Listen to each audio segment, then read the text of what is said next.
Look at him, he's heading for that small moon. I think I can get him before he gets there. He's almost in range. That's no moon. It's a space station.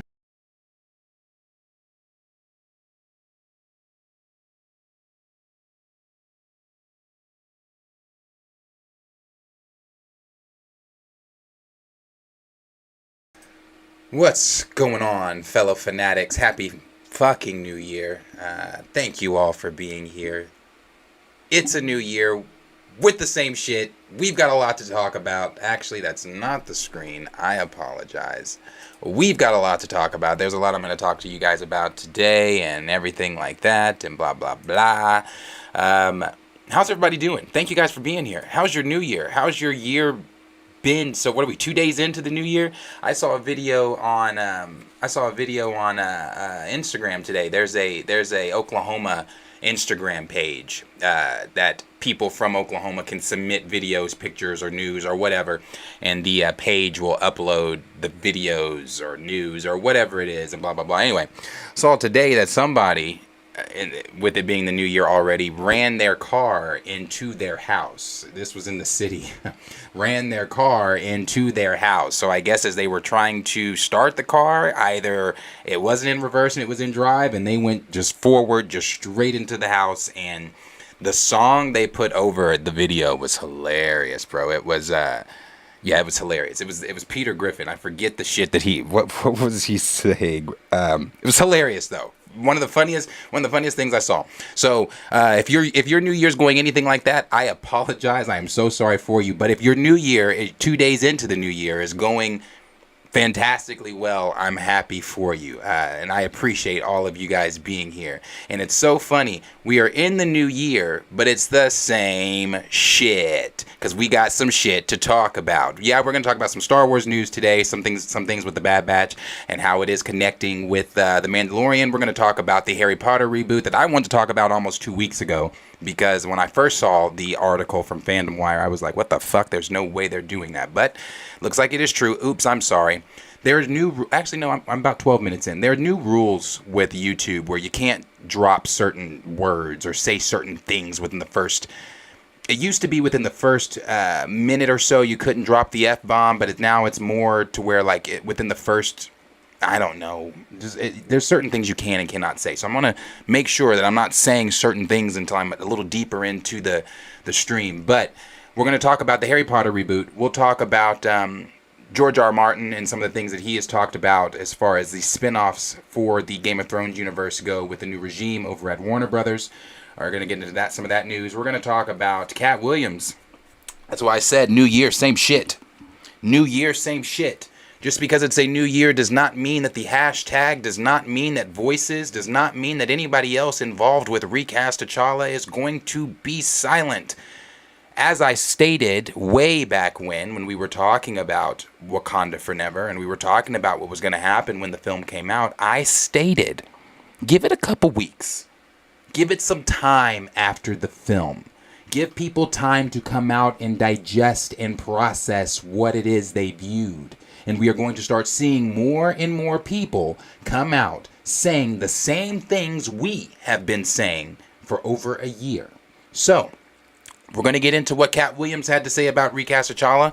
Not only that, we're going to get into some of the things here that, which we knew. We knew this. We didn't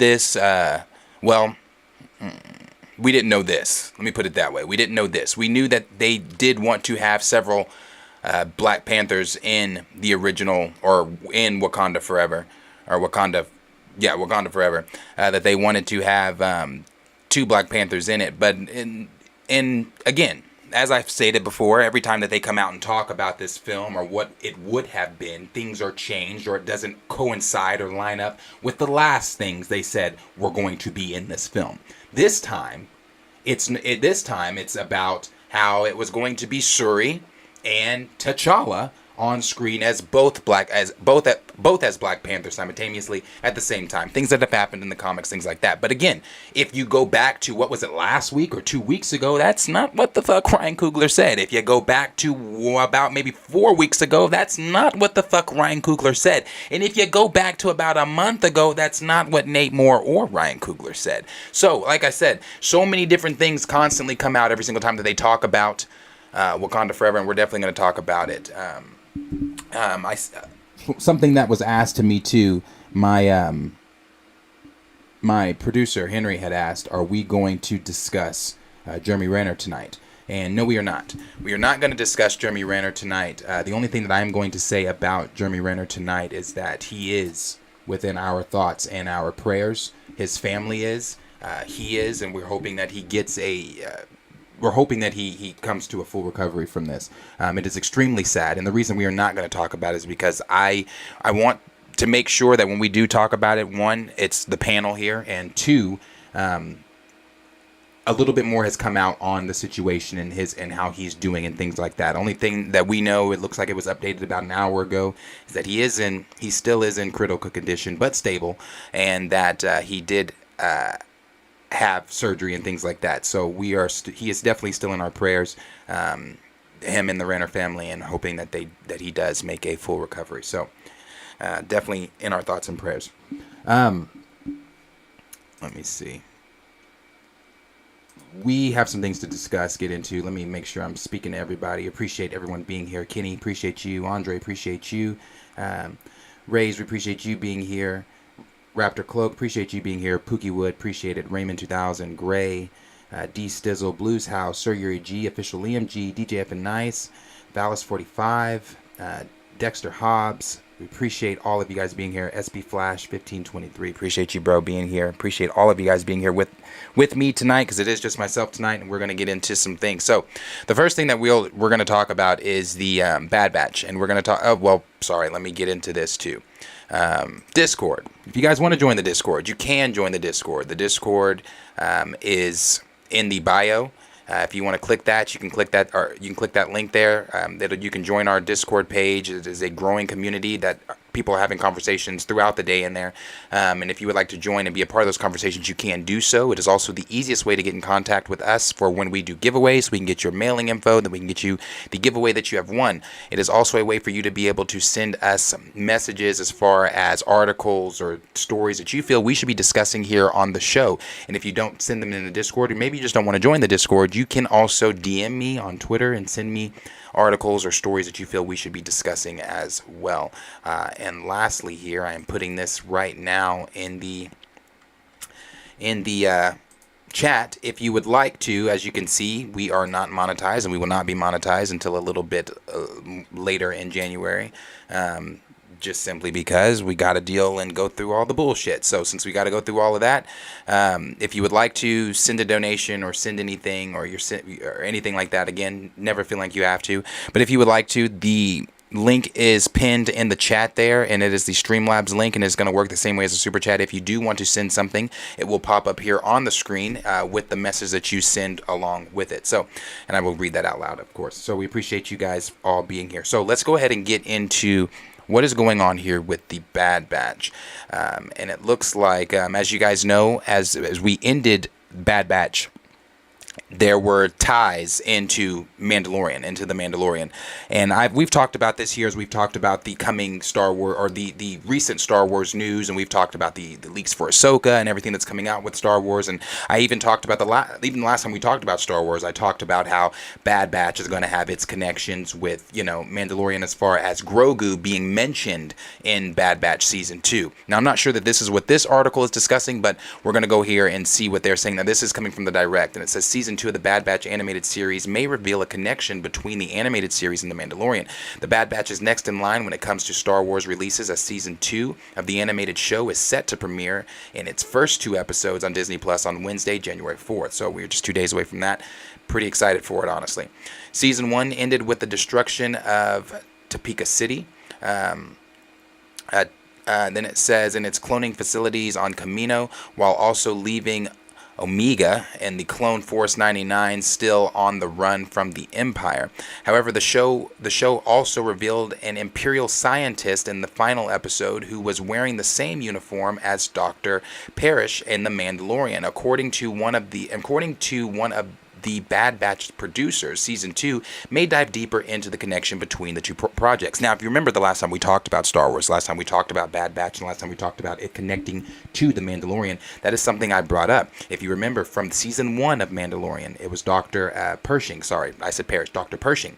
Dr. Pershing was the doctor that was involved in handling Grogu when we first were introduced to Grogu in Mandalorian Season 1. And from the first start, when we all saw him, a lot of us diehard Star Wars fans knew who, not exactly who he was, but we recognized his uniform. We recognized his uniform as being one of the Kaminoan uniforms, helping with the cloning on Kamino. So it was pretty interesting to see that. And again, I've made the connections with Clone Wars and how Palpatine was kidnapping Force-sensitive children and what that meant, and the cloning things from there, and just how it all connects, how it all flows. It's poetry. So this is kind of lining up with some of those things we've talked about. Then it goes on to say, in the latest issue of SFX magazine, Star Wars, the Bad Batch supervising director and executive producer Brad Raw talked about the upcoming installments, specifically teasing that it could explore the connections between itself and The Mandalorian. Brad stated in an interview that Nala Se, and Nala Se is the Kaminoan that we see being escorted on Mount Tannis by the clone commandos at the end of Bad Batch. She's being taken to Mount Tannis. Nala Se, meeting with a cloning expert who was sporting the same uniform as the Mandalorian's Dr. Pershing, was not a coincidence. This is coming from, again, supervisor. Brad said it's not a coincidence, and that the show will get into all of that. And he goes on to say, that's not a coincidence, but I don't want to talk too much about what's going on there. We've got to leave some things in the dark, but we do get into all of that 100%. The producer also talked about some of the aspects of Season 2, such as the relationship between Omega and the rest of the Clone Force 99. We have so much fun with these tough guy soldiers as dads to Omega in Season 1. It was a new thing for them. Now that time has passed, we're seeing how they've settled into those roles as a bunch of dads. Then he says one of the biggest cornerstones of the series is the inclusion of Omega and how she is different from the other clones. Writer and executive producer Jennifer Corbett said in an interview that Season 2 will continue to explore Omega's background as well as her importance to the Kaminoans. We definitely continue with learning about Omega's background and the reason why she was with cloners Nala Se and Lama Su on Kamino. But the Bad Batch don't care what she is. All they know is that she's their sister, their squad member, and that's it for them. Corbett was also asked about Boba Fett, a clone of Jango Fett similar to Omega, but the producer stated that the two will not interact at this point in the timeline. Where Boba Fett is at this moment is a very different path than Omega's. They're on different journeys at the moment. So, and I saw some people asking, I think we even talked about Boba Fett and Omega the last time that we talked about Bad Batch, last time we talked about Star Wars and things that could be happening with that. But so it looks like so there's some of the things going on there. It looks like we are going to actually see some of the connections there between the Mandalorian, as we've all kind of speculated over this way, that we're going to see the connections between the Mandalorian. That's also going to connect to Ahsoka. That's also going to connect to Skeleton Crew. That's also going to connect all the way back to the sequel trilogy and what they're trying to do with all of that. So those are some of the things going on there with the Bad Batch Season 2. And again, that is coming out January 4th, and that is going to be on Thursday. So Thursday, January 4th, make sure that you guys, Wednesday, January 4th. Wednesday is when it's going to drop, January 4th. So Wednesday, January 4th, I will be here. I will make sure that is a reaction video that we do get out for you guys. We will be reacting to the Bad Batch. So be looking for that. And as always, questions for you guys. Let us know down below in the comments what you guys are thinking of the Bad Batch and some of the connections that it's going to have with the Mandalorian and the wider Star Wars universe moving forward. What are you excited for? What are you not excited for? If even excited at all for the Bad Batch? Are you still have a bad taste in your mouth from the first season of the Bad Batch? If not, let us know all those things down below in the comments. Let's see here. No, not much from anybody talking about Star Wars, so that's fine. We'll move on to the next topic here. And the next topic that we're going to move on to is going to be the Harry Potter film reboot and rumors and things going on there with Harry Potter. So I talked about this a little bit last week. I talked about how I wanted to talk about this, and I wanted to make sure. I wanted to see some other things before we talked about it. And on top of that, we also didn't have the time last week to really get into this. But it looks like there's a new rumor going around that Warner Brothers has a plan to completely reboot the Harry Potter franchise and recast the core characters. And this is something that, we've heard many different rumors surrounding the Wizarding World of Harry Potter, whether it be from a Professor Snape film or series to a Cursed Child film to even a Dumbledore film or series. But the one thing that we do know is that David Zaslav adores the Harry Potter franchise, and that he has spoken with J.K. Rowling about wanting to do more movies or more things within the Wizarding World of Harry Potter. I think he wants to do more with Harry Potter himself, not just within the Wizarding World. But when I first saw this story, I did not buy it, and I still don't buy it. I do not buy that they are going to reboot the entire franchise to retell these stories we've already seen on screen with a completely different cast and crew. I just don't see that happening.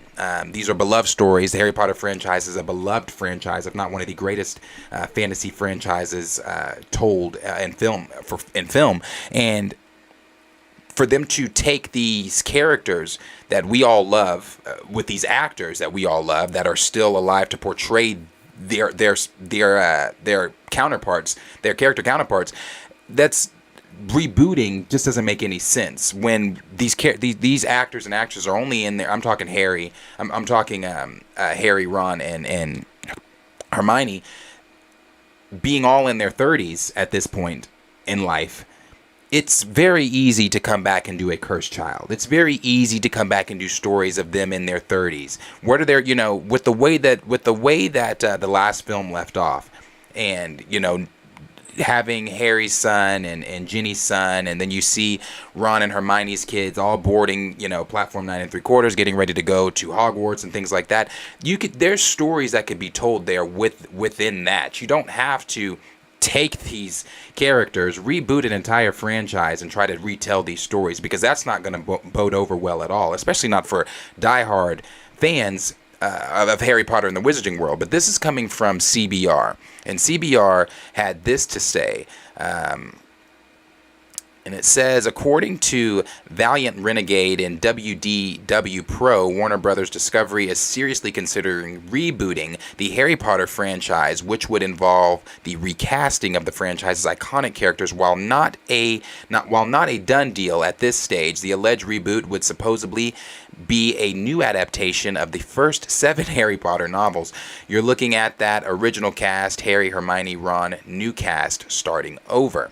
Then it goes on to say, while it's unclear if the reboot of the original 7 novels will happen soon, Warner Brothers Discovery CEO David Zaslav reportedly wants to adapt Harry Potter and the Cursed Child, as they should, as a sequel set after the events of the Deathly Hallows films. We haven't done a Harry Potter movie in 15 years. The DC movies and Harry Potter movies provided a lot of the profits of Warner Brothers Motion Pictures over the last 25 years, said David Zaslav. During Warner Brothers Discovery Q3 earnings call, Zaslav stated he would also be willing to collaborate with controversial Arthur J.K.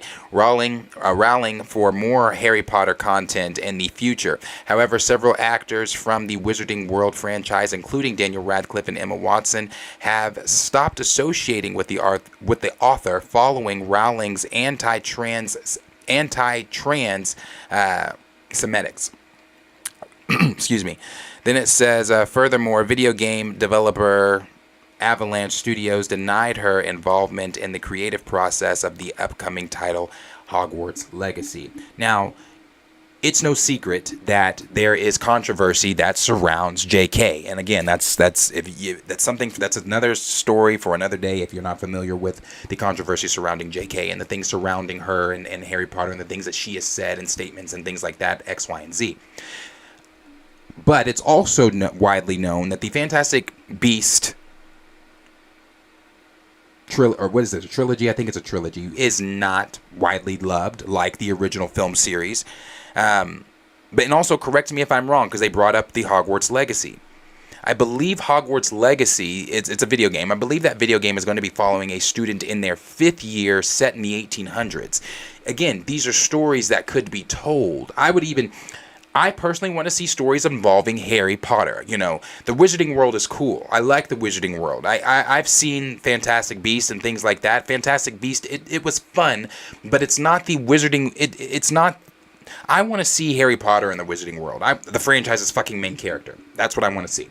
I want to see the franchise's main character. I want to see the Wizarding World surrounding Harry Potter, not the Wizarding World minus Harry Potter. And now I say that, but I still wouldn't mind seeing a Hogwarts Legacy type movie brought to life, because I find what they're doing with that video game, the storyline, that to me personally is interesting. A 5th year student set in the 1800s at Hogwarts in the Wizarding World. If you don't want to do Harry, if you don't want to do those, and it seems like that's what they want to do, but again, rebooting it just is wildly insane to me. But if you don't want to do those stories, or you don't want to reboot completely like that, then try to tell stories like this. And then again, you could make the argument that they tried to do that with Fantastic Beasts, and it just did not bode well for the studio. It didn't bode well for the audiences. Obviously, you had the controversy surrounding the cast members and things like that. Obviously, the same controversy attached with JK. So, I mean, I don't know. But to me, rebooting a beloved franchise that, you know, a lot of us grew up with these, you know, Harry Potter came out when I was in the 2nd grade. That was the first one. It came out when I was in the 2nd grade. And I remember being at school and people doing, you know, the commercial at that time. It was, I forget the spell, but it was the scene where Neville is about to snitch on the 3 of them. And I think it was Hermione that put the spell on Neville where he froze and fell backwards. Everyone was doing that in elementary. That was such a popular... That trailer was so popular. People were imitating it at school and things like that. We were excited for Harry Potter.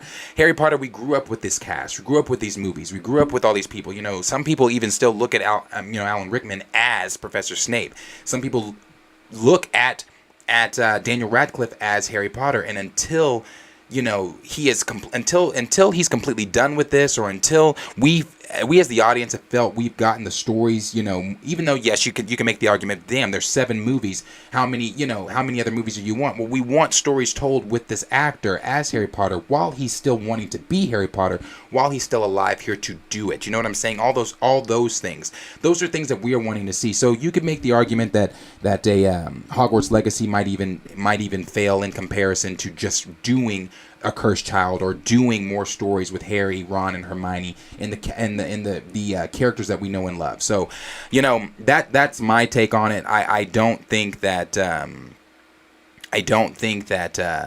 you should reboot this franchise. I don't think that this is a franchise. I don't think that the fans, people would riot if you were to reboot without that cast and come in with a completely new cast telling the exact same stories that we've already seen, stories that we've already been told, you know, with characters that we already love. We don't want to see that told again. You know, we want to see new stories with those characters we love, but also bring back that same cast. But, you know, your mileage may vary. I could be different. So, but, you know, as always, let me know down below in the comments what you guys are thinking about the reboot and things like that going on with Harry Potter, if they are true. And I would say take this with a massive grain of salt. I don't believe that, although David Zaslav has been over there slashing things, we know that as far as the new regime over with Warner Brothers, I just don't believe that they are wanting to completely scrap the Harry Potter franchise that they've got and now tell this new story with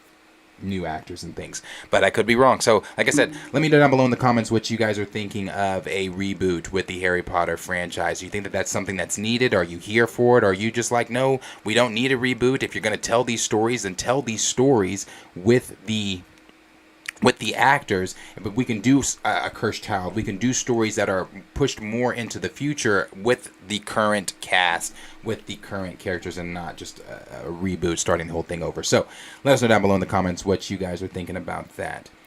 D Stizzle said, I'm personally not interested in Mando teaser. This is about Star Wars. Mando teasers. His show takes place 30 years later. I'm interested in Jedi, Cody, Rex, Rogue clones, and how the Empire deals with that. Agree. Let's see. Pookie Wood said, what's a recast? Well, we wouldn't know over this way. Andrew Ware said, why would they reboot Harry Potter? Why not just expand on the existing characters? Yes, that's what makes the most sense. But however, that just does not seem to be what Warner Brothers, again, I would say take that with a massive grain of salt, but that just does not seem to be what Warner Brothers is wanting to do. DJF and Nice said they don't want to pay them. It's cheaper to reboot. That's very true too. It is cheaper to reboot. But at the same time, I would say this: it might be cheaper to reboot. But if you were to reboot, with it being cheaper, you would find yourself in a Sony Morbius situation to where you're gonna. Okay, to what Gray said, are y'all buffering? I don't know why this was doing or why it was buffering, but hopefully it's not buffering anymore. I'm sorry if it was. But yeah, so I think if you do a reboot, you're going to find yourself in the same situation that Morbius and Sony found themselves in, where you're going to have to be putting more money into covering your ass on the money you spent on the film because no one's going to go watch it. So it's like, if you do a reboot, I can tell you right now, hardcore Harry Potter fans aren't going to go watch it. They're not going to give you the time of day to go watch a film, to watch films that we've already seen, that you're just retelling with an all new cast and crew, and you're going to want fans to be comfortable with that and give you money for it. So I would even say, I agree with what you're saying. It's definitely cheaper to reboot, but in the long run, are you going to be spending more money because you're not getting asses in the seats because fans aren't wanting to see your reboot? Sir Yuri G said, in the storyline, doesn't the main cast have kids? Yes, they do. They should continue the storyline with them, honestly. Harry Potter doesn't need a reboot. It does not need a reboot at all. And they do have children. Again, cursed child, those are things that could be, that you could adapt. Officially MG said most Harry Potter fans just want to see the OG characters return again, or even just expand the universe to newer characters. They just need to learn from the disasters that is Fantastic Beasts franchise. Yes, I agree with you. They definitely need to learn from their mistakes with the Fantastic Beasts franchise, because that did not do well, and we all know that didn't do well. That's no secret that franchise didn't do well. And again, I don't know why it's hard to comprehend. A lot of these franchise spin-offs and reboots and things like that don't do good because for whatever reason, studios, creatives, whoever's in charge think to themselves, let's just get rid of the franchise's main character and then people are going to love it. Again, I always bring this up, Morbius. Why did Morbius flop? It wasn't just because it was simply because you teased Spider-Man. You teased that Spider-Man was going to have some type of involvement in Morbius, but then for 2 years. But then the last 2 weeks before the film, you took Spider-Man out and made it a solo Morbius film that nobody was interested in seeing. But Sony being so daft, Sony being so, crazy in what they're trying to do over there, that they saw the memes making fun of the film and thought to themselves, hey, people loved it, let's re-put it out. And it did worse the second time. Now I'm going to take you to the Pirates of the Caribbean franchise. No one was checking for Margot Robbie to be the new leading actor over the Pirates of the Caribbean franchise, because you've taken away Captain Jack Sparrow, Johnny Depp, the franchise's main character.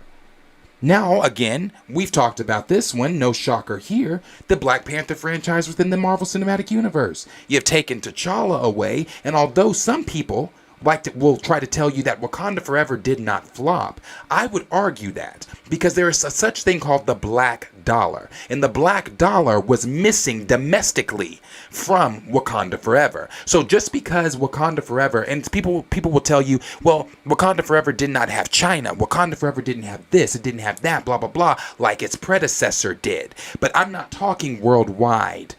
I'm not talking the worldwide box office. I'm talking the domestic box office. And the domestic box office that hurt Wakanda Forever was the black dollar. Again, there are people out there that are talking about how much Wakanda Forever made and calling it and saying, oh, it didn't flop, it didn't do this.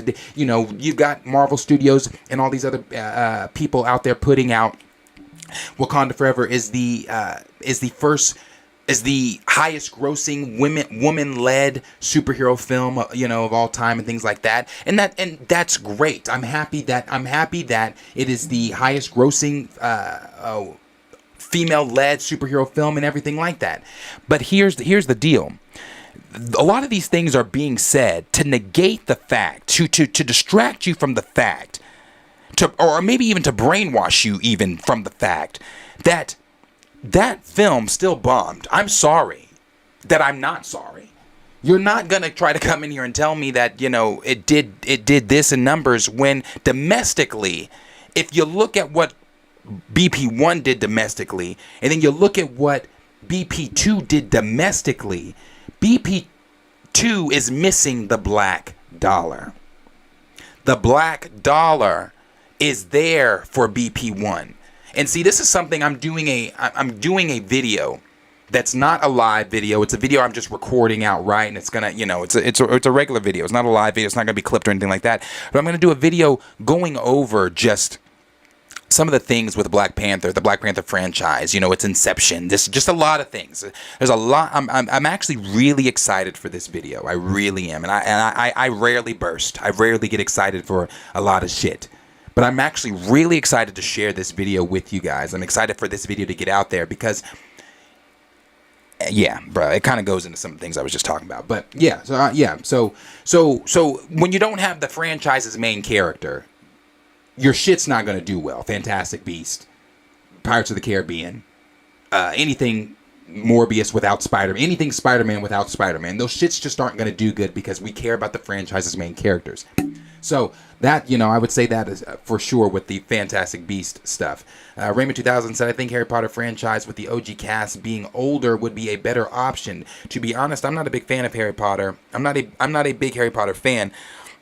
Excuse me, I've seen the films a few times, but I've never seen the other stuff. I'm a huge Harry Potter fan. I love Harry Potter. And Harry Potter, I think is one of the greatest fantasy franchises around, especially those films. I love those movies. But I agree with you. They should definitely do something with the cast older. That's what we as the fandom, Harry Potter fandom, are wanting to see. I'm not wanting to see you bring in a new Harry. I'm not wanting to see you bring in a new Ron or Hermione. I don't want to see why. Not only that, why do I want to rewatch an already made good movie, but retold with new actors, that's not going to bring that same feel. That's not going to have that same to it. You know what I'm saying? Like, you can go back and watch any of the Harry Potters. And I typically do around Christmas, around Halloween. To me, Christmas.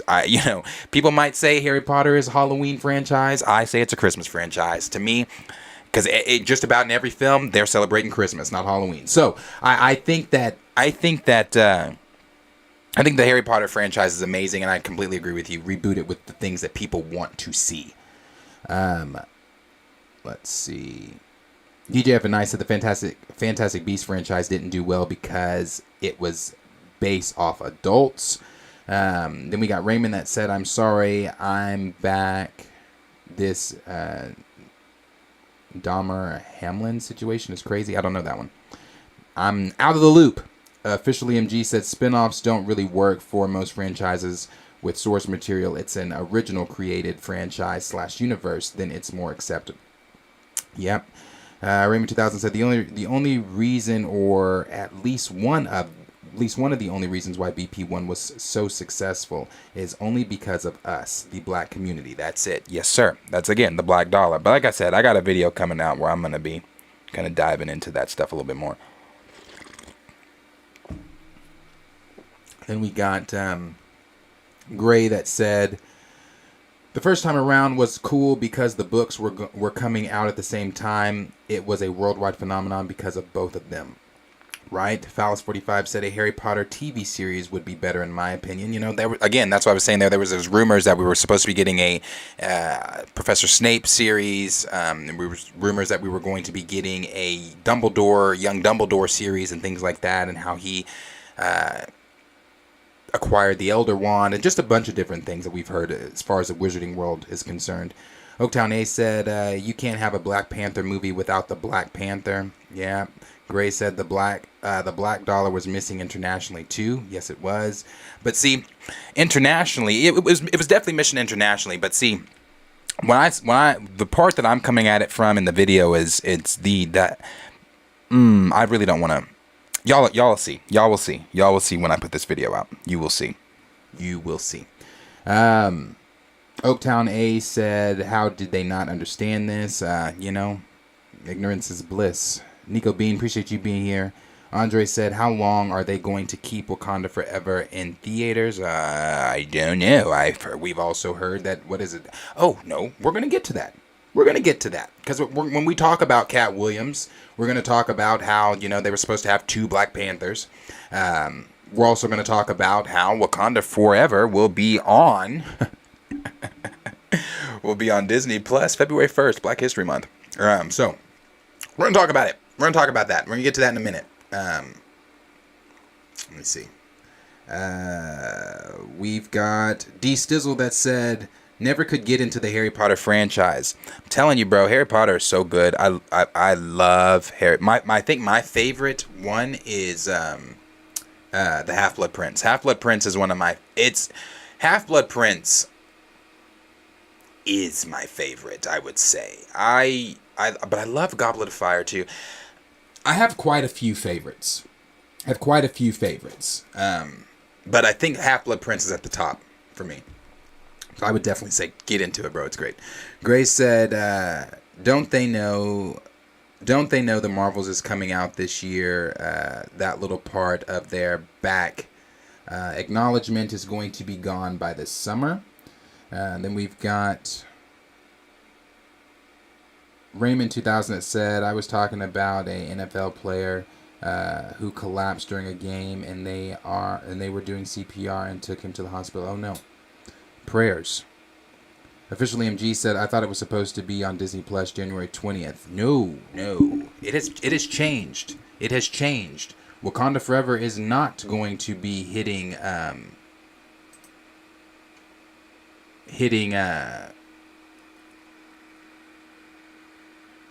Disney Plus in January. It has purposefully been moved to Black History Month. But at the same time, I don't give a fuck if it was going in January, February, March, April, May, June, July. I'm not checking for that shit. Let me see. Then we got Chill Spot that said the first 2 Harry Potter films are my favorite. Let me make sure that this thing is okay with y'all.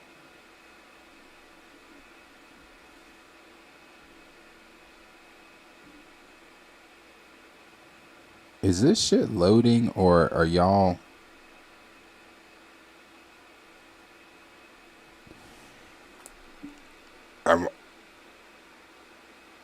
I got mad, but I got a lot of buffering going on my end too, and I don't know why. It shouldn't be.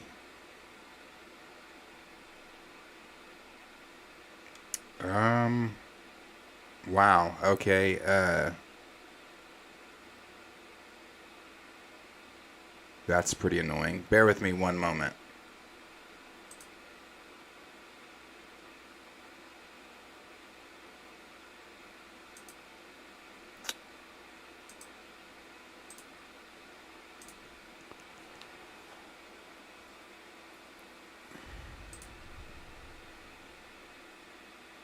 If you guys can hear me, put a 1 in the chat.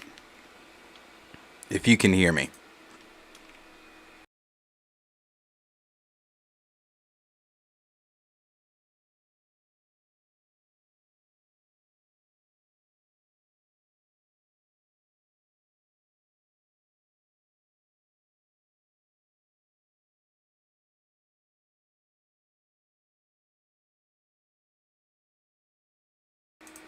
Okay, I don't know what's going on. I don't know why the fuck that keeps buffering like that. I'm gonna end up calling Cox and cussing them the absolute fuck out. These motherfuckers, I can't stand Cox, bro. Cannot stand Cox. And then have the nerve to have that tired ass commercial plan right now. Get Cox. It's the fastest running internet connection around. No, the fuck it ain't. No, the fuck it ain't. And I just paid my fucking Cox bill too. You know, that's all right though. That's all right. That's all right. Because I'm gonna give them a call. I'm gonna give them a little ring. Okay. Let's move on to the next topic here. We'll move on to the next topic. The next topic is going to be the Game of Thrones spin-offs, and this is coming from George R.R. Martin. And you know, in 2023, I'm looking forward to hearing what's going on in the Game of Thrones universe. I'm looking forward to what's going to be going on with the rumored Jon Snow series, what's going to be going on with some of the other, because I think we heard that there were supposed to be like 5 or 6 different type of spin-off projects that the Game of Thrones universe and George R. R. Martin were going to be a part of. It was part of on HBO Max and everything like that. But it looks like, I don't know, we're going to see what's going on there. And this is coming from George R. R. Martin himself. And I'm going to read this little part here where he said, make sure I have this quoted correctly. Okay. George R. R. Martin's update on shelved Game of Thrones spin-offs. This is what he had to say. In light of the HBO Max that's that pop. In light of the HBO Max shakeup, the critically acclaimed author shared some insight on the matter on his Not a Blog website, talking about how he's been working on so many bloody things. George R. R. Martin came bearing good news about the 6th novel, A Song of Ice and Fire, in season 2 of The House of Dragon. Yes, bro, so dope. Both of which are positively in the works. However, the novelist and screenwriter further remarked that while several of the other successor shows are being developed with HBO, they are not yet to be greenlit. He then addressed the status of the Game of Thrones spin-off series, pointing out that a couple of them have already been put off, but Martin hasn't lost all hope with regard to the future of these shelved spin-offs, as he noted how there is ample opportunity for them to be revived. Then he said, this is George R. R. Martin speaking, he said, in several of the other successor shows that we're developing with HBO, some of those are moving faster than others, as is always the case with development. None have been greenlit yet, though we are hoping maybe soon a couple have been shelved. But I would not agree that they are dead. You can take something off the shelf and easily. You can take something off the shelf as easily as you can put it on the shelf. All the changes at HBO Max have impacted us, certainly. So he's just talking about how a lot of the changes, with Zaslav, with the new regime, with things that Zaslav has been cutting and things that they're wanting to do, the changes with HBO Max, the changes just within Warner Brothers in general, a lot has changed and has shaken up some of the things that they were going to do with the Game of Thrones universe. So again, we knew about the Jon Snow spin-off, and one of the things that a lot of us were hoping was that with the Jon Snow spin-off that they were doing, that it was going to retcon maybe the last 2 seasons of or at least some things of Game of Thrones, because it's no secret that the last 2 seasons of Game of Thrones are not loved at all, and that we all felt the way we felt at the end of that series and things like that. So I was kind of hoping that a Jon Snow series would come in and retcon some of those things. Retcon Bran. I'm sorry, I wasn't a fan of Bran being King Bran. I just wasn't. I was not. Retcon the way Daenerys, the road that she went down in seasons 7 and 8 and things like that. There are certain things that I would like changed from Game of Thrones moving into a Jon Snow series. But then they go on to say the international success of the Game of Thrones encourages HBO to commission 5 different spin-offs towards the end of the Emilia Clarke-led show, and the Fire and Blood author have been attached to all of them. But given Martin's latest updates about the situation, nothing can be said for certain. There is also no information at present about exactly which spin-off series have been shelved. Then they go on to kind of talk about House of Dragon, and it says House of the Dragon is the first Game of Thrones spin-off which was released just a few months ago. The fantasy drama series managed to garner high praise from both critics and audiences alike, with its viewers skyrocketing in no time. So House of the Dragon was renewed for another season in no time. So we know that House of Dragon is coming back. We're not expected to see anything from that probably until around 2024 and things like that, but we do know that House of the Dragon season 2 is coming. We do know that there are spin-off series and things coming within the Game of Thrones universe as far as the Jon Snow series. We even heard that they might have wanted to do a Aegon the Conqueror series where we were going to see Aegon and his sister wives conquering Westeros and everything like that. So no, there's a lot of different things that George R.R. Martin is wanting to do. There's a lot of different changes, as we are all aware of, going on with WB, going on with HBO, going on with David Zaslav and company.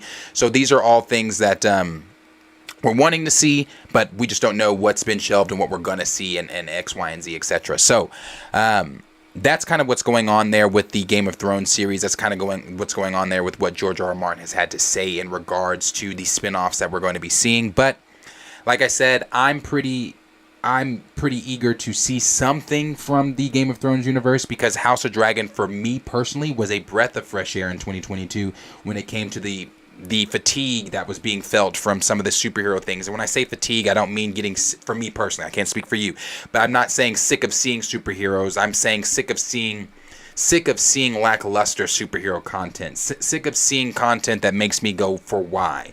And House of Dragon was a breath of fresh air that kept me on the edge of my seat every fucking episode.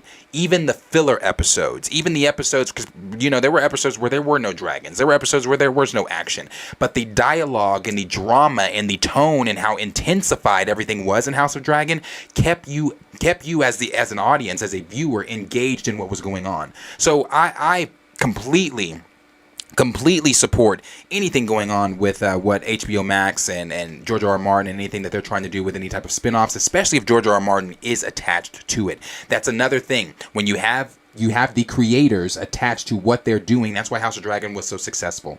That's why Game of Thrones, before we got to the final 2 seasons, that George hadn't wrote the books for yet, were so successful. It's because you have the creator next to it that knows what he's talking about, that knows his lore, that knows the stories that he wants to tell. But on top of that, you just have great fucking storytelling. You just have amazing stories that, again, keep you encaptured for sometimes an hour, 15 minutes, 45 minutes, an hour and 10 minutes, hour, 5 minutes, or however long those episodes were for House of Dragon. So, I'm excited for it. I wish they had a little bit more to tell us. I wish they, had some type of dates or whatever we're going to be going on with the spin-offs, but we are where we are. So let us know down below in the comments of what you guys are thinking as far as the House of Dragon season 2, any of the spin-offs coming on within the Game of Thrones universe. Are you excited for a Jon Snow series? Are you excited for any of the spin-offs in general? Or are you just like, man, why are they doing all these spin-offs? Shouldn't we just be focusing on blah, blah, blah, whatever. But I also will say, a Jon Snow series could course correct some of the things, like I just said, that we all hated from the final 2 seasons. So you guys let me know what you guys are thinking about that down below in the comments. Let's see.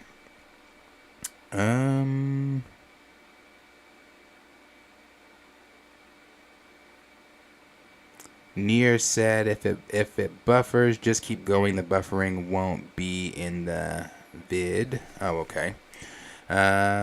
Let's see. Gray said they kill off T'Challa and gonna put it out on February 1st. The disrespect is too much. I told y'all it's coming February 1st. But that's literally the next topic. We're about to get into it. It's coming February 1st. Andre said, I'm looking forward to the Game of Thrones spin-offs as long as they have good stories. Right. As long as they have good stories. I'm definitely ready to see the Jon Snow or any type of spin-offs that they're doing, just because I really love that universe. I love that. I love what they're doing there. So I just want to see more. I want to see more. I mean, I'm about to rewatch Game of Thrones. I mean, I want to be back in that world. So, we got Gray that said, actually, the Jon Snow series is the one I really want to see. I hope Drogon took Dany off to get her resurrected. That's something I've thought too, and I want to happen too. I hope that Drogon did take her off to have her resurrected. And not only that, you know, one thing that I learned, because I dove into some of the Game of Thrones universe books and things like that, you know, listening to the audiobooks and listening to things like that. And not only that, this is not just something within the Game of Thrones universe. But obviously, as you know, some reptiles can change their sex. And I've seen a theory out there that maybe Drogon, to possibly get more dragons out, you know, changed his sex to lay the eggs and blah, blah, blah. It's a theory I've seen. It's a deep rabbit hole that you can find yourself in if you dive deeper into some of this stuff. But I've seen so many different theories, but I would love for Drogon to take Daenerys off somewhere and bring her back for sure. Let's see. D Sizzle said Game of Thrones show takes forever to produce. A lot of studios nowadays take at least 2 years just to make one season. Yeah. Yep. D Stizzle said, or Gray said, lackluster superhero fatigue was the entire Phase 4. Yes. D Stizzle said, and that was coming from Gray, but and Steven Dunn said, hit that like button, y'all. Yes, definitely hit the like button. Appreciate you, bro, being here. Appreciate you sharing that sentiment for sure. D Stizzle said, good superhero content should be easy to produce. They drop the ball more often than not. Executive Judge said there is a such thing as good filler episodes. Right, there are, and House of Dragon definitely delivered that. They delivered good filler episodes because, like I said, the filler episodes didn't feel like filler episodes. There was so much going on within those episodes where I was still as an audience member encaptured with what was going on. I was like, damn, like every episode I was like, damn, this shit is good. This is so good. Like House of Dragon to me was just one of the best shows of 2022. It really was. Official EMG said, if the Jon Snow show doesn't happen, it's Kit Harington's fault. That man is cursed as fuck and curses every project he touches. We'll definitely have to wait to see. I mean, because we've also still got Kit that's going to be coming in as Black Knight in Marvel. But from what we saw, that's a ways off. If you guys remember, you guys were all here when I shared the upcoming project release dates for some things. You know, we saw that BP3, if some of those things were to be believed, is going to be coming in 2026 or whatever. And I think we saw the Kit Harington stuff wasn't coming until like 2026 as well. Maybe, yeah, I think 2026 as well. So it's a ways off. If that's to be believed. We got Stem MC that said, Happy New Year, Planeteers and Fanatics. Greetings to one and all. We appreciate you being here. Tim said, on your left, and am I ready for Bad Batch Season 2? I am ready for Bad Batch Season 2. I am ready for Bad Batch Season 2. I'm ready to see all the connections and things that they're doing. I'm ready to see where we're going, what is going on with the Bad Batch, Clone Force 99 right now. I'm ready to see what's going on within the Senate. I'm hoping that they show some Palp stuff. I'm wanting to see connections to the Ahsoka series, and I'm also wanting to see the connections to that, you know, we kind of discussed today for to Mandalorian and things like that. Yeah, so I'm pretty excited for Bad Batch Season 2. I can't sit here and say that I'm jumping up and down excited, but I am excited. Let's see. Justin said prayers for Jeremy Renner. Hopefully he recovers soon. Definitely prayers out to Jeremy. We were talking about that at the beginning there. Definitely prayers for Jeremy. Gray said Aegon's conquest, the long night, Dunk and Eggs. Oh yeah, the Dunk and Egg series. Okay, so yeah, those were the ones. Great, thank you. Those were some of the ones that they were talking about. That they were going to do spin-offs of. The Dunk and Egg series, Aegon's Conquest, and The Long Night. Those were all ones. Thank you. That they had talked about that they wanted to do, and I had seen some of these a little bit before House of Dragon dropped, or after that series ended. Some of these things had come out. Aegon's Conquest is the one I'm really interested in. I'm really interested in Aegon's Conquest. If you have delve into the novels and you know some of this stuff, then you know the lore, then you know Aegon's Conquest is super, super, super dope. That's where you get the Black Dread.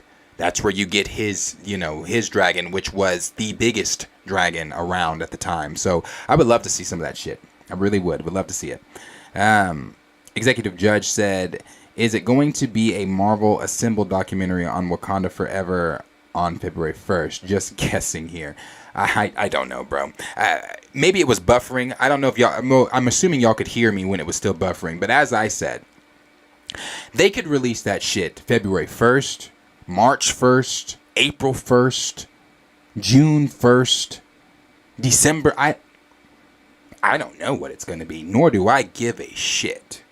I don't care about what Wakanda Forever is going to look like on, and I'm sure they're going to make it a huge spectacle. I'm sure they're going to make it a huge deal, a bigger deal than they've made any other film that Marvel film they've put on Disney Plus. They're going to make it a huge deal. I even guarantee you that the cover page of Disney Plus is going to be, and the Marvel page is going to be akin to Wakanda and things to Wakanda Forever and things like that. And they're gonna make it a big deal because they are releasing it February 1st, Black History Month.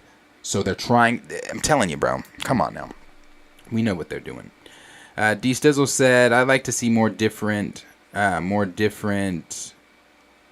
R. R. Martin IPs get made. He's created quite a few non-Game of Thrones IPs." Then he also said, Bad Batch, 2 Bad Batch episodes on Wednesday. Yes.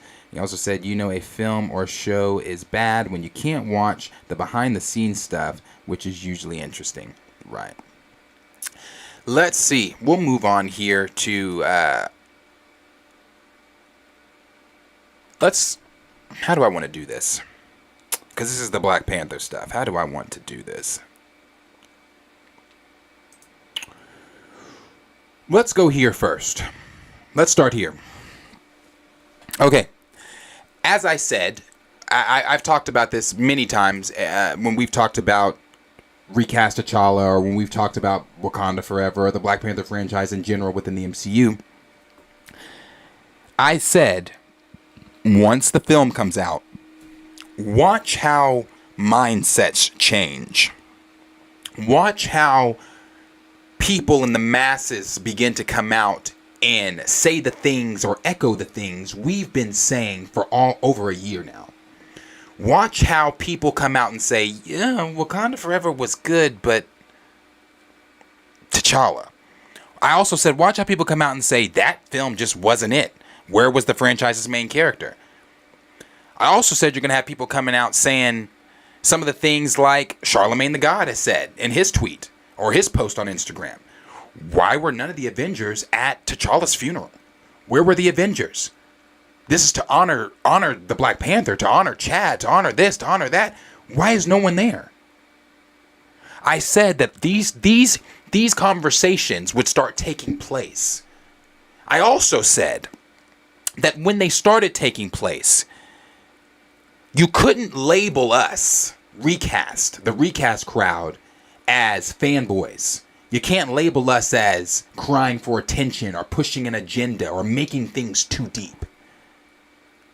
You can't label us as that because you have now celebrities in the limelight. You have people that are not recast YouTube creators, not people on Twitter tweeting hashtag recast T'Challa. You have celebrities talking about it on their Instagram pages. You have celebrities talking about it on their stories. They're posting videos on Twitter. They're posting things on their on their Instagram stories or whatever, TikTok, whatever it is. You have people coming out that are starting to wake up and realize that shit wasn't it. The thing you called honor, the thing you called respect, the thing that you called honoring Chadwick because his iteration transcends any iteration you've ever had, wasn't it. And it wasn't the fact that we were gatekeeping. It wasn't the fact that we were being fanboys.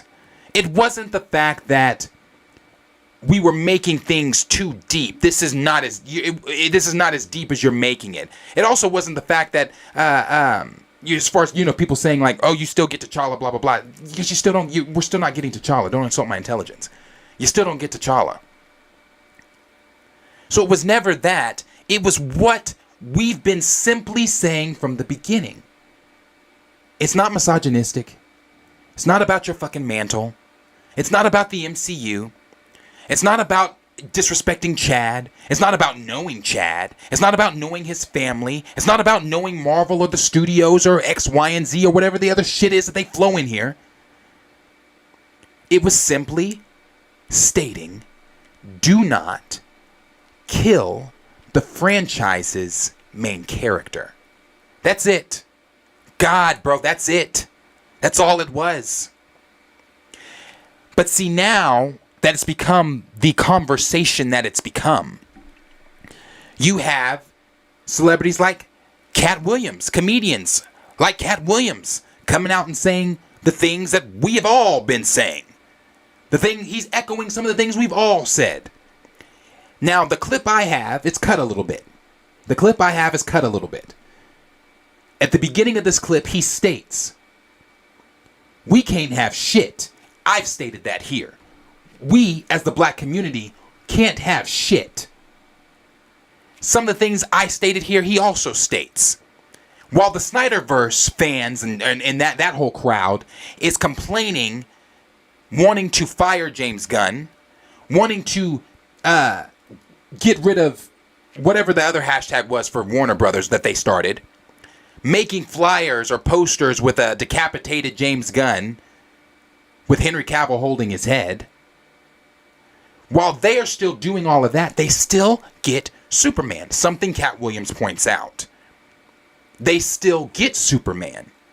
We don't get shit. We don't get T'Challa. We don't get to see T'Challa continue. Something that he also says that we've said over here and many other recasters have said. Yes, the actor died. But T'Challa is still alive. T'Challa still lives on because he's a fantasy character and he's larger than life. He's supposed to transcend whatever generation and move to go to the next, to go to the next, to go to the next, to go to the next. It never was supposed to be a thing where the character just dies. Because the character doesn't just die. So I'm about to show you what Katt Williams, I'm sure everybody has seen it by this time, but I'm going to show you what Katt Williams had to say about T'Challa, Wakanda Forever, in the absence of T'Challa.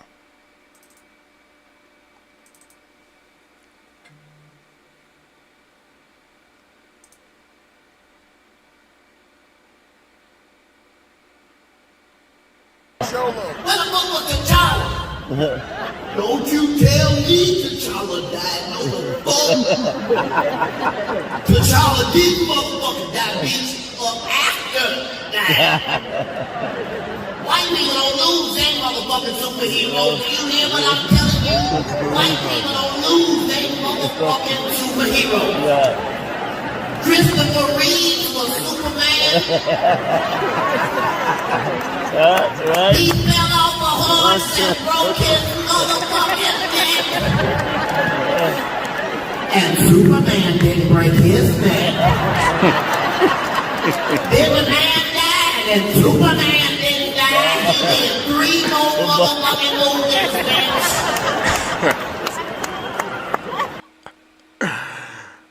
That shit is real, bro. That shit's real.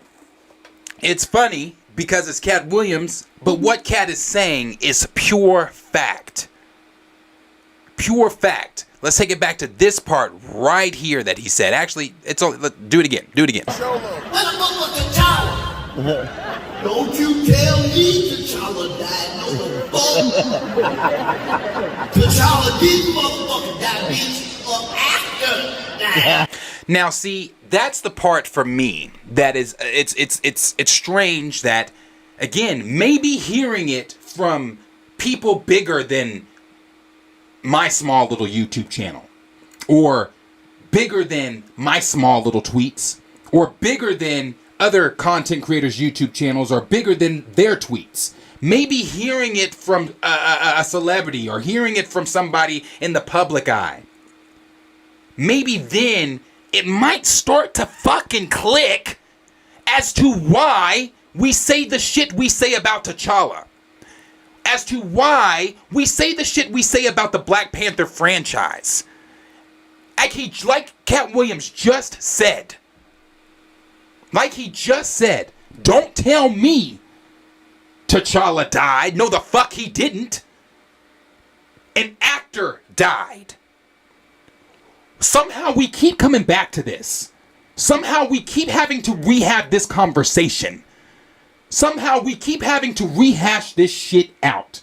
And by this point, if you don't get it, if it's not clicking to you as to why T'Challa is important, if it's not clicking to you as to why the Black Panther franchise means so much to this community, if it's not clicking to you as to why the hashtag is not gonna die, New Year, same us, it's because you've surpassed ignorance and you are now being willfully ignorant. If you don't understand what we are saying when we say it, then you are now being willfully ignorant.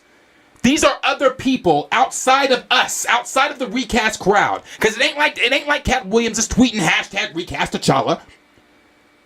It ain't like Charlemagne the God is out there tweeting hashtag recast T'Challa. It ain't like any of these other celebrities out there are tweeting hashtag recast T'Challa like that. So when you see it coming from somebody in a different space, maybe somebody from, like I said, a celebrity that's speaking on this, you start to maybe, hopefully, understand where we're coming from. Maybe it starts to click for you. Maybe you start to see what we've been screaming. Because like I said, in the video that I have coming out, in the video that is coming out over the recast stuff, I dive deeper into it a little bit. I dive deeper into a little bit of why this is important. It's not even a little bit. I dive deep into it in general. Why? Because for some reason it's I don't understand when people come in outside, and when they come from outside, they start to say like, you know, oh, all this over a fantasy character that you still get in TJ and blah blah blah blah blah. Again, the character is so much more important than that. But go on. I'm gonna go on to what finishing what Katt had to say. I'm gonna stop it because there's something else he had to say there. White people don't lose their motherfucking superheroes. Boom! I can stop it right there. Shit. White people don't lose they motherfucking superheroes. How many times have we said that shit? So yes, again, I'm making it about that because that's what it is. That is one of the layers that I talk about. One of the layers to recast T'Challa. When we scream recast T'Challa, it's not because we're trying to gatekeep. It's because of what the character means. It's because of how important that is our Superman. Yes, that is the black community's Superman. Like he said, white folks don't lose they superheroes. You lost Henry Cavill, but you still get Kal-El. Hell, you got Tobey Maguire, Andrew Garfield, and Tom Holland as Spider-Man. You're getting to see your superheroes continue. You've had how many Batmans? You've had how many Jokers? And Katt Williams goes on to talk about that same fucking theme in this video. Oh, you hear what I'm telling you? White people don't lose they motherfucking superheroes. Yeah. Christopher Reeve was Superman. That's right. He fell off a horse and broke his motherfucking neck. Come on, hold on. He's getting to some real shit. And Superman didn't break his neck. There it is right there. The shit is funny as fuck the way he said it. Funny as fuck the way he said it. But But here's the thing. Funny as fuck the way he said it. Sorry, I was reading something there. But like he just said, Christopher Reeves broke his leg. Superman didn't break his motherfucking leg in the movie. So why is it that Chadwick passes of a illness, passes of cancer, and then T'Challa passes of an unknown illness? You've taken that man's real life tragedy, his real life death, and inserted it into a film. Again, like Katt just said, Christopher Reeves broke his motherfucking leg, but we didn't see Superman break his. So this is what we mean when we say, again, the double standards. The shit that is not making sense. It's not, the math ain't mathin'. Some shit ain't adding up. There's no way that T'Challa should be taken off of the screen due to real life tragedies. Then he goes on. I think he was done actually. Then a man died and Superman didn't die. He did 3 more motherfucking movies. Right. That's where he stopped. He did 3 more movies after that. So let's move it here. So we heard what Katt had to say.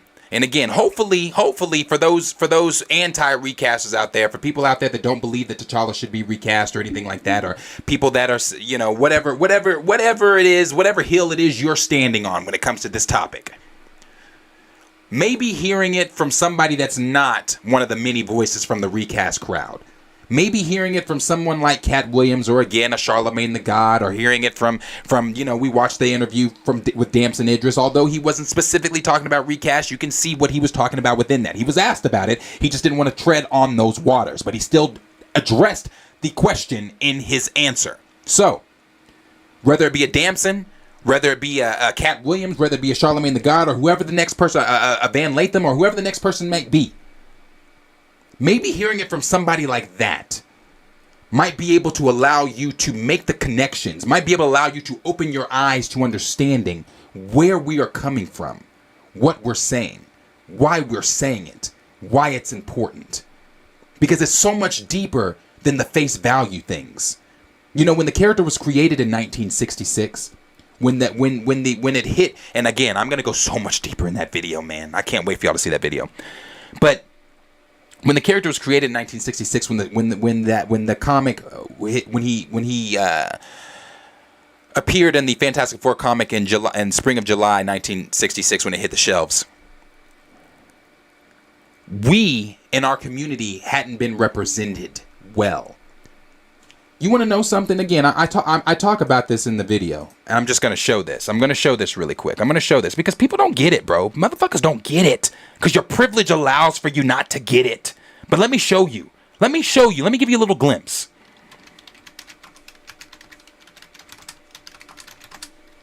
Let me give you a little glimpse here. T'Challa, the Black Panther, was so important and is so important to the black community because that was the first time that we were able to see ourselves in media positively. You want to know why? Because every other time we're portrayed in media, we're portrayed in this way. It's a joke. We're portrayed as lazy. We're portrayed as jiving. We're portrayed as dumb.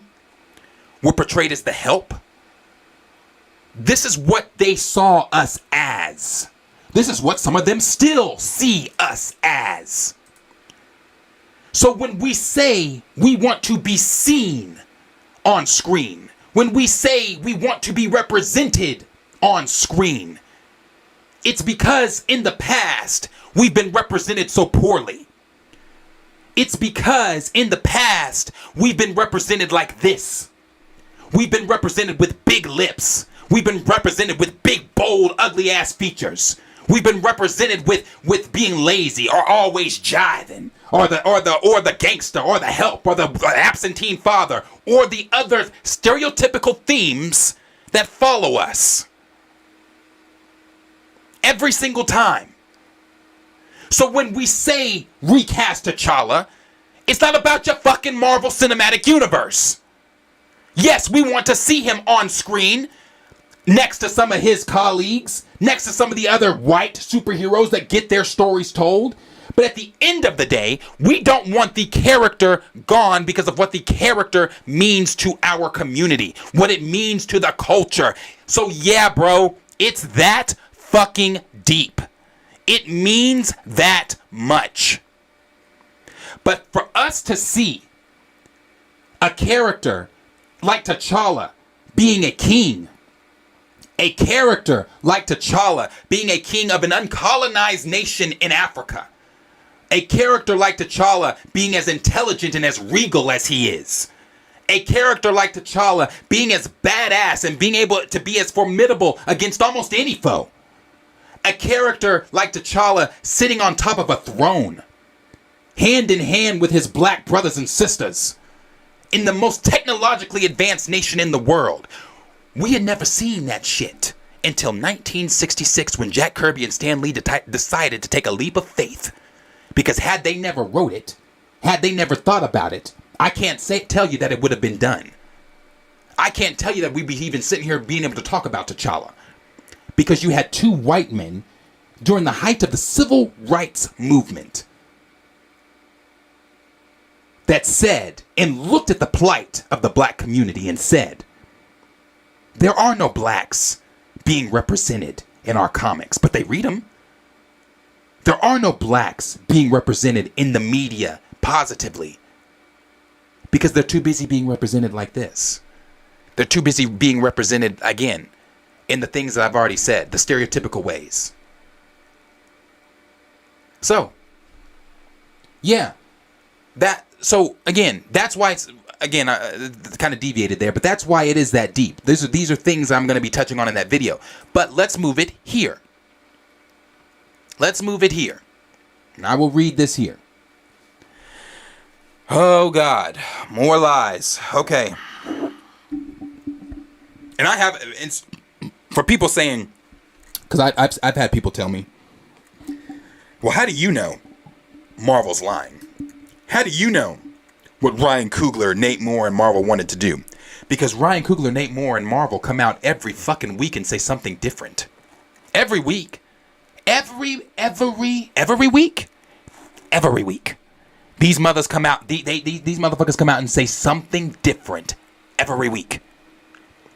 So now, let's read what they've just recently said. I think this is Letitia Wright. This is Letitia Wright saying this, I believe it is. Yes, this is Letitia Wright. Do I want to start it here? No, I'll start it here. Speaking on the Empire podcast, Black Panther Wakanda Forever star Letitia Wright revealed that Marvel Studios originally planned to have both Shuri and Chadwick Boseman's T'Challa serve as the Black Panther simultaneously. When asked about her emotions putting the suit on for the first time, Wright looked back on it being a bittersweet moment while sharing that Shuri was always going to do it. She explained that she and Boseman would have suited up alongside each other, trying to figure out how to best defend Wakanda. Empire Magazine asked, I imagine there's a lot of weight attached to that suit for many reasons. Can you talk me through your emotions putting on the suit and stepping onto set?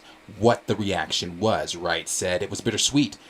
Shuri was always going to do it, but it was going to be done in a different way, where her brother was going to be alongside her, really explore that, like the comic books, the way that T'Challa and Shuri would be Black Panther alongside each other and try to figure out how to defend their nation. I should have pulled, hold on, hold on, I'm going to get to it, okay. Wright understood the responsibilities of this moment after Boseman's passing, even though she struggled with coming to terms with it, feeling extremely proud of what she accomplished. This is her speaking, but unfortunately, that's not how it panned out. I knew the responsibility, I knew the weight of it, but it was just bittersweet, something I struggled with a lot, but I'm extremely proud of myself. Had great support. Then she says, or then it goes on to say she specifically touched on being the first superhero that's a black woman in the Marvel Cinematic Universe, in the Marvel Cinematic Universe film, to earn the success that Black Panther 2 has earned, sharing her pride in being able to open the door to future stars as well. That line right there. Okay. But now we've come to full circle of the film being out. I'm just really proud of myself as a black woman, and she should be, being the first superhero that's a black woman in the Marvel, and that's great, bro. Like I said, don't get me wrong. I'm not here for Wakanda forever, but I'm here for that black power. I'm rooting for everybody that looks like me. I'm rooting for everybody black. So I'm happy for her. I root for her. I don't root for what they made, but I root for her. Then it says, history being made as we sit here, and I'm a part of it, and that feels surreal. And that door has just been opened for another black woman. Ah, interesting. To go do that. So I'm just proud, and I know my brother would be really proud of me too. Before I get on to everything else, I'm going to touch on this because I will forget if I don't touch on it now. She said, and they said here too, I'm gonna read the line they said, sharing her pride in being able to open the door for future stars as well, to where she added, and the door has just been opened for another black woman to go and do that. So I'm just proud. But in the same breath, Letitia, in the same breath, Marvel Studios, in the same breath, Nate Moore and Ryan Coogler, we couldn't look at opening the doors for another black male actor to come in and portray T'Challa. So that's weird to me. It's strange to me that you can sit here and say, and that door has just been opened for another black woman to go and do that, so I'm just proud. But you couldn't let a Yolande Noel, a Damson Idris, a John David Washington, an Aldous Hodges, or any of the other names come in and cut their teeth on a role like T'Challa, and then trying to insult our intelligence by insinuating that no matter how good the actor is, they just wouldn't have done what Chadwick did. Again, you don't know that. By insinuating that, what did they say? That they couldn't look at the next young actor that's not Chadwick Boseman and say you're T'Challa.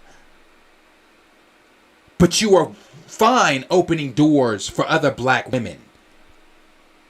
But you couldn't see the doors, the many doors that could have been opened from ushering in a new black male actor to portray the king, T'Challa. Again, that's what I'm telling y'all, bro. You gotta dissect some of the shit they say. And not just dissect some of the shit they say. You gotta go back and you gotta have a track record of shit that they have said. Because now, I want to share this. I'm gonna pull this up. Damn, do I not have that original. Hold on. Who did he talk about that with? I have it. I know I have it. It's just gonna. I would just have to scroll through and find it. But I know I have it because I keep all that shit. When did he talk about that? Hold on. Now I have to see when he talked about that. Bear with me 1 second.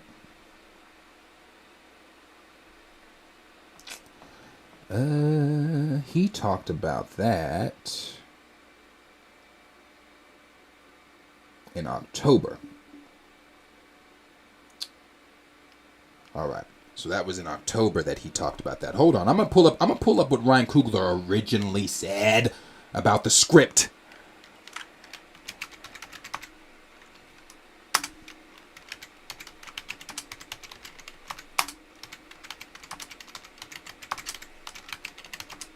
Because he called it a T'Challa vehicle. His words, not mine.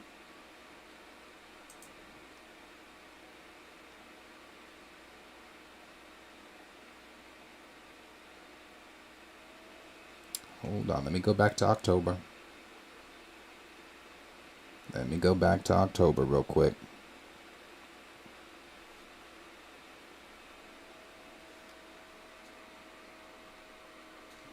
And it was titled Black Panther director discusses the sequel story. Okay.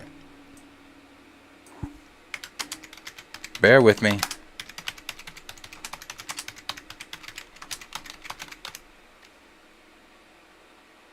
There we are. There you are.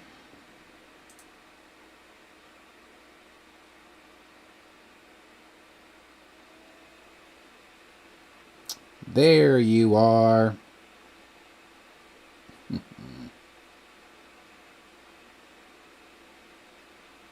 All right. October 28th, 2022. Ryan Coogler did his first interview talking about what the original script would have been. Now, you tell me if this is anything that you've heard in the last, what the original scripts would have been. Speaking to The Hollywood Reporter, Coogler explained that Black Panther sequel was originally a much more intimate focused story on Boseman's T'Challa following his death in 2020. However, Marvel decided against recasting the character, and Coogler and co-writer Joe Robert Cole instead wrote a different script. The script we wrote before Chadwick's passing was very much rooted in T'Challa's perspective. Coogler said it was a massive movie, but also simultaneously a character study that delved deeper into his psyche and situation. Let's move on. Now, you tell me if you hear anything about Letitia suiting up as... Now, again, hold on. I mentioned this, too. It could have been one of those things, because this came out in October, the film came out in November. It could have been... I guess you could say I'm giving a little bit of benefit of the doubt here. It could be one of those things where he wasn't trying to spoil anything, so therefore he didn't say, he didn't bring up the child. Even though I don't care. The child was never in the film. That was something that was shoehorned in. I don't care. But he didn't bring up the child. He didn't bring up Letitia. He didn't bring up them, being Black Panther at the same time or anything like that. So, none of that shit was mentioned. So, again, you could say the timing of this interview is the reason why it wasn't mentioned. But, I don't know. Then it goes on to say, the rewrite... Hold on. Let me get to where he was talking about it. All right, here we go. The rewrite would take the original story, acknowledge T'Challa's death, and instead focus on a different, as yet unrevealed character's point of view as they become a new Black Panther. The Black Panther has existed in Wakanda for centuries, so the notion of someone else picking up the mantle didn't seem... or are they talking about what it was going to be, or what it is? Oh, they are. Hold on.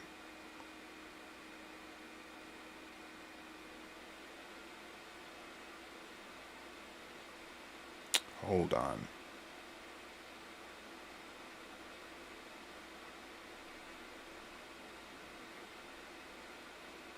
I want to make sure that I have that right. Hold on. Because I want to make sure that I want to make sure I'm not saying something incorrect.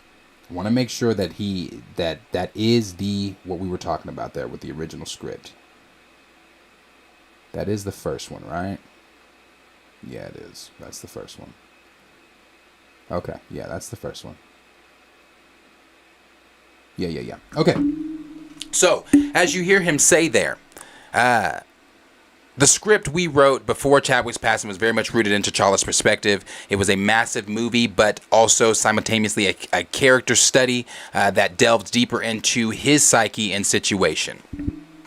None of that shit, nothing he just said, brings up Letitia as suiting up, which is fine. I mean, I wouldn't have wanted it for the second one, but, go off. But I wouldn't have wanted that for the second one, but... we still would have gotten T'Challa. Okay, I digress. But he didn't mention that. He didn't talk about that. And do you want to know why it wasn't discussed? Because it was never going to happen. I don't think that's what Chadwick wrote down. In his final moments, when he wrote the script, when he helped write the script, the original script, none of that shit was in it.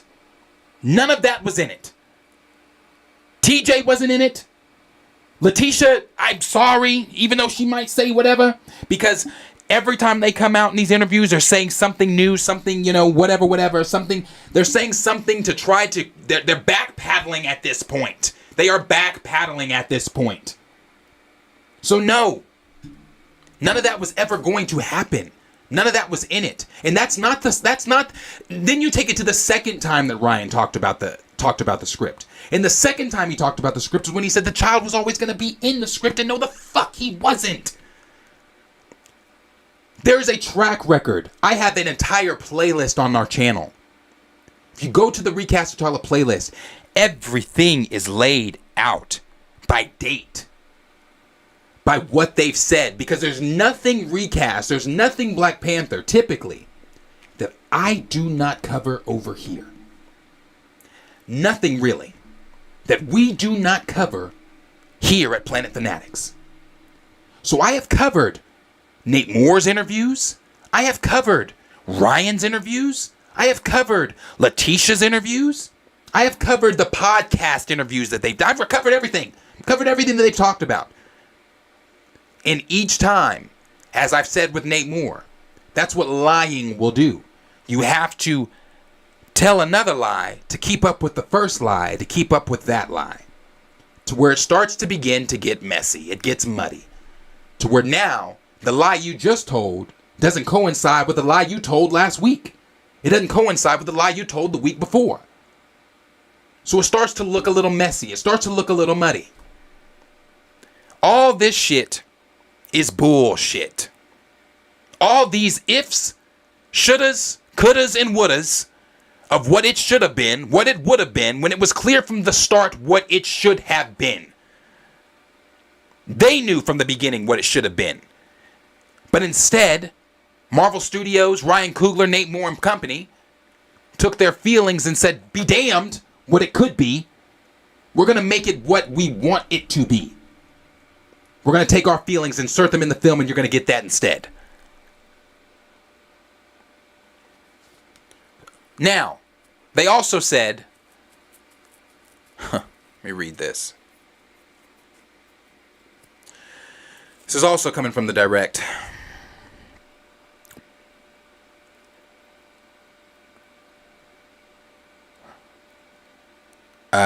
Disney Plus confirmed on Black Panther Wakanda Forever's homepage that the sequel will debut on Wednesday, February 1st, 2023. This will mark 82 days after Black Panther 2. You want to... I'm okay. I'm going to get there. This will mark 82 days after Black Panther 2 debuted in theaters on November 11, 2022, exceeding the theaters' 2 streaming gaps of Doctor Strange and the Multiverse of Madness, a record low of 47 days, and Thor: Love and Thunder 62 days. The confirmation comes a day after Disney Plus support team prematurely shared the incorrect date of January 20th. It was not incorrect. That's what they were going to do. Bro, I'll tell you what. Let me put it this way. You're not talking to little kids. When you put out these articles, you might think that you can bamboozle some of the people reading this shit, but you're not going to bamboozle me because I'm not no little kid and I'm not stupid. You're not throwing something over my head like that. What they just said there at the end incorrectly shared the date of January 20th. They never incorrectly shared a date of February 20th or January 20th. January 20th was always going to be the date that Wakanda Forever was going to hit Disney Plus. The reason they have backpedaled on that as well, since they're doing all this backpedaling, why not backpedal on what we were going to do? Why not backpedal on January 20th? Let's release it February 1st, the start of Black History Month. Let's do it there. Because somewhere in some universe, Marvel and company, Ryan Coogler, Nate Moore, and I'm sure it was Nate Moore, somebody over there's idea, to put this film out Black History Month because they believe that they have created a masterpiece. They believe that Wakanda Forever, Black Panther within the MCU franchise is Black history. What you've done with the Black Panther franchise is not Black history. The Black Panther franchise within Marvel Comics is Black history. It is Black history. I can hear people saying now, nah, you're making it too deep. No, it is Black history. Why do you think the character was created during the height of the Civil Rights Movement? Why do you think the character has the name the Black Panther? Why do you think the character Why do you think the character was created the way that the character was created? Because it shows our power. It shows our might. You know, a lot of folks think that we were dumb, that we were always slaves, that we were always the help, that we always had to do this or that or whatever. That shows me, again, your lack of education. That also shows me the indictment of the American educational system. Because we were more than the help, than slaves, than this and this and that. We were kings and queens. That's not fictional, sweetheart. That's not fantasy. We come from kings and queens. Everybody likes to talk about the pyramids in Egypt. There were other pyramids in Africa. That's a topic for another time. We come from a long line, rich history that was portrayed in Black Panther, the comics. Even in the first one. Even in the first film. So it is that deep. But them putting it on Black History Month is interesting to me. Again, the interest comes in because they know what they're doing. They're trying to tether this to, you know, Black history and all that type of shit, but it's not. It's not. If Marvel really cared about honoring Chad the way they say they did, Marvel is about to do, I don't know if any of you are aware of this. This was going to be something I was going to talk about, but changed my mind. Marvel's doing a biopic. A biopic on, now, a difference in a biopic and a documentary. Obviously, a biopic is your akin to your Bohemian Rhapsody with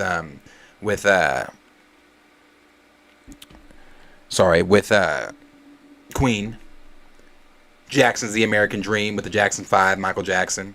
What's Love Got to Do with It with Angela Bassett portraying Tina Turner. Other biopics like Get On Up with James Brown, Chadwick Boseman. You know, go on and on, biopics. But Marvel's about to do a Stan Lee biopic. Honoring Stan Lee, as they should. Honoring Stan Lee. But if you remember, before Wakanda Forever came out, I said the best way, in my opinion, to honor Chad, if you want to honor Chad, would be to do a documentary. Obviously not a biopic in that situation, but to do a documentary. To get a bunch of people. We heard Sebastian Stan come out. Whenever it was Chad's birthday. Chad's birthday recently passed. When Chad's birthday passed, he came out in a statement and called Chad all these wonderful things and blah, blah, blah. We've had other Marvel stars come out and say X, Y, and Z, that he was this, he was that. You could have gotten all the Marvel cast that has come in contact with Chadwick Boseman while he was during his time at Marvel Studios. The crew that came in contact with Chadwick Boseman. People in his personal life. You could have gotten a bunch of different people to come together and you could have done one of your little Marvel Assembled things where you put the emphasis on Chadwick Boseman. Where you have people come in and talk about the type of person that he was. Where you could even show, since Marvel refuses to do this, that Marvel refuses to acknowledge this, rather. You could have even showed interviews where he stated why the character of T'Challa, the Black Panther, is important.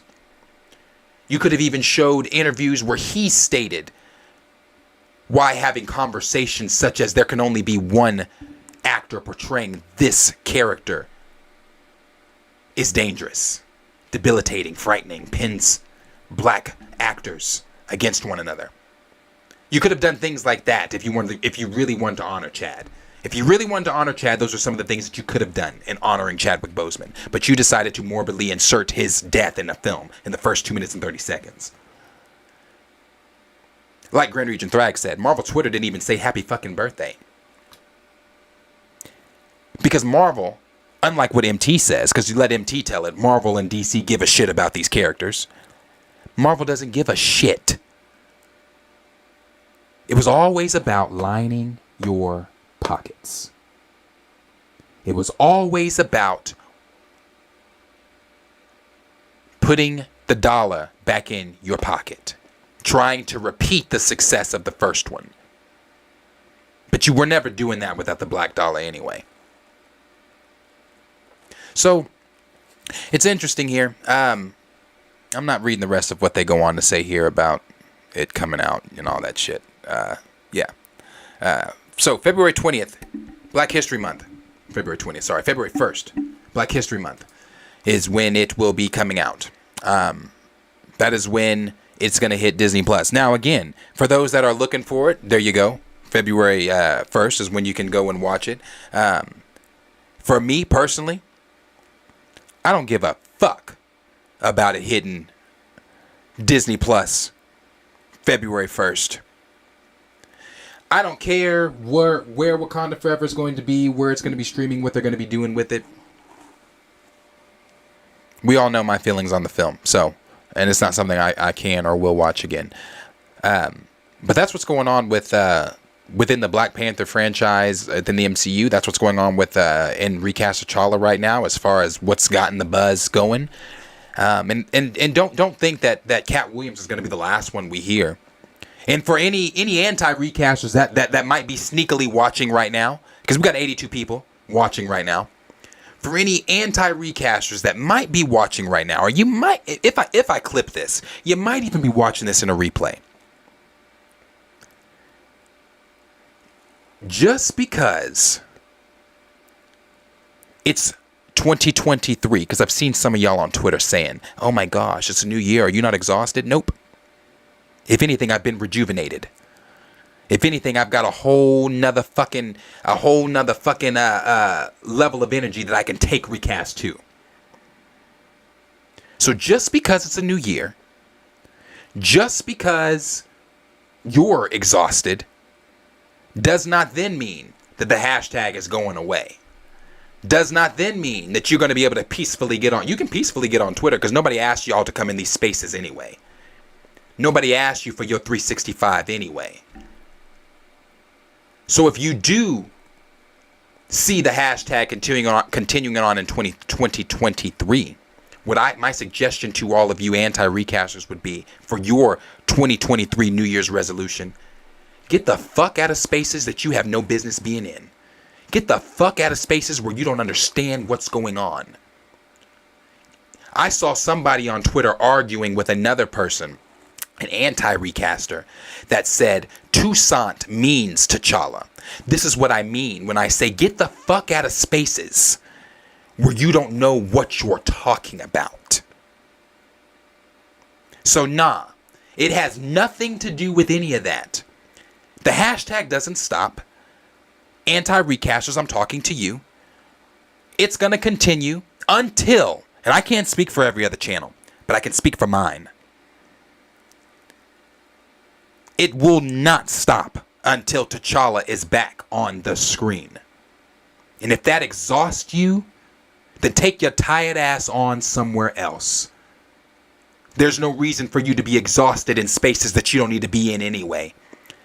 That seems like an oxymoron, does it not?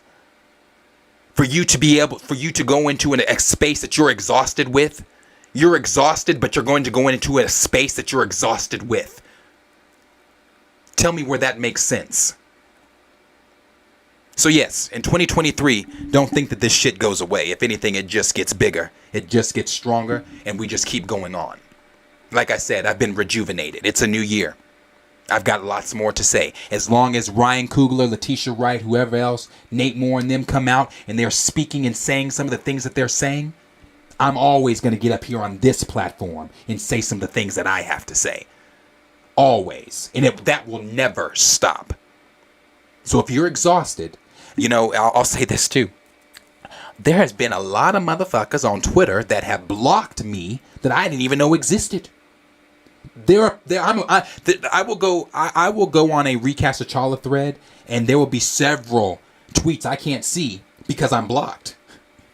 And when I say this, I want to make sure I'm saying this very clearly. Please keep blocking me. Please, if you disagree that much with what I'm saying, please block the shit out of me. I don't want you to see my tweets. I don't want to see your tweets. I think if we can't, if that's the way that the recast crowd and the anti-recast crowd have to coexist. Block the shit out of me. Because if I've hurt your feelings that much with me saying recast T'Challa, a character that deserves to still be on screen, block me, bro. Block me. So in 2023, I hope to see more accounts where I'm blocked. In 2023, I hope that I hope with as exhausted as you are, you go sit your exhausted ass down and stay out of these conversations since you're so exhausted. So yeah, that's what I have to say today about recast. That's what's going on. You saw the video with Katt. Again, don't think that Katt Williams is going to be the last one that comes out and says anything about it. Katt Williams is it's just one of many that is starting to wake up. One of many that are starting to see Wakanda Forever wasn't that shit. There's still going to be people out here trying to tell you that the movie didn't flop because of X, Y, and Z, because numbers this and numbers that. The movie flopped. The movie flopped. It flopped. It's just simple as that. People trying to do these mental gymnastics, trying to make you understand that, oh, well, if you take this number and you carry the 3 and then you substitute the Y and then you subtract and add here, well, then you can see Wakanda Forever did good. Fuck you and your mental gymnastics. Wakanda Forever did not do good. The movie flopped. And again, that can be attributed to the black dollar. I was watching another video. Do y'all know how powerful, and actually, let me rewind that. Let me start at this. You know how powerful the black dollar is? Do you know how powerful we are within our community? Do you know that how powerful we are when we stand together? Yeah, I'm taking it there because I'm feeling some type of fucking way right now, so I'm taking it there. Do you know how strong we are? Do you know that the black dollar amounts for not billions, but trillions when it comes to media, when it comes to food, when it comes to music, fashion, you name it? The black dollar is king. The black dollar amounts for trillions. And when we stand together, we're stronger together than we are divided. That's why it pisses me off so much that we got black brothers and sisters on the outside saying it ain't that deep. Saying you still got your T'Challa, let it go, blah, blah, blah, blah, blah. When we stand together, when we show the power and the might of the black dollar, just look at Wakanda fucking Forever. You're seeing the power of the black dollar. Look at the first BP film. I don't have to, actually, you know what? Because some of you are visual learners. Some motherfuckers are visual learners. So let me help you out visually. Let me help you out visually. Hold on.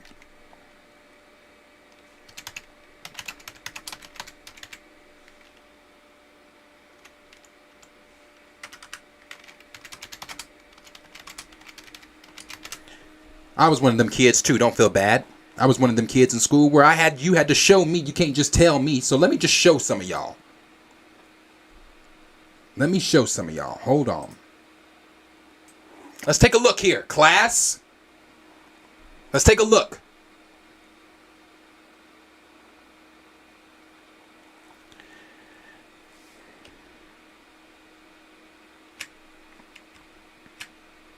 I'm going to zoom this in so everybody can make sure that they see what we see here.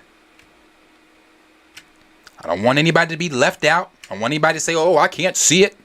Oh, that don't make sense. No, I got all the sense for you right here. You're just too busy doing them fucking mental gymnastics Marvel's making you do. Domestically. Hold on. Sorry. I want to make sure that I pull up the other.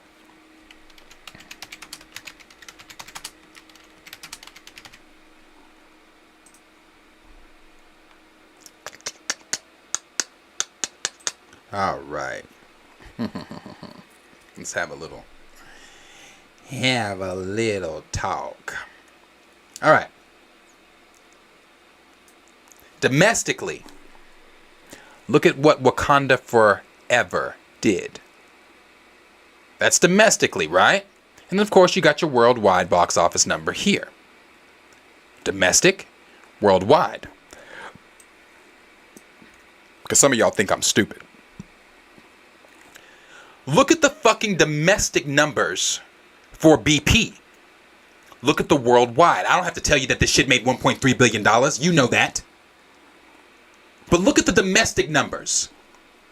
Let's see it again. Wakanda Forever. Right? Black Panther. Wakanda Forever. Black Panther. Wakanda Forever. Black Panther. Now, again, that might not be good enough for some of y'all. So let me help you out even further. Bear with me.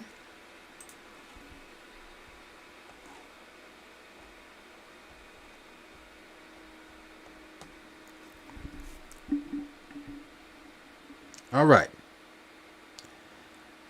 Marvel Studios left $260,413,913 on the table by not recasting T'Challa. I'm just talking domestically. I ain't talking the worldwide stuff, international. I'm talking here at home. In the United States. Domestic. Here. Home. That's what I'm talking about. So, now that we're looking at this, right? We're seeing the numbers, right? Because we can all do math here. Ain't nobody in here, nobody in the chat is Dwayne Johnson, right? We all know how to do math. We can all math. It's very simple.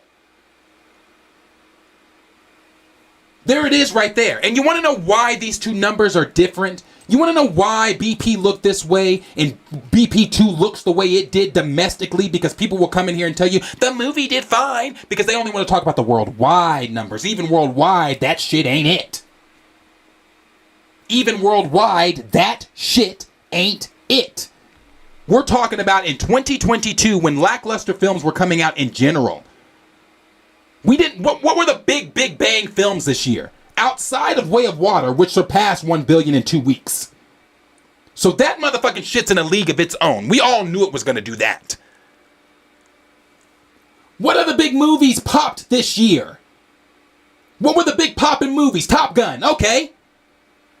We knew Wakanda Forever wasn't passing that either. Keep coming with it. What other big movies were in its way as competition? You had none. So again, when you say that, oh, it was crushing other films, it was doing this, it was doing that, to who? And where? In what universe? You take away the black dollar, you get your $439,645,653. That's what you got.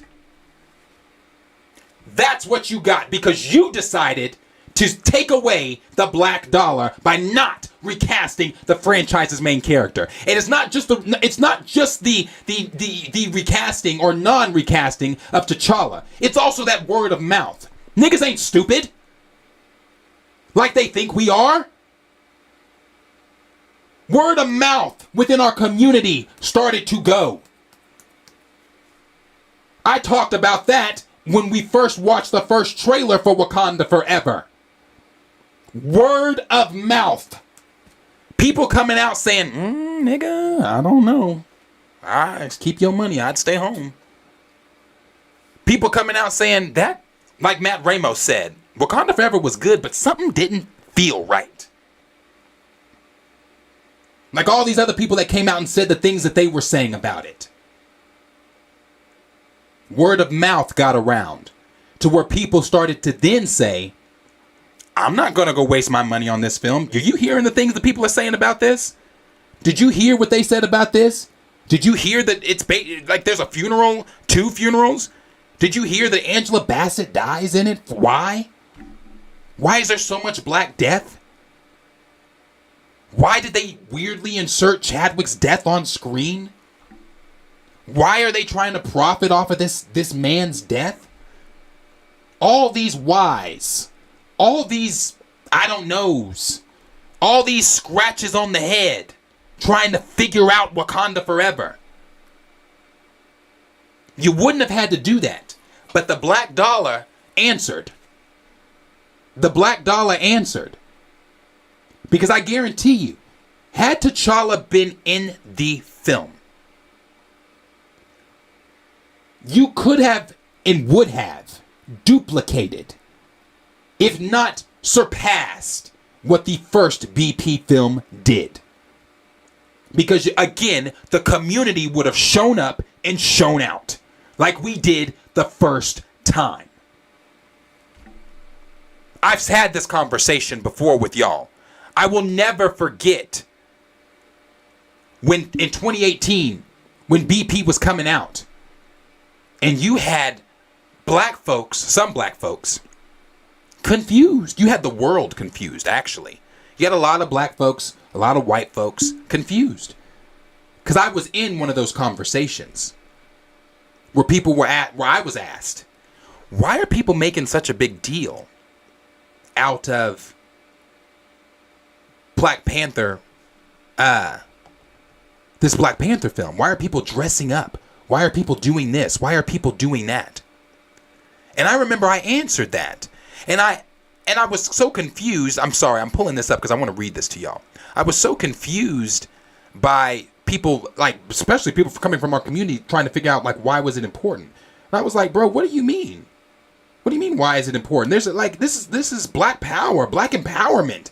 Not only that, like, what the character stands for. But anyway, in 2018, I posted this on my Facebook status, and I want to read this to y'all. I said, I keep seeing people say, oh, this isn't the first Black Panther, this isn't the first black super. Now, I'm sharing this to show y'all, this ain't no act up here. This ain't no, oh, Darius is doing this for the clicks. I've seen that. People commenting, oh, you're doing this for views, you're doing this for clicks. I don't do shit for views. I don't do shit for clicks. Darius is authentically Darius 24/7. You can ask anybody that one. I don't care who you are. I don't care what your agenda is. I don't care what you got. I'm going to be me 27% of the time. What they say, 20, I'm sorry, not 27%. 247, I'm authentically me 277. That's what I meant. I'm authentically me all of the time. So my thoughts that you're hearing up here are not new thoughts. I've always thought this. So I said, I keep seeing people say, oh, this isn't the first Black Panther superhero movie. So what's the big deal? And a lot of other nonsense.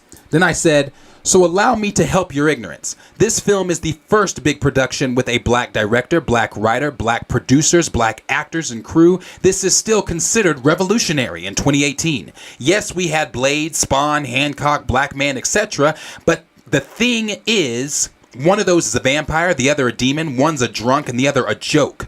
Young black kids, adults have waited to see images of black characters in power, intelligent, regal achievements.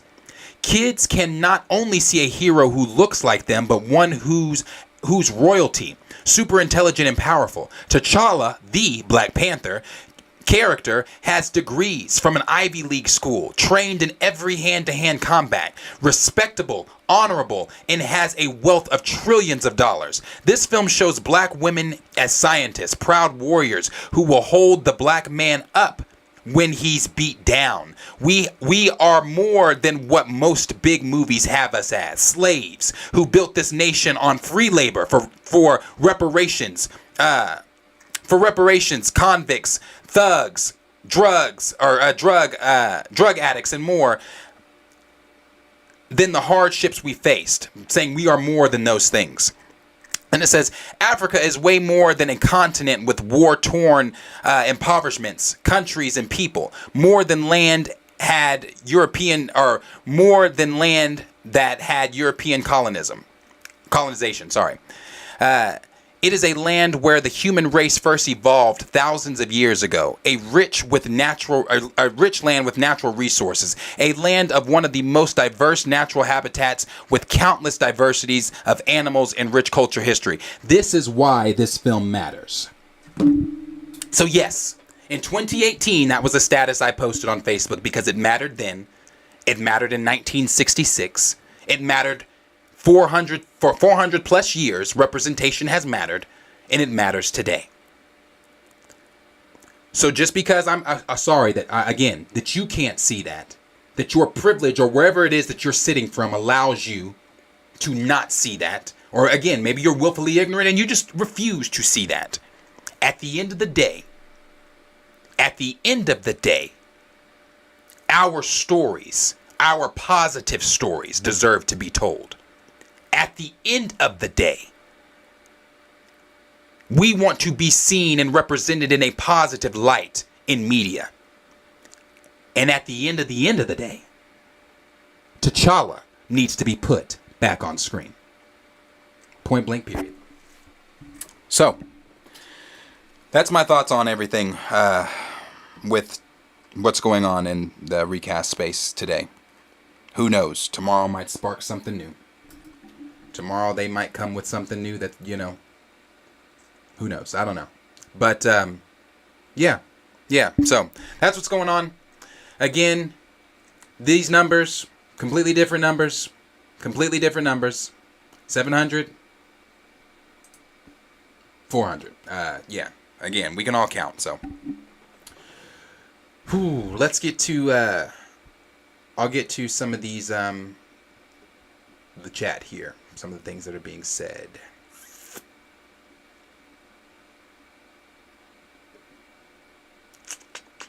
Let me see.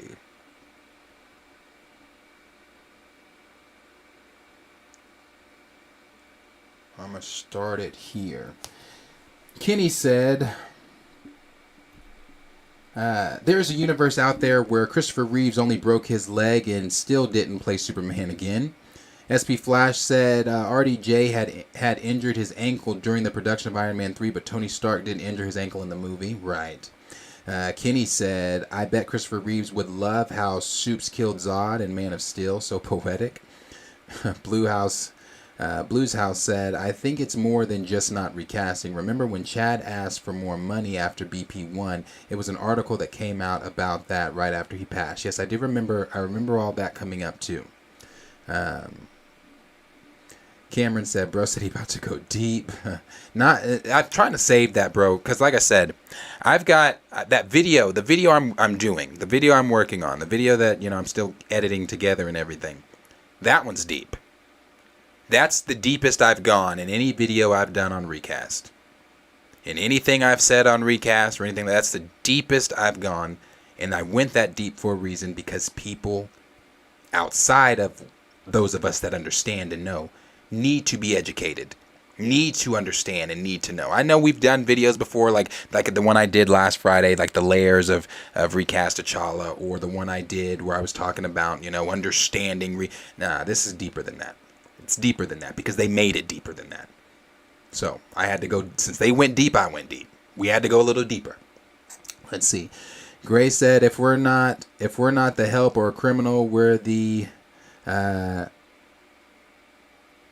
the curator to a joke, or the character or the joke. Yeah, we are always the caricature. That's what I was showing there. The caricatures that they were, that we were back on screen then. Hey, whoever sent that, I appreciate it so very much. That came from Stamina. Thank you.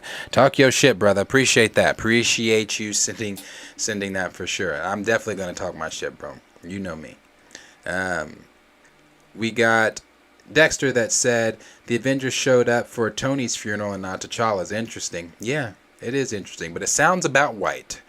D Stizzle said, and some of that stuff was made by Disney. Walt Disney was like a racist version of Stan Lee. Yeah. There's that real racist. I can't remember the name of it. That I talk about it in the video I'm doing though. That real racist cartoon that Disney had done. I gotta remember it. Andre Ware said Dr. Umar called them multiculturalist. I know. That shit was funny. Raymond said, I appreciate James Rhodes. I appreciate Falcon / Captain America. I appreciate Blade and Blue Marvel and Luke Cage and Night Thrasher, but T'Challa hits different. Yes. Yeah. And that's a very good way of putting it. I appreciate all those characters. But at the end of the day, T'Challa does hit different because he was the first. He was the original. He stands in a lane all on his own. T'Challa walked so those heroes could run. So those heroes could be made. Without T'Challa, those heroes aren't made. So yeah, he definitely hits different. He holds a special place. Raymond said, "We're never seen as Black King before. We never saw us before colonization and slavery before. Wakanda was something that we could have been. So for the people who say get over it, there's another. Or there are others. I think this is the second part. So for all of the people against 2BPs and those that said T'Challa died in the comics, here it is, proof. We missed out on something so profound and something so important." Yeah. Yep.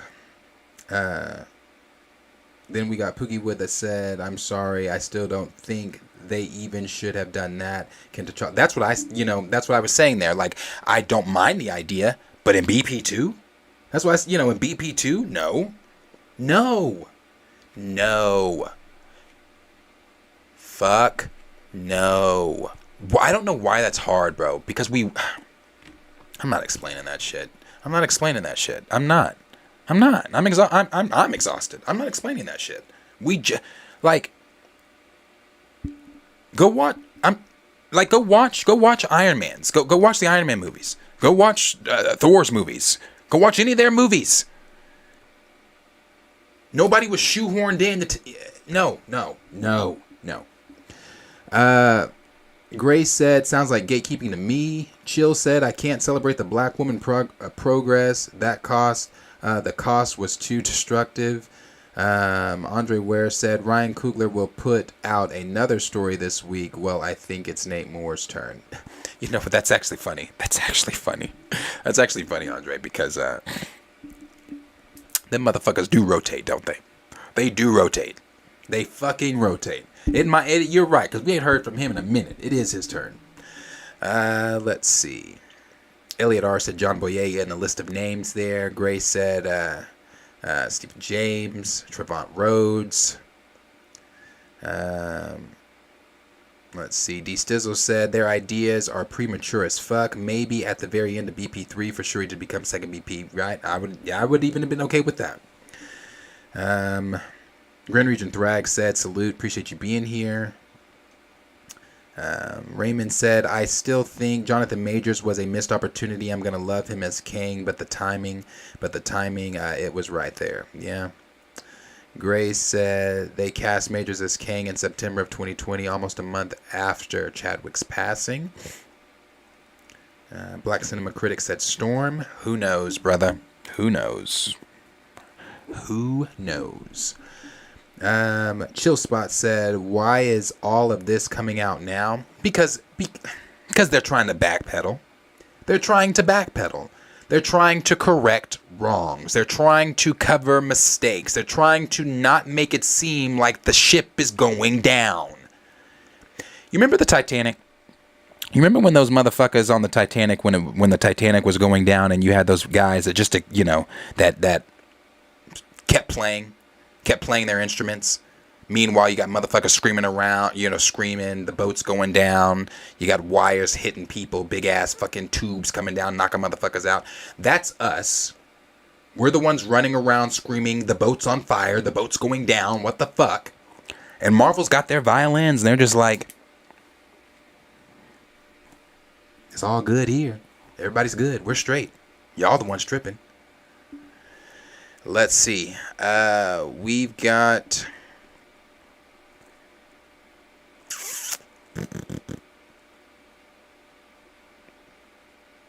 Where was I?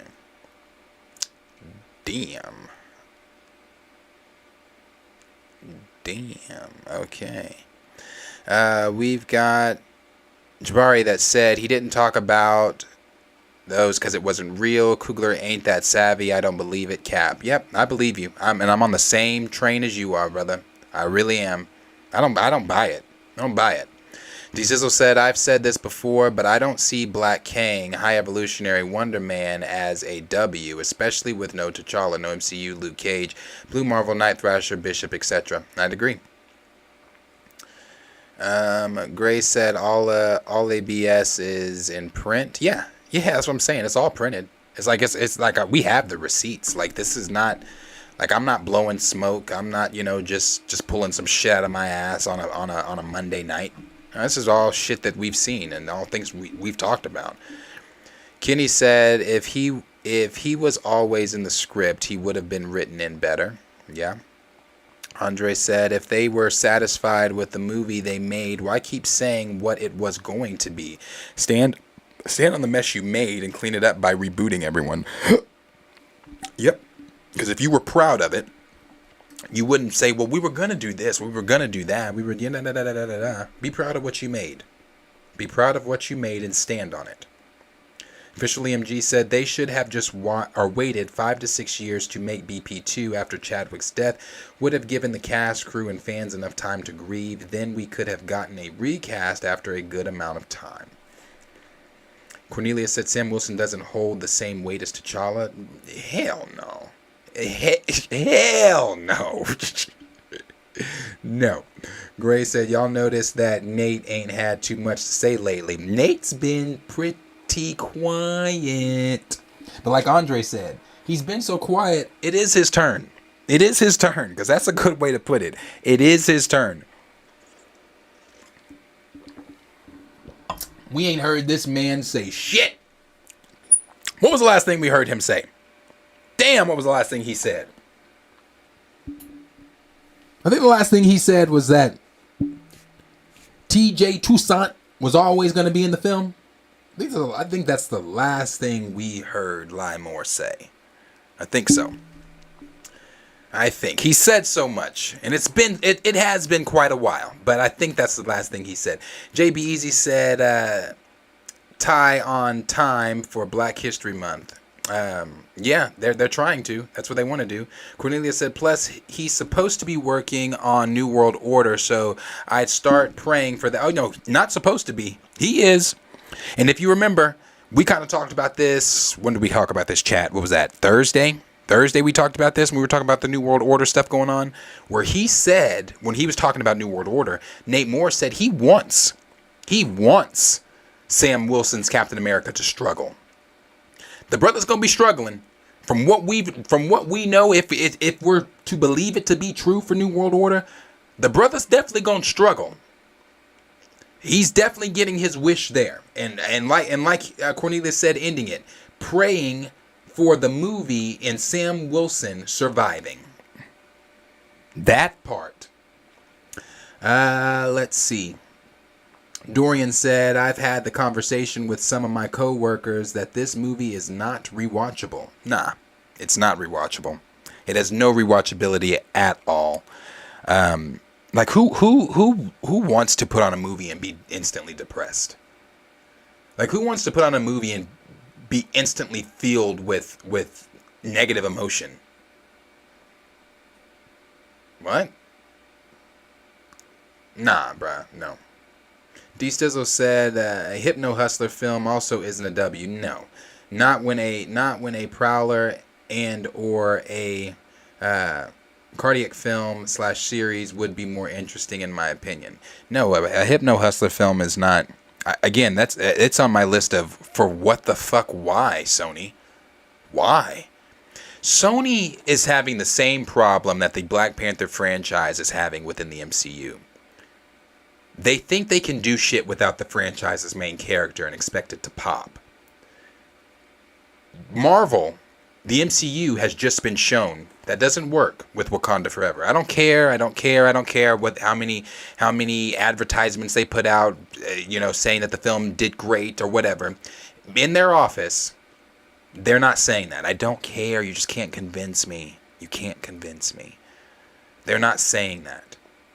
Meanwhile, Sony's doing the same shit, thinking that they can put out these films and series without their franchise's main character, Spider-Man. So they're having the exact same problems right now. None of this is rewatchable. No one's checking for a Hypno Hustler film, just like no one was checking for a Morbius. No one's going to be checking for whatever the Rhino Buddy Cop Sandman film they're trying to do.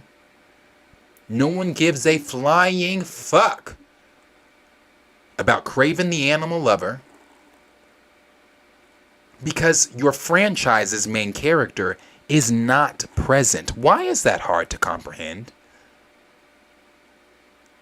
Why the fuck is that hard to wrap your brain around? Cornelia said, I posted, we aren't watching this for Black History Month. Yeah, ain't nobody watching this for Black History Month. What? The Jinx said they are breaking their arms, patting themselves on the back. Yeah. I always use the quote from Andor. I didn't watch Andor, but I always use the quote from Andor when he's talking about the Empire. I use that talking about Marvel. Look at them. They're so fat and proud of themselves. They think that what they've made is a masterpiece. It's not.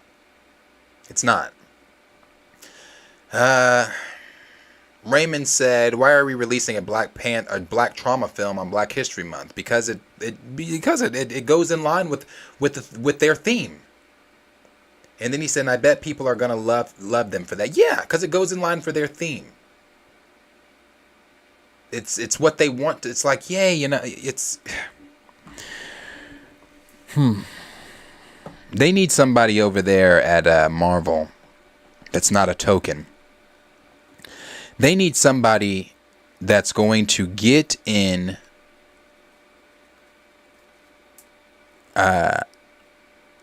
these meeting rooms and not be afraid to speak your mind. Not be afraid to say, oh, yeah, well, that's not a good idea.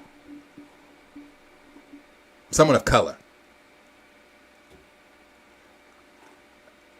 Cornelia said, I'm just so turned off by Marvel Studios right now. I wish DC had their stuff together so I could completely ignore Marvel for a while. Stamina said, yeah, let's celebrate Black history via the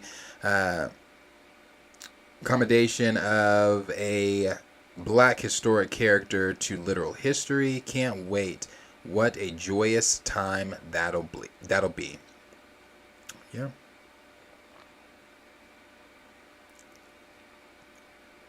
Sorry, I'm reading something that keeps popping up on my screen.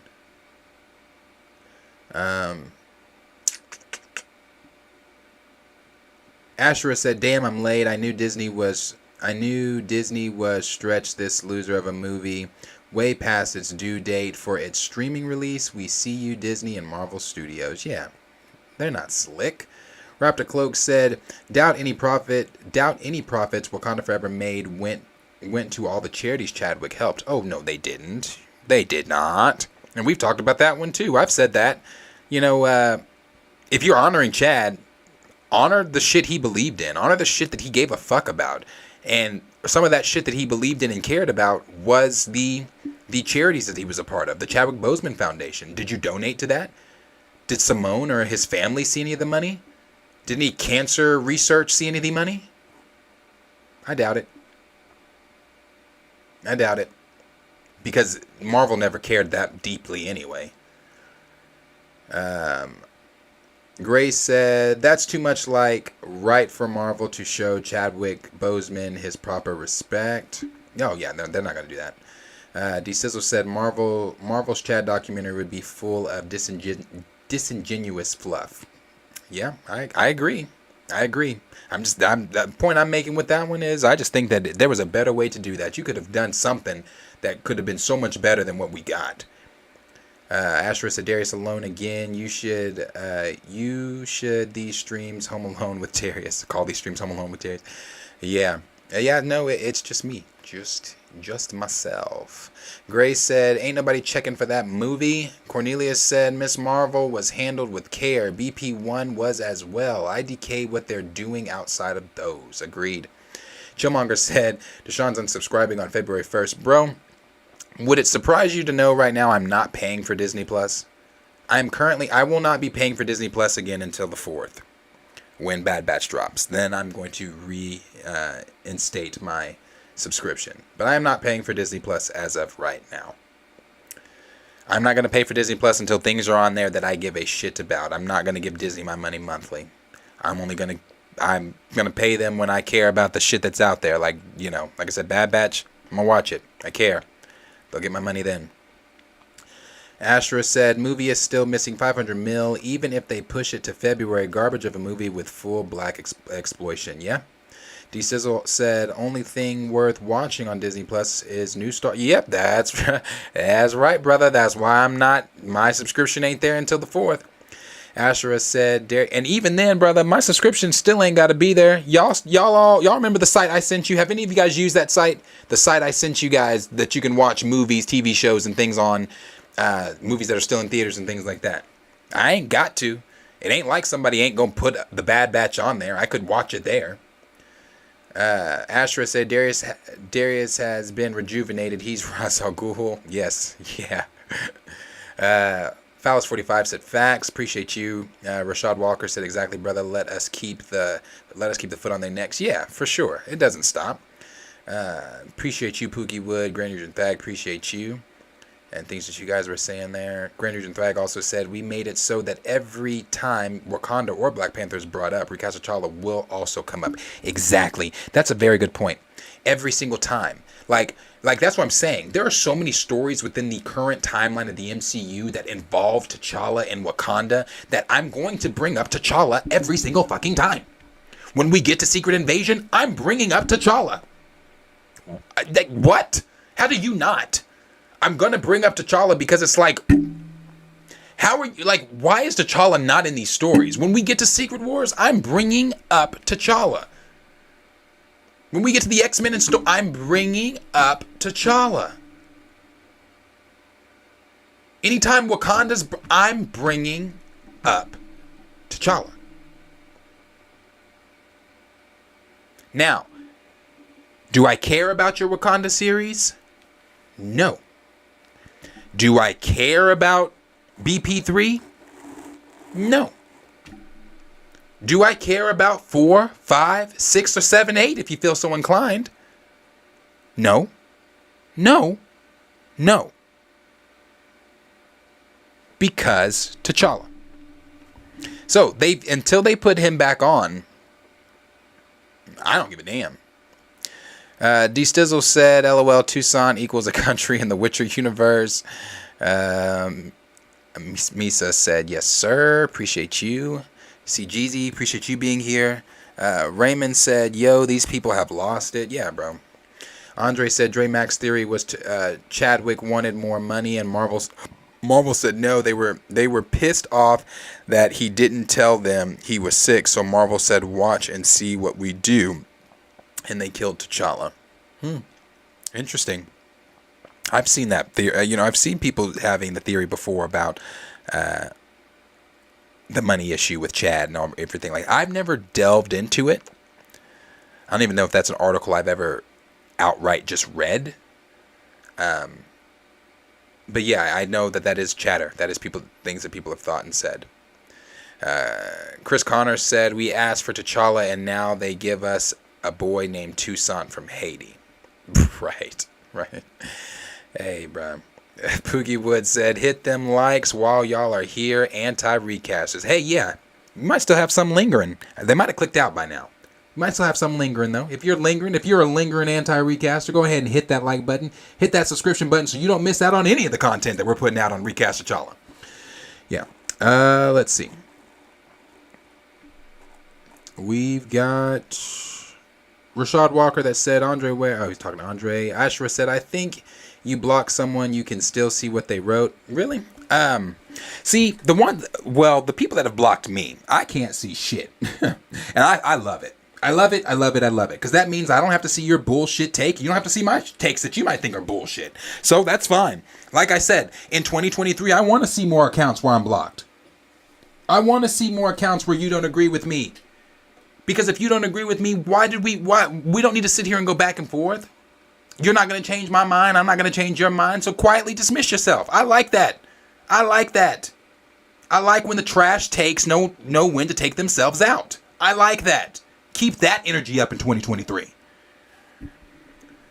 Let's see.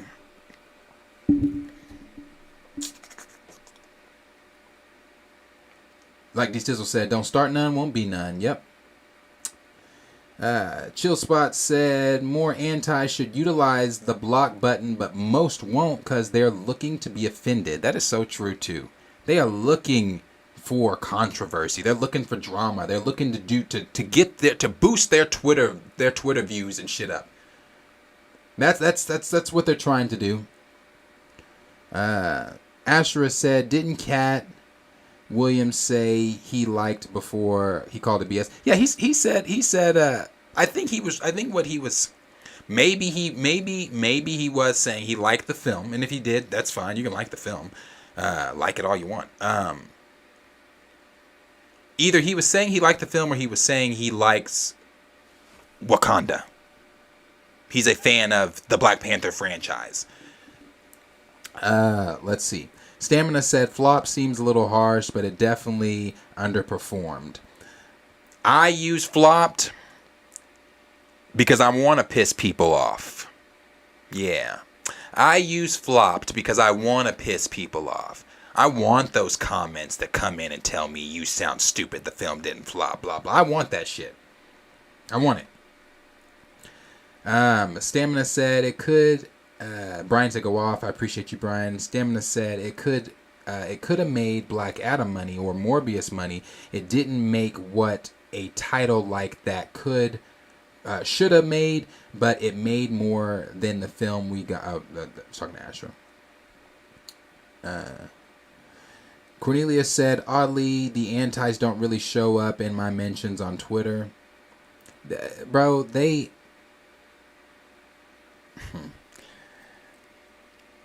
can't get enough of some of my shit. It's quite annoying, honestly. I wish I could, what Patrick say in SpongeBob, let's push them somewhere else. I wish I could push them to your mentions and they can get the fuck out of mine.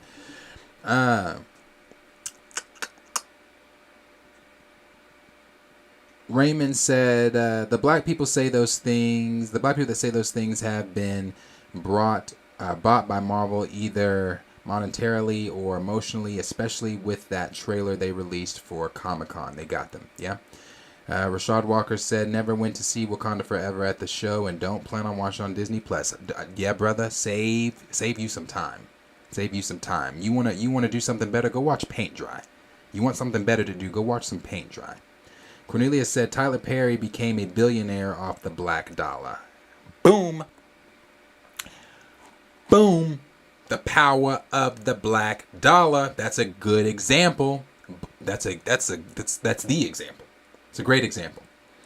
Jillmonger said how fitting that it's 3/5 of BP1. Yeah? Yeah, right. Cornelia said to where now Marvel now films on his studios. That's true too. That is very true too. Gray said you see the domestic gross, you take 50% away from that. You take 40% away from the worldwide. You add what's left together. You get bullshit. Ashura said leave your dentist job and become a teacher, Darius. You know, oddly enough, I was a teacher. I taught. I was the, let me put it this way. I was the school tutor for Irving Middle School here in Norman. I was a school tutor, but I was also the 8th grade basketball coach. Mind you, we only lost one game, but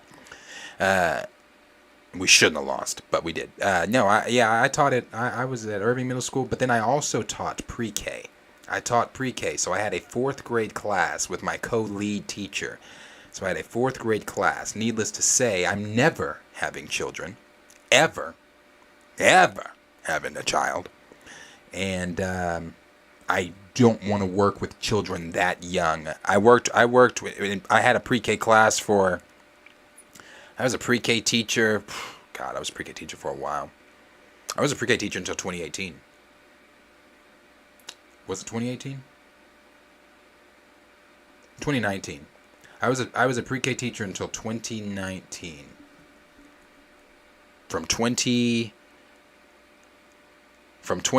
to 2019. Jesus. Oh my God. Maybe that's why I don't like kids. Let me see. Brian said domestic for BP1 did better than Wakanda Forever International and domestic combined. Yep. Stamina MC said, by the look of things, BP2 opened on more screens and average ticket price likely would have been higher too. Underperformance. Then we've got D Sizzle that said, I don't know what that one is the only phase, Doctor Strange, The Multiverse of Madness is the only Phase 4 film that made a decent profit. Spider-Man doesn't count. No, does not count because, no, Spider-Man doesn't count. That's Sony. Most of that money went to Sony. Yeah. Did it? Yeah. Yeah, most of the money for that shit goes to Sony. Let me see. Then we've got Gray that said, you put the total amount and see how that lines up with 450 to 500 mil budget plus marketing and see what you have left. Brian said Top Gun is the movie of the year.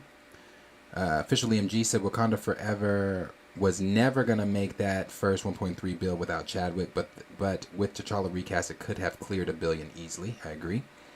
Ashra said Avatar 2 is at over 1.4 bill and BP2 in third place with Puss in Boots. Watch Puss in Boots pass that. I hope it does. I hope Puss in Boots passes it.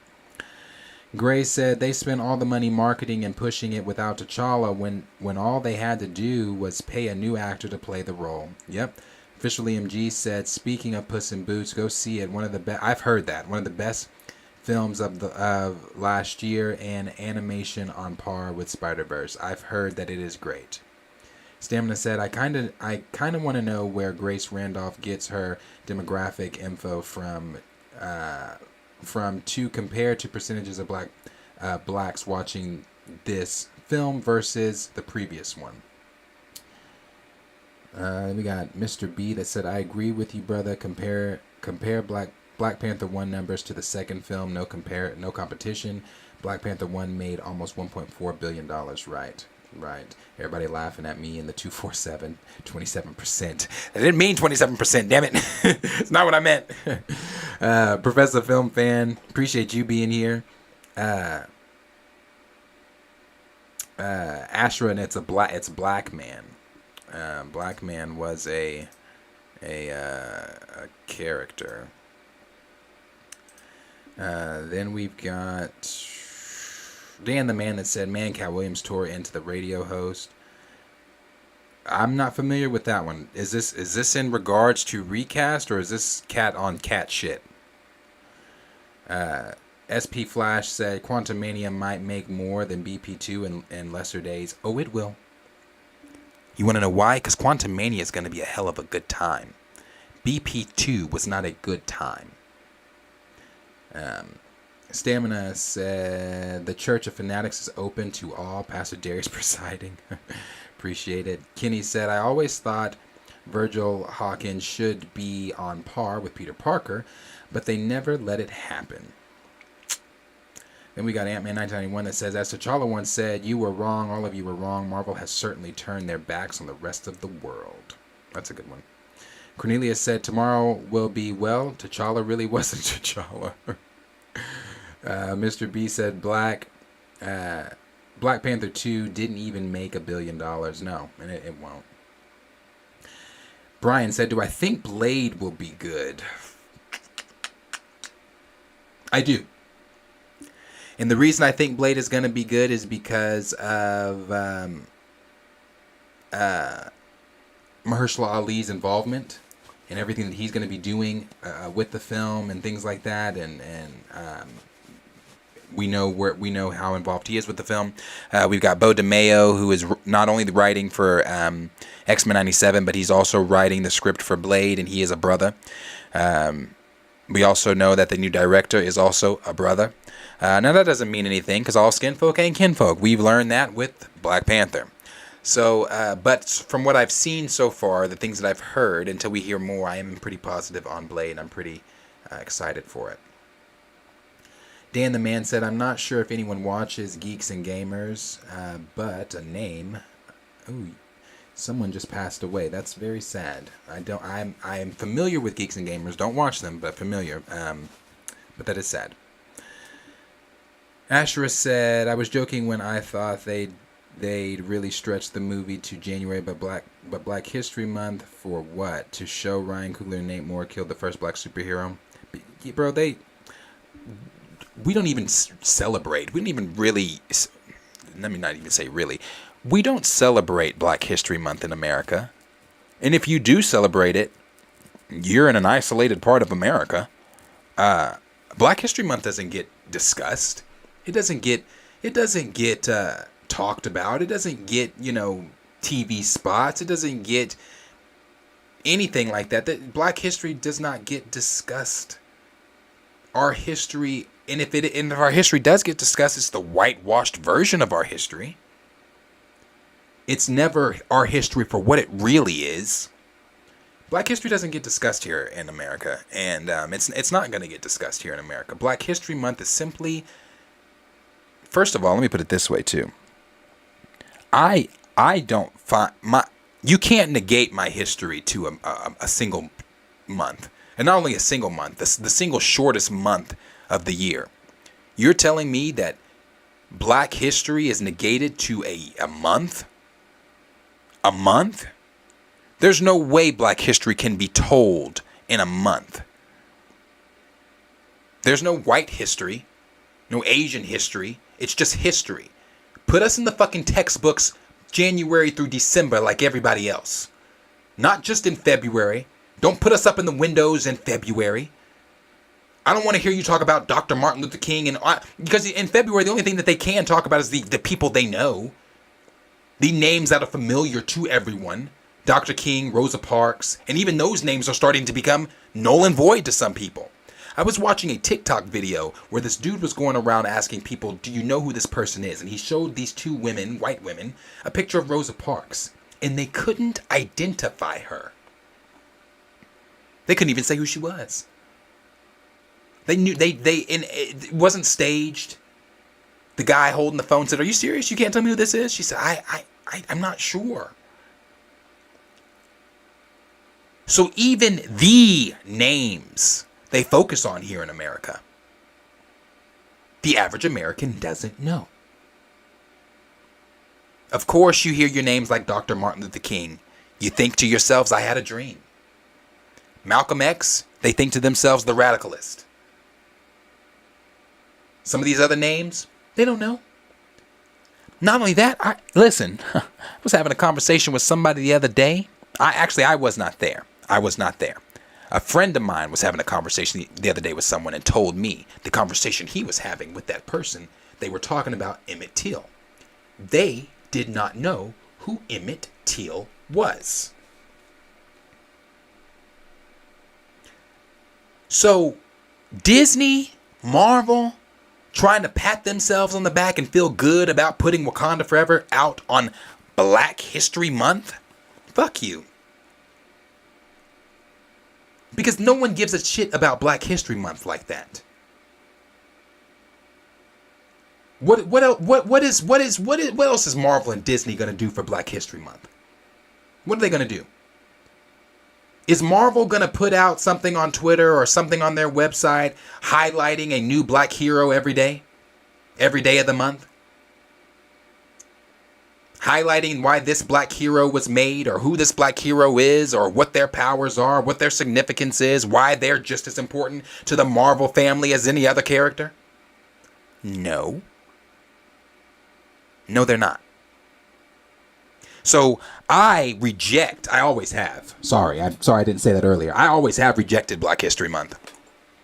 Because you cannot relegate my culture's history to one single month.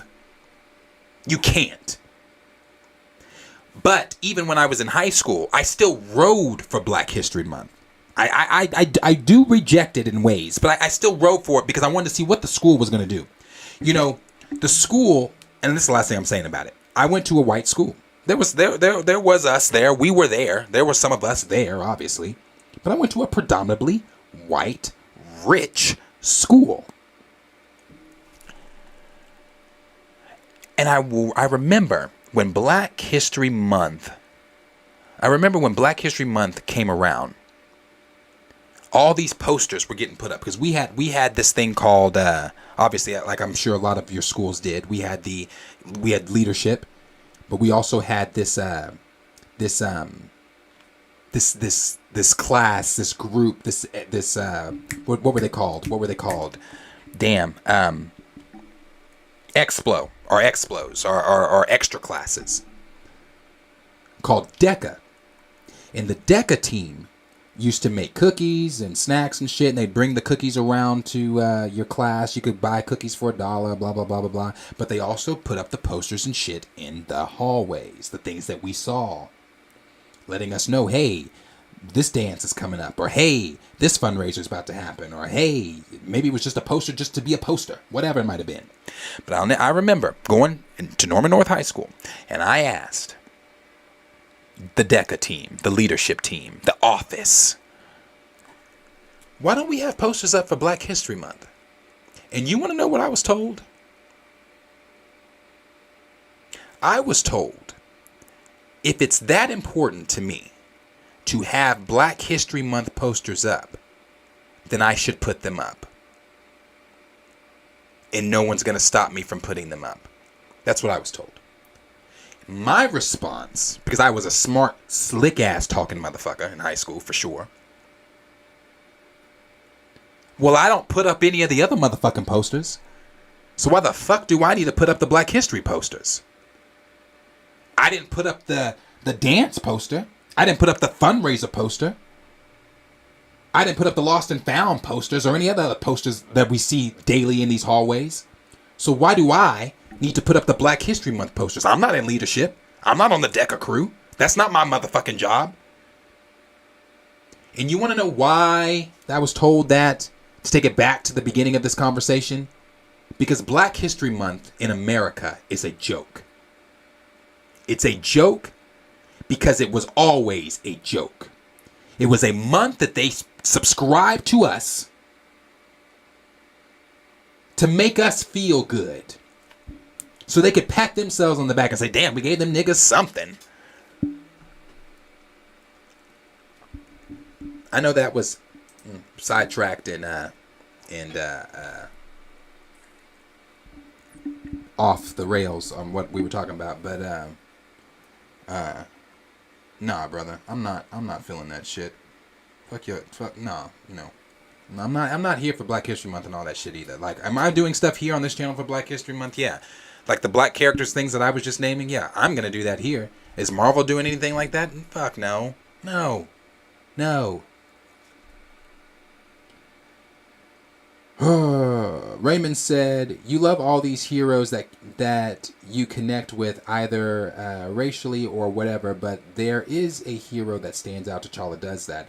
The only time we've seen a black king in cinema, in my knowledge, is T'Challa. And if you want to go back to James Earl, yeah, I was just about to say that too. The Coming to America stuff, yeah.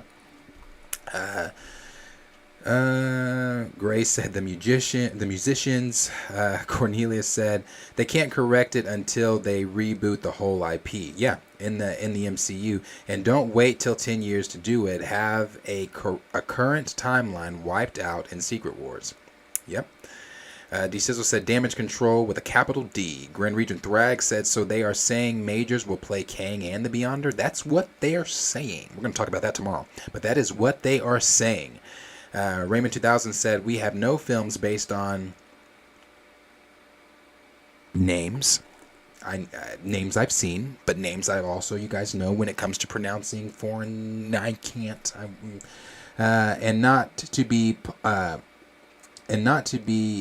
political, but we haven't seen any accurate portrayal of Christ or other biblical characters. That's why T'Challa was important. No, we haven't seen an actual portrayal of Christ, and that's another thing that these folks is all gonna be shocked at. Shocked when Jesus comes through the clouds. I'm gonna be shocked. I'm like, oh, he is black. Oh, he's been black. Let's see. Network said the actor who plays the character Elliot from Gangs of London is a perfect candidate for T'Challa. I've seen other people say that too. Raymond said, in Darius, as a Michael Jackson fan, you know he was trying to work with Spielberg. He was on making an ancient Egyptian film with, I think, even the story of King Tut with an all-black cast, and they said no. Yes, that's why he did Remember the Time. Yes. Cornelius said Nate Moore probably likes to do more race play with his wife. Was that too far? No, it was not. D. Stizzle said there should always be some struggle in these stories, but Nate always wants it to be front and center. Agreed. Raymond said it's like people who watch these Butler in Detroit multiple times. After one time, I'm good. Why do I watch films to be depressed? Brother.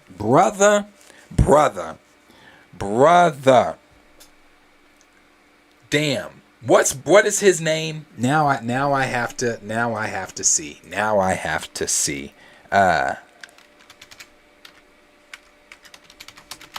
What is his name? What's his name? Will Poulter. Will Poulter, who is playing our Adam Warlock. Brother, there are some roles that these actors and actresses play so damn good, they have you forgetting that they're playing a role. Because Will Poulter's character in Detroit as the police officer, brother, I was done with him in general. I was done with Will Poulter. I wasn't, but then again, you have to remember, he's acting. Because, brother, I'm telling you, Detroit is one I can't revisit. I can't revisit Detroit. Detroit is like that. The feelings I felt in Detroit, the shit that took place in that apartment fucking complex. And Will Poulter played the shit out of that character. Made me want to beat his whole entire ass. Another one is, what's her name? Sarah Paulson. She played Mistress Epps in 12 Years a Slave. She played the shit out of that role to where I hated her ass too. But again, just a role. But I agree with you. Detroit is one of those I'm not rewatching because I don't want to be depressed.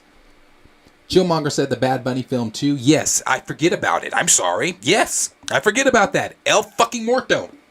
They're doing that shit too. We forget that is happening, right? We forget that that's happening. Yeah. Cornelius said they're trying to do a Sandman, bro. Not just Sandman. Rhino and Sandman. I've heard it's like a buddy cop type of film. If it's still on the table. D. Stizzle said, I've seen some fans call Hypno Hustler a W, which is funny. Grand Region Thrag said, and Sony's IP isn't connected to the MCU for the most part. Another reason why people don't care about those movies. Yep.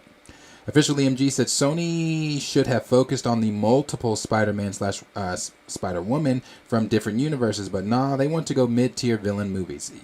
Makes no sense. Cornelius said they made a mockery on a few levels. Greenwich and Thrax said, right, Marvel thinks they can just throw whatever out and we eat it up. Yeah, that's what they think. Gray said, who the hell copies Sony in the first place with these ancillary characters without the main character they're associated with? That was my point with Morbius. Again, I'm never viewing Morbius. I'm never viewing Morbius. I meant that shit when it came out, and I mean that shit today. I still haven't seen it. I won't see it. It is just because I don't care, bro. Spider-Man's not in it. I don't care. Dan the Man said, did they just cure Sandman in No Way Home? How the fuck you gonna have him team up with Rhino? Different universe. This is supposed to be whatever new universe Sony is doing that no one gives a fuck about.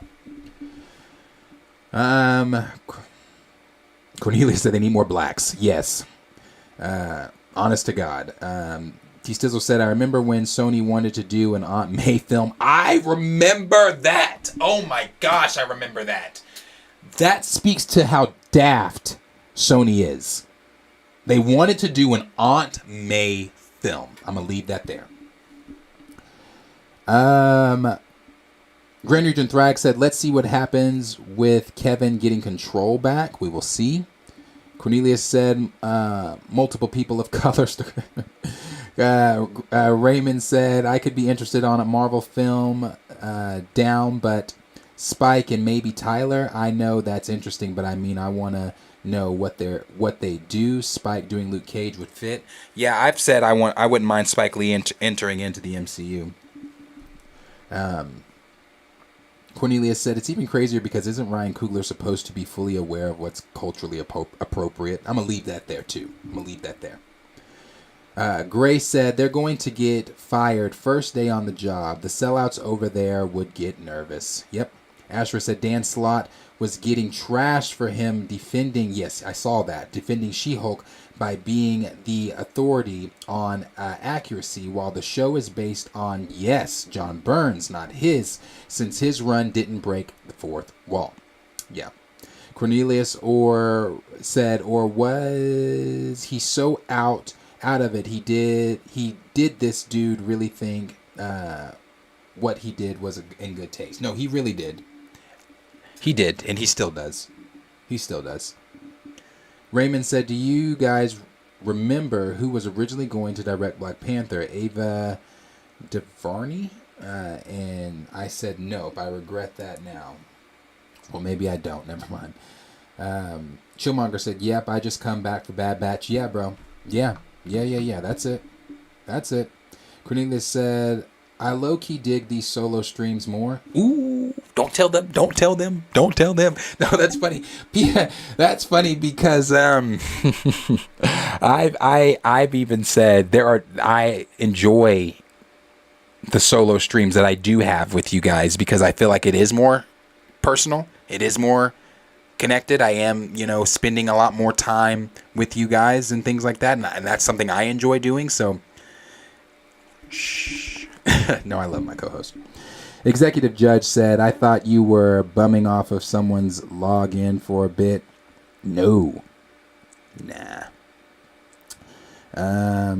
D. Stizzle said, always had my alternative means to watch anything. Yeah. No. I wasn't bumming off of someone's login. I still have mine, Executive Judge. I still have my my account. Nah, I wasn't bumming though. Raymond said, let's all be real. Some of us 2000s babies only have Disney Plus because of the 90s Disney. That's another reason too. Disney movies, and more importantly, Bear in the Big Blue House. Come one show of hands. Yeah. Bear in the Big Blue House. How did the song go? The ending? I forget how that shit went at the end. Bear in the Big Blue House with the little mouse and Moon. Yeah, that's how it ended. It ended with you saying like good night to Moon, and you were singing like the good. It's been a minute, bro. I haven't seen Bear in the Big Blue House in a minute. I'm talking like. Let's see. D. Sizzle said, or Executive Judge said, they probably make your wishes come true in Secret Wars. Maybe. D. Stizzle said, when they bring Fantastic Four in, I'm going to be, where's T'Challa? Yep, that's another one. Where's T'Challa? That's another one.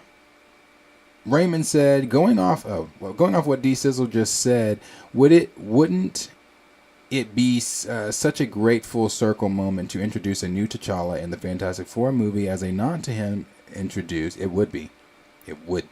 But we are the only people that think that creatively, because Marvel clearly doesn't have creatives over there that can come up with good ideas. Savage said, never ever going to watch that film. Don't blame you, brother. Save you some time. Watch paint dry. Connoisseur Triple Salute said they killed T'Challa, so it's up all 2023. Oh yeah, all 2023. And that is no cap. That's no cap. Chill said the paint dry episode 6 cliffhanger. D Stizzle said they probably see Darius as uppity. They probably do. Cornelia said Darius does give a hint of bougie. Listen, I'm so sick of that shit. Now, the reason I'm sick of that is because I get called bougie by people that know me. And it's funny because I don't like, bro, how can I say this without sounding bougie? But like, low key, I like low key, bro. I pinky up, like literally low key, just a little bit. Like, I can be a little bourgeois. I could be that way sometimes, you know. I could be a little bougie sometimes. But let the people that know me tell it all the time, which is not true, bro. Like, it's not. It's not. I don't care what they say. I'm not bougie all the time. Not like that, though. Like, I'm particular. I'm particular. Like, if y'all got to, like, if I wore a GoPro and you saw my day, I don't know, bro. I do think I deserve a TV show, though. Y'all know I tried out for Real World and, like, was one of the finalists here in Oklahoma. So Real World came, little deviation. Real World came, because Real World came.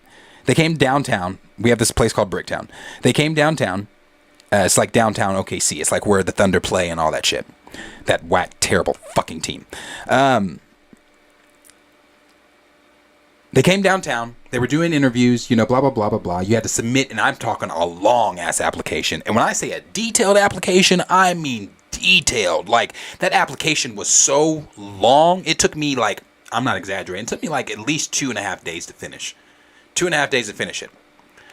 But you submit the application. Once you hear back from them, blah, blah, blah, blah, blah. Then you go. I made it, bro. I got the phone call. To come back. Went back.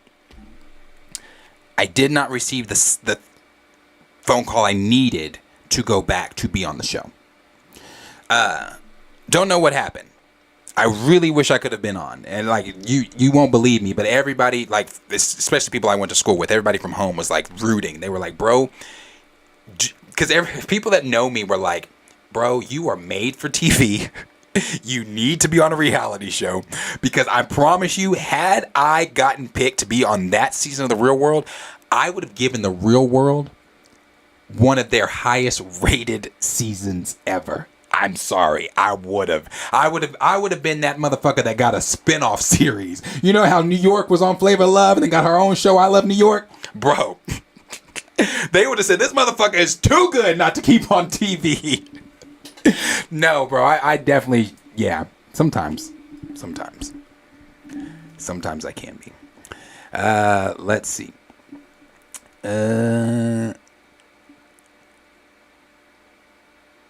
Chill said Donovan Mitchell had 71 points. Did he? Who the fuck did they play? Now I'm looking at it. Who the fuck did they play?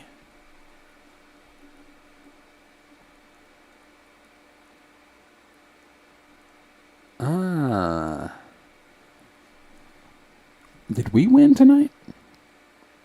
No, we're losing. No, it was tied at half. I don't know who they played. But 71 points. Go off, Donovan. Go off. Oh, no, we're losing. We are losing right now with 4 minutes and 4 seconds left in the game. 115 to 111. I'm about sick of this shit. Now, they went off the other night. No, let me rephrase that. Jordan Poole went off the other night. Jay Poole went off the other night, bro. Raymond said, of course, Darius is bougie. God damn. He's one of those Propel that got one earring cross. Damn! Why did you just read me? Because I fucking do!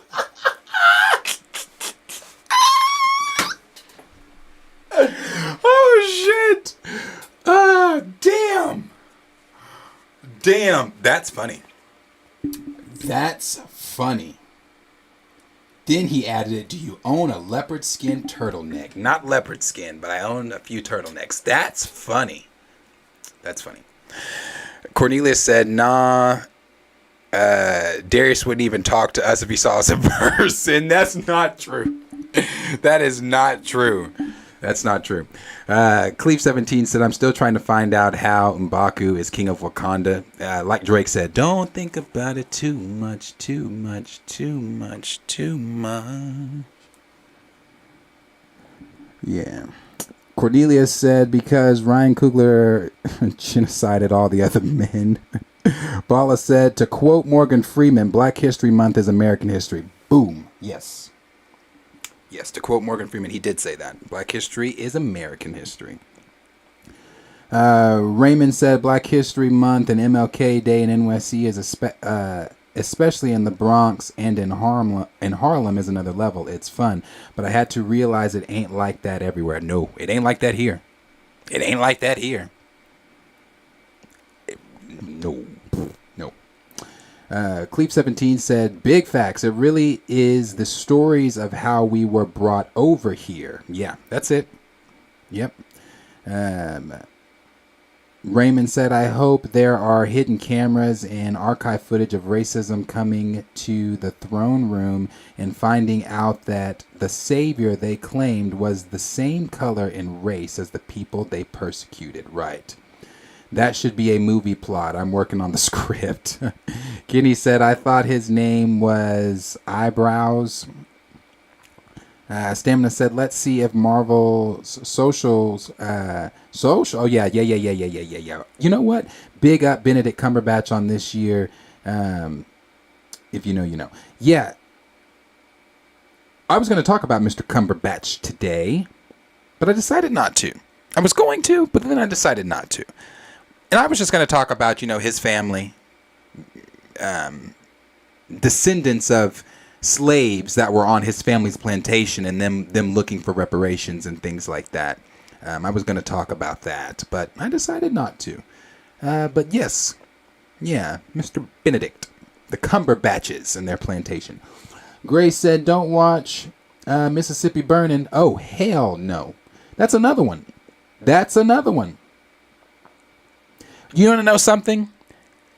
I talk about this in the Black Panther video I'm working on. I talk about this. And one of the things I talked about was, you know, headlines that Jack Kirby and Stan Lee were undoubtedly seeing during that time. You have to remember, during that time that Black Panther was created in the 60s and in 66.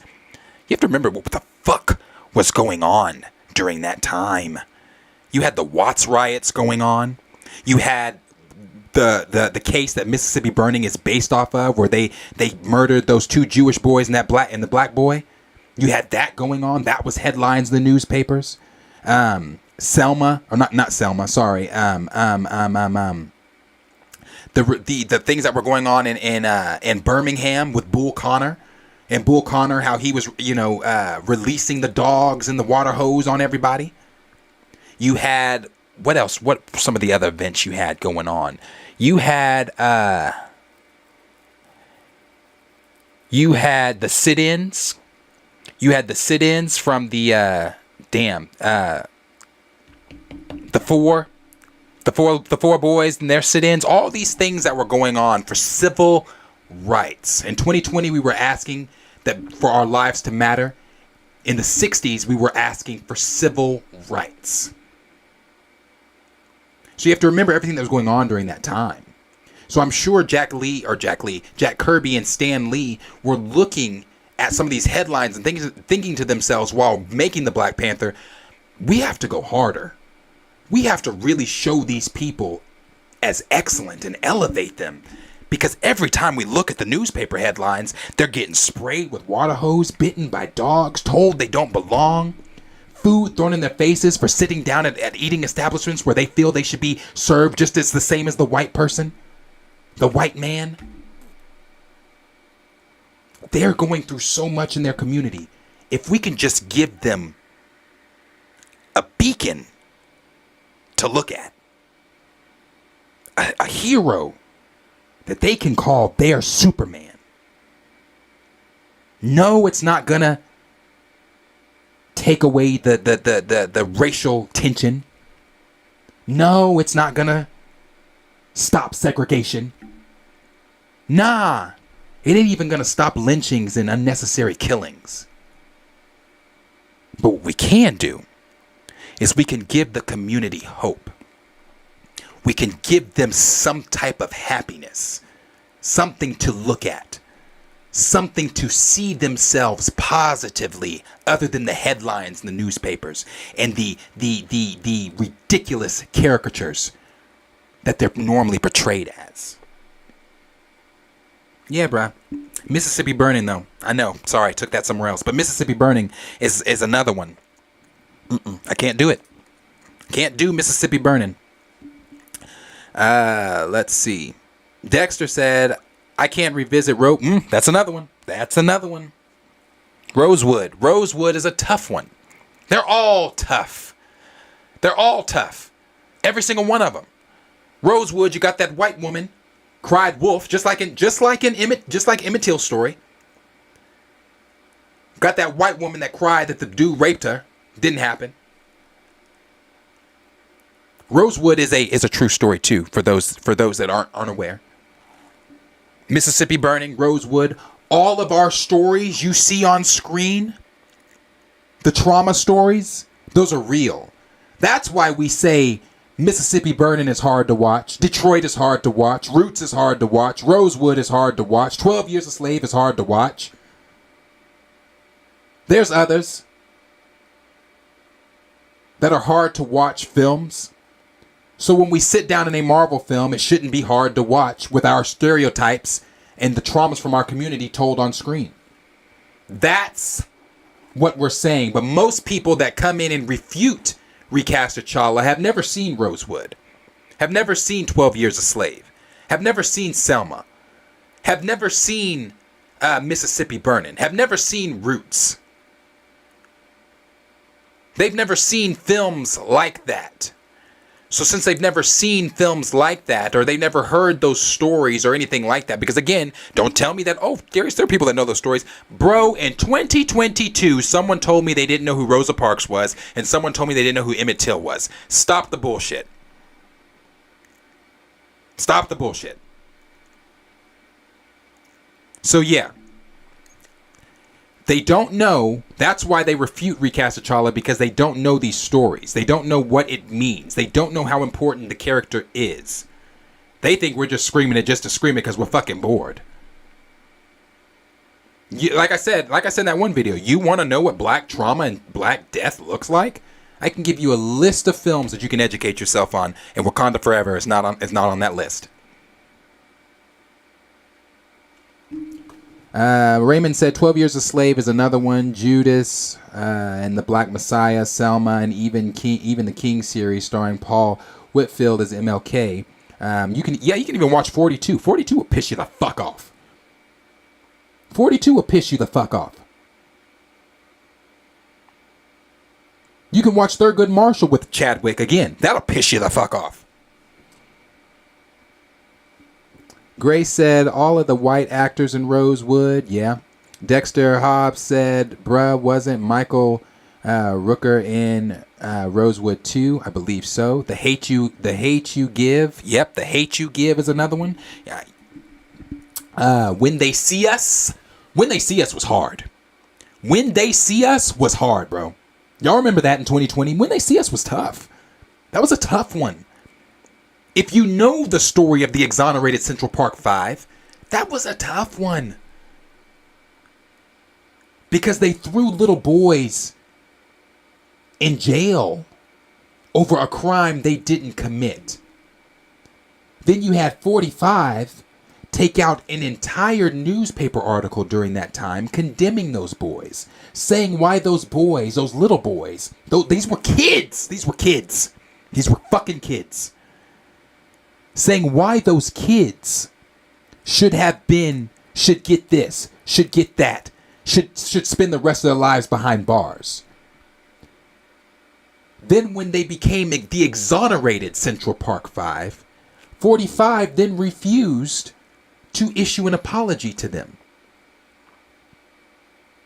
So, it's like stories like that, bro. That's tough shit. Because even when you watch those guys, those men talk today about what they went through, you can still see the trauma in them. That's something that some of them are never going to get over. But then again, you got folks, I'll say, watching Wakanda Forever and saying it teaches us how to grieve, as if we in the black community haven't been grieving for 400 plus years. You know. Raymond said Ryan Coogler made Fruitville Station and Wakanda Forever. I doubt he is culturally sensitive. Dexter said, LOL, that man plays racist characters a little too well. Gray said he was racist in The Walking Dead too. Was he? Damn. Was he? D. Stizzle said, Django was the last slave-related film I watched. I said, no more new slave flicks after that. Yep. Raymond said, goodbye, good friends. Oh, yeah, goodbye. Yes, goodbye, good friends, goodbye. And tomorrow, something. Yeah, I remember. Yeah, the moon says, hey, is that okay? We'll be seeing you. Yeah. I remember. I remember the tune. Raymond said his name is Tutter Darius, no mouse, but put some respect on his name. My apologies. Gray said, I want to see the Haitian Revolution as my next slave film, but I don't think that one's going to get made. No, they can't show blacks winning. Can't show us winning. Cornelius said, see this nigga Bushi. Raymond said, in 2016, I wrote a 3-page thing on how I saw the BP franchise going. Claw, the villain of the first film, establishing Wakanda's second film, Killmonger, and the third was Namor, but I changed it and had thought it'd be interesting to see Wakanda's dynamic with Nyganda 2. And then D Sizzle said, LOL word, Real World. Yes, bro. I was going to be on Real World. I wanted to be on Real World. Let's put it that way. Gray said, the exec said, this motherfucker snaps on TV. We won't be able to air any of it. But see, that's what a lot of people were wanting. They were like, bro, I can't wait to see you on that go off. I was like, man, it'll be the best ratings. That's what they want, though. They want you to go off. They want the ratings. The Bulls. Oh, they played the Bulls. Who's your team, Dorian? Gray said, my Chicago Bulls. Shaking my motherfucking head. Raymond said, this is off topic, but Skip is about to get fired from everything. What he just did tonight was disrespectful and disgusting. Darius to need everybody, including my mother. Nobody is saved. I read everybody. I read everybody. What did Skip do? D. Sizzle said, damn, I'm sorry. We have a whole ass porno woman in here. I did not see her. Got her out.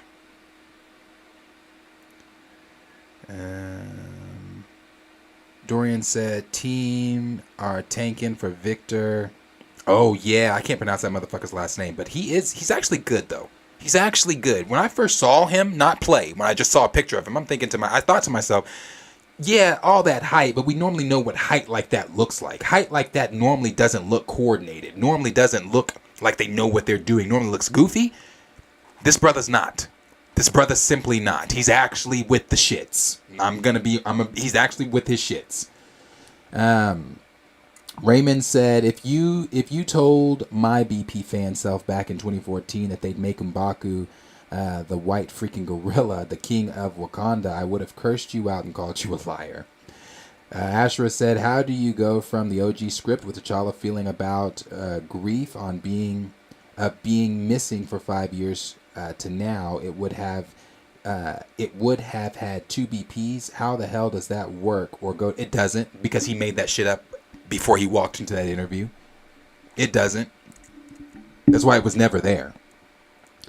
Let's see. Talking to everybody, talking to each other.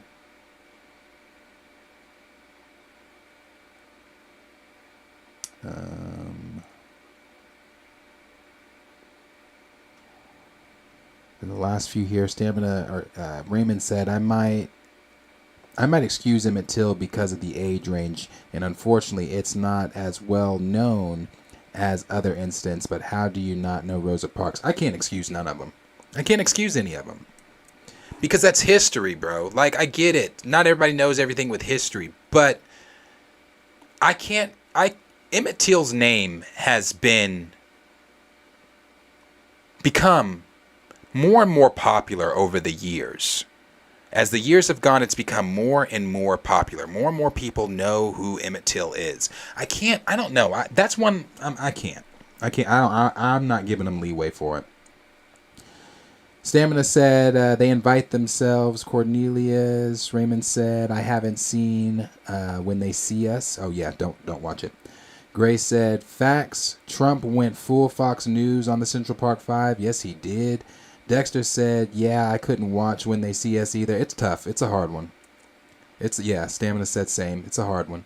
Chill said, on my first watch, I only made it to, yes, Corey. Yusef and Corey get, yes, that one's, bro, I'm telling you, it's tough. When They See Us is tough. I watched it in sections as well. It is tough. Cornelia said, wait, can Darius hold a note a little bit? Think I heard a voice. Listen. I have a lot of hidden talents. I'm not going to sit here. Now, my brother that's a year older than me. Now, y'all understand when I say this. My brother can sing. I can sing.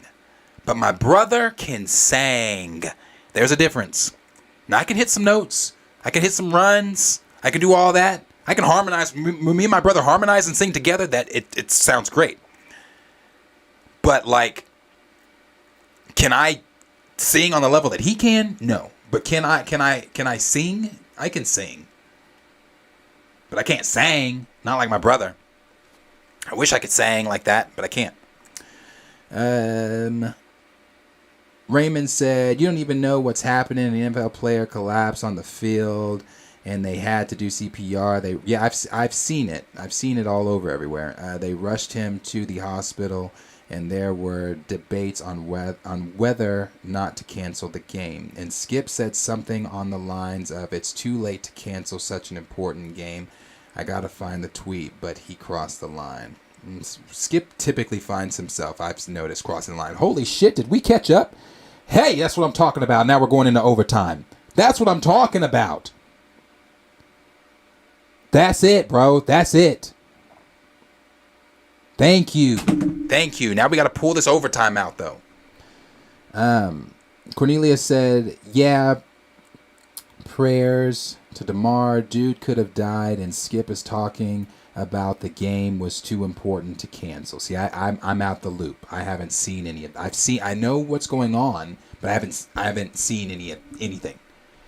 Cornelia said, yeah, just read that. D says, I'm back. Forgot to say my grand folks had to get the hell up out of Mississippi and move to Illinois in the 50s because of what was going on. I bet. Was nobody trying to be in Mississippi during that time? D Stizzle said, or SB Flash said, Skip essentially said that DeMar collapsing shouldn't be enough to cancel a game. Cleve 17, well, he'll hear it tomorrow. I'm sure Shannon might say some shit to him, maybe. Shannon typically doesn't hold his punches on Skip, so we'll see.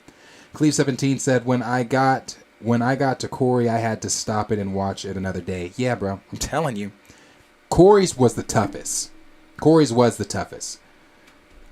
But I thought, like Chill said, I thought Yusef was pretty tough, too.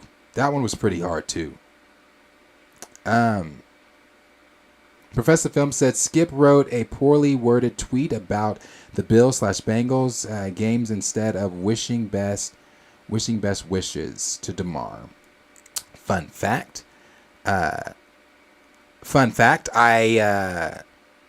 not about to sit here and say we're best of friends, because we're not. I'm not even going to say that we're friends like that. I would say we are friends on an associate level. we're friends on an associate level, is what I'll say. Because we had the same friend group, we ran with the same people, we saw each other, quite often, saw each other at parties and things like that. But George Kettle, George went to Norman High. I know George. I talked to George about, I wanted George to come, on the show via StreamYards. I wanted him to come in remotely because, if you remember, he did the Venom commercial. So George knows Marvel. I'm not gonna say he knows Marvel like that, but he knows Marvel. So I just wanted to have him come on. It's a fun thing. I did. Also, a friend of mine, Jordan Evans. Jordan played for the Bengals. Jordan doesn't play for the Bengals anymore, but Jordan played for the Bengals. Jordan is another. Now Jordan, I am friends with. Jordan is more friends with George than I am, but Jordan I am friends with. So I wanted Jordan to even come on. And Jordan was very interested to come on the. Jordan is wanting to come on. Like Jordan has said, he wants to come on just when he has the time to come on and things like that. Next time he's in town or whatever, because obviously he does not live in Norman anymore. He's a professional football player. So yes, great George Kettle. George went to Norman High. I went to Norman North. Norman High is on the other side of town. Norman North is on my side of town.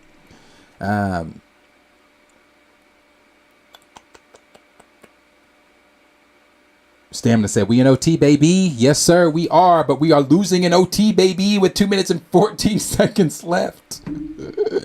That's a long-ass time in basketball. I used to tell my boys that all the time, bro. I used to tell my boys that all of the time. I used to tell my boys,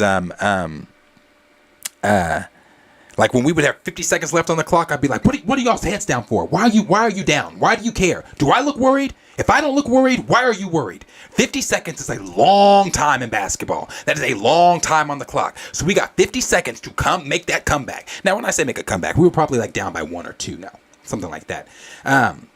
Even 50 seconds down by 10, that's still enough time to come back. You play some hardcore nose defense, you can come back. You can come back, bruh. So yeah, I used to tell my boys that all the time. Like, get y'all's heads up, bruh. Get your head up. We're good.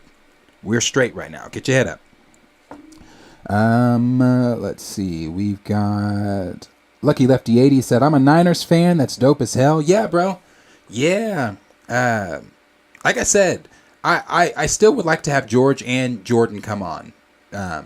So what I would do to have them come on because they're football players, I don't fucking know. That would be fun. I could have them both come on and like go head to head on some Marvel trivia. Have them do some Marvel trivia or something. They go head to head against each other, That would be fun. I don't know. Hey, we're winning. Some things I've talked about. See what I'm talking about? Some things I've talked about. I would love to have them on, though. Gray said the Niners are my team. Arcs SS4 said, do you think there needs to be a review of the movie industry from a 10-year to 5 or from a 10-year 2 or 5 year checkpoint review? History history tends to repeating itself. I do think that there should be a review of history, a review of movie history at least, in the movie industry and just things like that. Like you said, the past 10 years, just like there needs to be a huge dissect on Hollywood in general. And just everything that's going on in Hollywood. I was talking to my mom about this the other night, honestly. Everything that's going on in Hollywood as far as like the,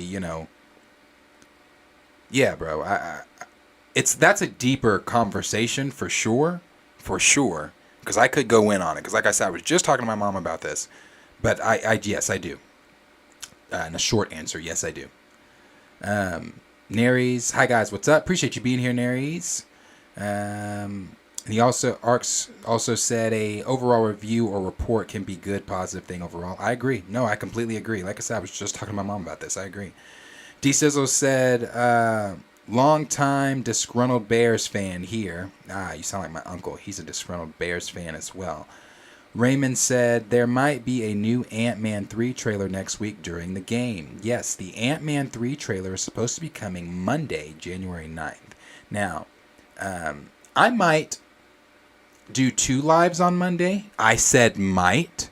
I might go live Monday morning, and I might go live Monday evening with the rest of the crew. Sunday is unfortunately my birthday. I say unfortunately because, you know, age is a life choice. Age is a life choice. And, oh shit, let me get 69mega.com the fuck out of here. Age is a life choice, bro. And I'm choosing to stay the age that I currently am. I'm not... The life choice I'm making doesn't involve me stepping into a new age in a new year. The life choice I'm making keeps me the age that I am, and that's my logic. You don't have to understand it, but it gets me through, so I get it. Yes, I'm a Capricorn. January 8th. Me and my dad have the same birthday. His is January 8th, mine is January 8th, and my mom's is January 16th, 8 days after ours. Pookie said his is January 18th. Get to celebrate all those Capricorn birthdays together. Oh, bro, I don't know. Neri said, what drink do I want? Man. Yes, I'm so glad you just commented. I'm so glad you just commented. Waiting for me to call you. Yes. This shows you where my mind is and how... Bro, you wouldn't believe it. You would not believe it, but... And I'm blessed. I'm humbled. I'm blessed. I'm so grateful. Because this is what I want to do. This is what I want to do as a job, professionally. This is what I want to do daily. I mean, I do it daily, but this is what I want to really do daily. You know, not just having not coupled with another job, but I want to do this every day. I want to be able to get on here and this is all I do. Where we get on, you know, it's a daily show where I can stream twice because I want to do the morning stream. I want to do the evening stream with you guys, you know, the members only streams and things like that we're about to set up. But I said all that to say, Comic Chameleon, you wouldn't believe it. But again, I'm humbled and grateful. But the amount of people that are in our Twitter DMs is crazy. The amount of people that are in our Instagram DMs is even crazy. I never really post on Instagram. Well, on the channel's Instagram. It's crazy. So I said that to say, forgive me, Comic Chameleon, for forgetting, because I said I was going to call you and then I forgot again, just because of the things I've been drowned with and the things I'm trying to get going on and things like that. But brother, please don't take it as I'm ignoring. I'm definitely not. Because I'm humbled and grateful that you even thought of me for something like that. So I appreciate you. I appreciate all of you for investing time in me, investing in believing and caring that much and fucking with me the way that y'all do. Because, you know, again, if you would have asked me when I first had my thoughts for this channel, don't know if I would have told you I'd be sitting here with a brilliant community having brilliant conversations in the position that we're in now. So I definitely appreciate every single one of you. Comic Chameleon, I appreciate you. Yeah, bro, I do. Like I said, I'm always blown away. Like there's not a morning I don't wake up with so many notifications, whether it be from Twitter, whether it be from YouTube itself, or you know, other social media avenues or things like that. And every time it just puts a smile on my face, because it's like, wow, I'm actually doing it. Like, we're actually doing it. Did we? I did not know that. Chill. I didn't know that. That's super dope. That is super dope. I did not know that, and I gotta thank Perp for that. I did not know that. Yeah, bro. For those that don't know, we were nominated on the Perp Show for Best New. Thank you, Chill, for sharing that. For Best New Channel of the Year, and again, I'm always extremely humbled and grateful at the fact that the level that people fuck with us on. Like, look at, bro. I've been on the stream 3 hours and 37 minutes. And I know to other people, 62 people may not be a lot, But I am always so grateful for the 10 people, the 5 people, the 62 people, you know. When Chill invites me on his channel to do the 33 burning questions or just whatever it might be, I'm always humbled. I'm always grateful. You know, Chill, it's so funny. A friend of mine sent me your video, the video that you were doing. It's the video you did where you were explaining, where you were pretending to be an anti-recaster, but a recaster at the same time. And the you know the video where people were saying what they were saying and you were coming back with the retort of a recaster. Somebody sent me that video and they were like, have you seen this guy? Have you seen what he's been saying? He's saying some good shit. And I just laughed because I was like, bro, yeah, that's my friend. I was like, I stream with him. That is a friend of mine. So yeah, bro, like, and like Comic, I appreciate that. Comic Chameleon 62 will turn into 62,000. Like, you guys make these streams so worth it. Like, there are times where I'm at work, when I'm leaving work, and I'm like, I have to go home and do this live. I have to get my notes together. I got to do the thumbnail. I got to get videos together, articles together, and then get this all ready by 7:30 so everybody can be ready for us to stream. And, you know, I was talking to my mom the other day, and I was talking to her about it, and I was like, Mom, you know, blah, blah, blah, you know, I have to make sure that this is right. I got to make sure this is right. I'm trying to do bigger, better things in 2023 and things like that. And, I always tell her, Ma, I'm not complaining, because she didn't say that, but I told her, I was like, Ma, I hope it doesn't sound like I'm complaining, because I'm not complaining about getting ready to go do my live stream, but I just wanted to, she knows I'm such a perfectionist, and I'm such a, it has to be this way or it can't be, that I'm rushing home after work every day to make sure that these streams, at least I hope that they are translating the way that you guys want them to translate, that you guys are being reached and you're being entertained for however long we are up here or whatever.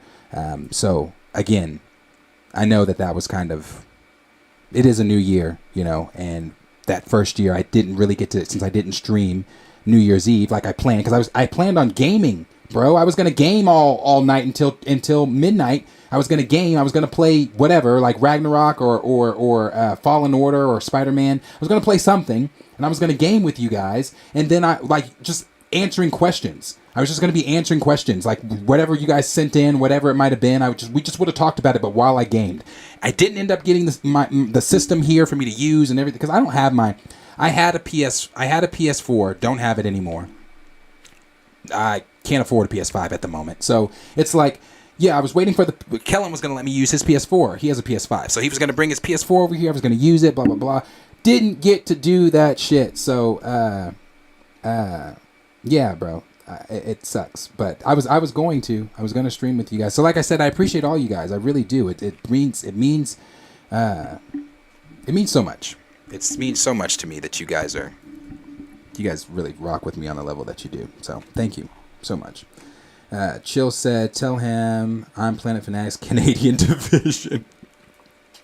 Yeah, I'll definitely let him know, bro. Reggie said, my favorite new YouTuber streamer, bro. Thank you. That means so much. It really does. You guys don't know. And if you don't know, you guys know. You guys unfortunately watched me cry on a live stream. So you know that I am sensitive when it comes to tears and things like that. Especially when my feels are so yeah, no tears tonight, but I appreciate you guys so much. Let's see.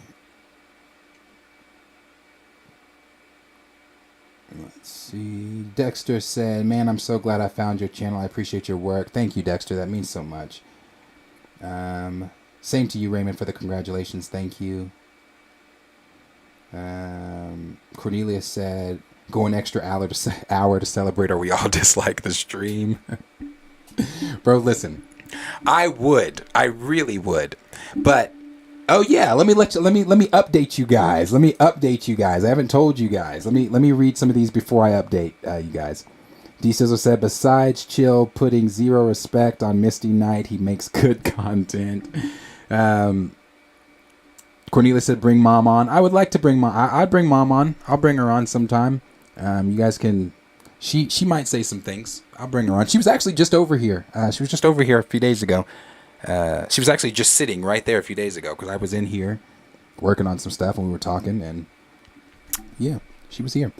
Comic Comedian said, "My dream was to do my own Brother Voodoo cartoon. Now look, you're 6 months away. I'll put it up on YouTube and other channels to see the mass like it." Yeah, bro. And I'm gonna and for what you're wanting me to do, I will share whatever over here as well. Asherah said, "Darius is such a perfectionist that he's admitting his bouginess." I am a perfectionist, bro. I am a perfectionist. My co-host, hate that. They won't admit it. They've never told me that they hate it, but I can see it. I pick up on shit. I'm a people watcher. I'm a people watcher more than anything. I pick up on subtle shit, and I can tell that they hate the fact that I'm a perfectionist. Did we win this game? Oh, we're winning to a double overtime. Okay. Whew, damn. We talked about Harry Potter. We talked about Harry Potter. I want to say 2 hours and 44 minutes ago. But we did talk about Harry Potter for sure. I'm gonna clip that, and you'll be able to watch that in the replay. But we did talk about Harry Potter.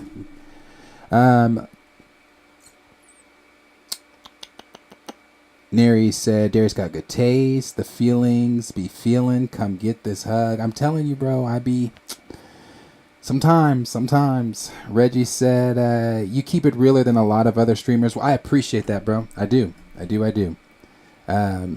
Raymond said he's the Black John Campia. Oh God, no. Raymond said, "I'm sorry, that was disrespectful. I like John, but we are different." Cornelia said, "They're all fired. JK, bring back Cody. Restore the Cody."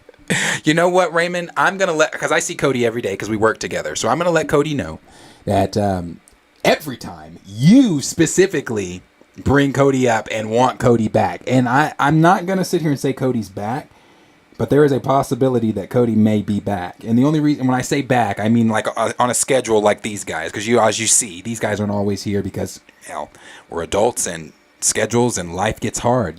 Trey's a father of 2 and a husband. Corey is a single mother. Kellen has, his job, his fiance, and everything in his life. And then there's Q. No, I'm joking. Q has his job. Q is dealing with everything with his, that things that his family was hit with in the last few months of 2022. The things with his mother, his father's health and being in the hospital and things like that. Life, bro, life. So they're not always able to be here. But Cody is the same. Cody has a child, a fiance, a house, things a roof to keep over their heads and things like that. So if his schedule permits it, Cody might possibly be back. But I do see Cody every day, and we work together. Dobbs said, "I know this is off topic, but what do you think of them rebooting Lightning Thief and Power Rangers for Netflix?" The Lightning Thief, I'm somewhat interested in. Power Rangers, this might be a hot take or shocker to some of you. I was never a Power Rangers kid. That was producer Henry, my producer. My producer is a Power Rangers kid. He loved Power Rangers when we were growing up. I've known Henry since the 3rd grade. Me and Henry have been friends since 3rd grade. And again, you guys will never see Henry's face. He's never going to step on this camera. He doesn't want to. But go full screen. Okay, Jill wants me to go full screen. But like I said, you guys will never see Henry on the stream because Henry just simply does not do the camera. He doesn't want to be on the camera. So you're never going to see Henry, but we've been friends since the 3rd grade, and us being friends since the 3rd grade, one thing that he loved was the Power Rangers. So sorry, guys, Power Rangers was not my thing, but Lightning Thief I'm interested in for sure. But yeah, no, it wasn't me, it wasn't mine. I see Raymond upset. Yeah, Raymond, didn't see it. Sorry. Reggie said, Black John Campia, LOL, sorry, but I stopped messing with him when he tried to take credit for recasting T'Challa. I remember that. He said he grandfathered it in. D Stizzle said, I've wanted a big budget battle of planets and Robotech for years. Would be dope. Raymond said, I'm just playing. I'll let it slide. I'm not a Teenage Mutant Ninja Turtles fan at all. They scare me. See, I like the Teenage Mutant Ninja Turtles, but... SP Flash said, Darius is more like the E-Man of Oklahoma. E-Man, my guy. Stamina said, he wasn't serious, Reggie. When he's really smelling himself, he'll say it way more often. Let's see. Ashra said, you're working tomorrow or calling in? No, I am working. And now that brings me to the update, since he brought that up. I'm working tomorrow. Now, Donatello. Donatello's my favorite. Yeah, sometimes Raphael. It depends. So, update. No, Ashra, I'm working tomorrow, not calling in, because... so I don't work in the department that I worked in. The department I told y'all I worked in, I don't work in that department no more. So some shit went down, bro. Like some shit went down at work. And how can I say it? So an individual got fired. I'm not the individual, but an individual got fired, right? And it's not someone I talked to. Like I talked with her, I talked to her, but I'm not gonna sit here and say that we like talked. But you know, she would come to work when she wanted to. Bro, get this. Thursday before the Friday before Christmas, before we were off for, you know, Christmas break, she showed up to work to grab some shit off her desk, pass out some nasty, and I mean nasty ass. You know how, first of all, you don't eat out of everybody's kitchen. That's my grandma talking. My grandmother always says, don't eat shit out of every motherfucker's kitchen. Hell, we're actually winning with 42 seconds left. That's good. And so she passed out these nasty ass cookies. Said Merry Christmas and bounced, went home, right? This is not new. Like, this is shit she does. So our boss got sick of it, fired her. But while firing her, called her into the office, right? Called her into the office. This bitch tried to throw me and 5 other people. I don't know if they want me to say their name, so I'm not. 5 other people under the bus. Now, maybe it's been alluded to here. I don't know if everybody knows. I've alluded to it though. It's no secret, and I'm not like ashamed of it or anything like that. I don't care. I smoke religiously, daily. I have to. If I don't, I will lose my fucking mind. I have to. I have anxiety super bad. So my shit is prescription, like it's medical. Medicinal. All right? So like I have to. And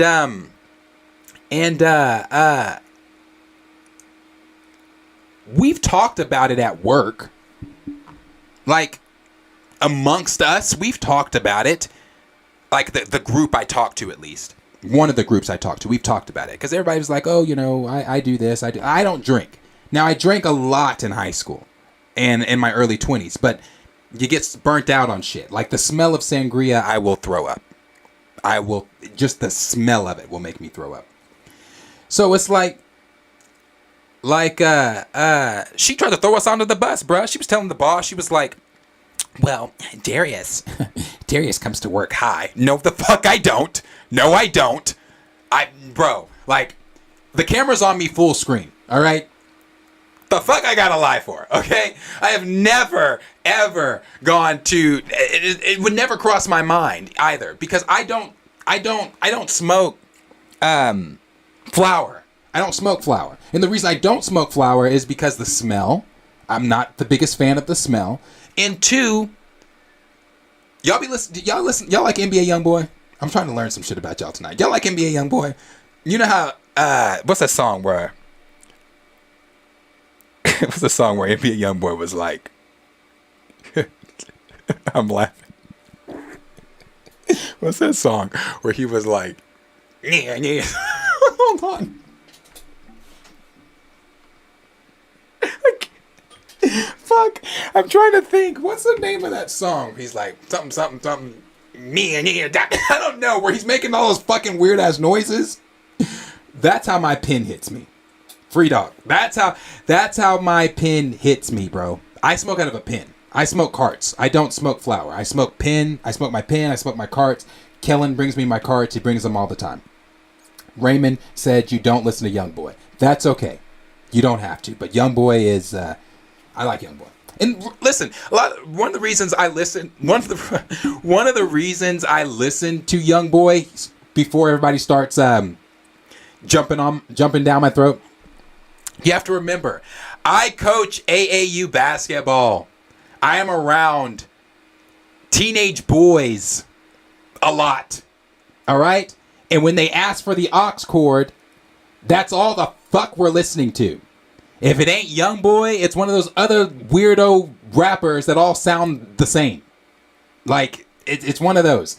So yeah, boy, like it's not a choice. It is now that I've heard him. Like I do like Youngboy. There are certain songs I do like, but yeah, bro, it's like the boys. It's my boys. But anyway, back to the work stuff.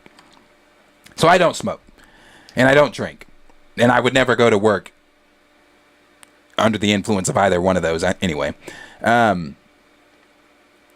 so yeah, so I got moved. I got moved out of my department, which I'm not too mad about. And the reason I'm not too mad about it is, y'all know how I said I used to set bites. I used to do the teeth, right? I was the one. I don't do that shit no more. I don't get dirty no more. Like at work, I would typically go in dirty. I would leave work dirty as fuck, and I would typically wear the same thing because I would be dirty as fuck because you're messing with plaster, you're messing with people's teeth, you're messing with like you're having to grind shit, like all that shit. So you come out dirty. Now I don't get dirty because where's Darius now? Darius's ass is in the fucking shipping room. All I do all day is box cases that we finished up to go to the dentist. Back to the dentist office. Or I'll deliver them to the dentist office. So I might like take the cases to the dentist, or like I had to go 3 different places today. So it's like all over. So I'm like having to drive all over Norman. It's not like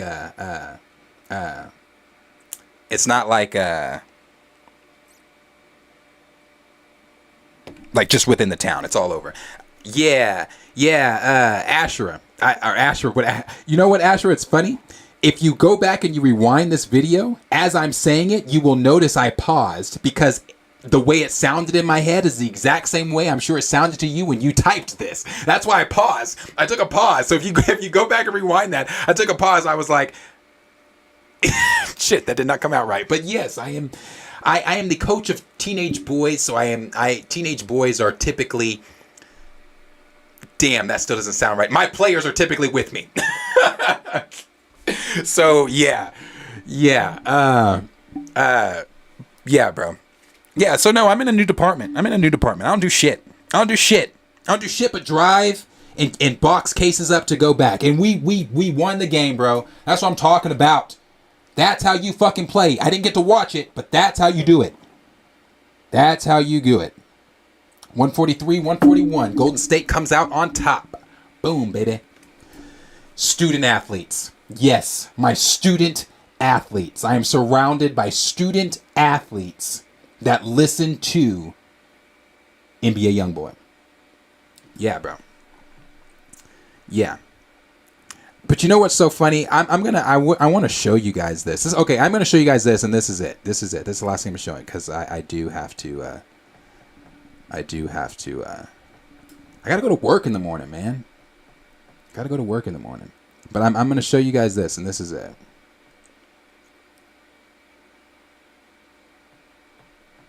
Let me see.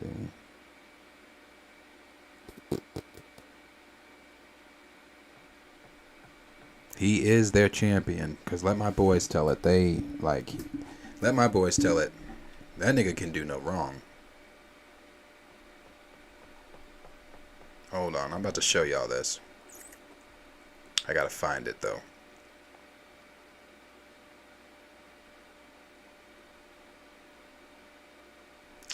Let me find it real quick.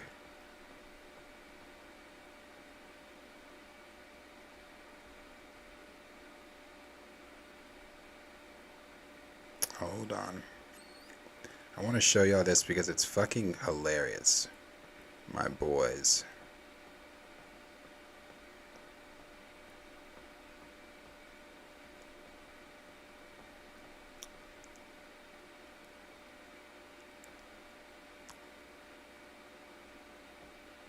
And for everybody like Cornelius, everybody's always like, oh, where's your... I'll show you that too. Hold on. Where is it? I'll show you this while I'm looking for that.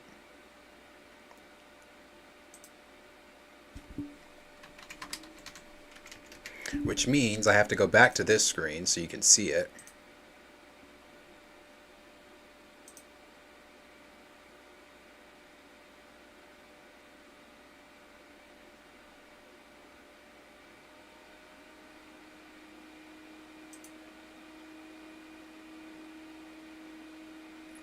My boys, man. This one right here. This one's having a baby. This one called me the other. This one, he's one of my favorites. I'm very close with Q. His name's Q too. I'm very close with Q. Q lives in Kansas. He does not live in Oklahoma. Q and this one here both live in Kansas. So what we would do is we would go get them every weekend during the school year. Well, during the AAU basketball season school year. The AAU basketball season starts in March. So from March till May, we would meet them every weekend. It would be about an hour and a half away for me, an hour and a half away for them. I'd meet their parents. We'd exchange. I'd take them back to Oklahoma with me or whatever state we were going to play basketball, blah, blah, blah. During the summer, they lived with me. So they stayed and lived with me during the summer because our summer schedule is just fucking ridiculous. There was no way that we could make that happen. So during the summer, they stayed and lived with me. Q and Fontaine, both of them. Very close with Q and Fontaine. This one right here, that's my guy. That's David. Now, these three live here. Now, these two I'm related to through the stuff we've all talked about before, the ancestry tree and all that. These two I'm related to. This one right here plays for... this is Corey. Corey plays for Baylor. This is LB. LB plays in Arkansas. Forget where he's at. David plays in Kansas. I forget where David is too. These two both play in Kansas as well. But I will show this because for people like that have asked. This was the last picture we took before COVID hit, bro. COVID hit and then boom. This right there, that was about to be a monumental season. We were about to take fucking names that season, man. But then, of course, COVID.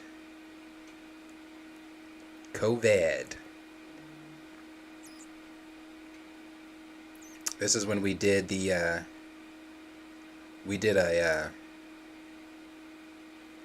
Make-A-Wish Christmas, and we made these kids Christmas. This was actually really fun because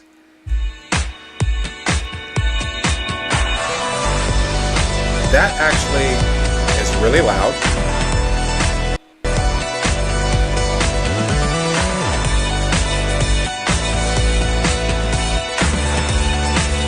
gonna keep freezing and shit because it's a piece of shit.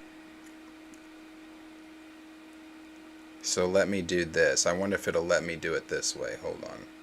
Who's still here? Oh, a lot of people.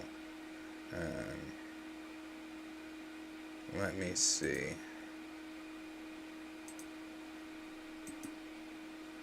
Show you guys this real quick. It should let me do it here instead. I don't know. It might not. Shit's a piece of shit.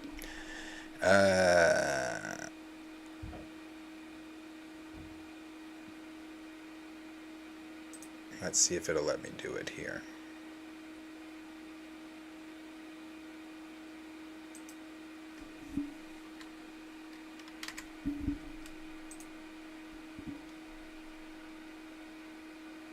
Chill sent me a DM on Twitter and said, I wonder if you'll check this DM live on the air.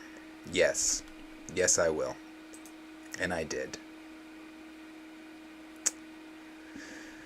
Okay.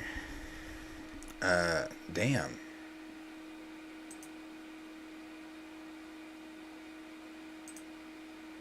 I want to show it. I want to show it. I want to show it.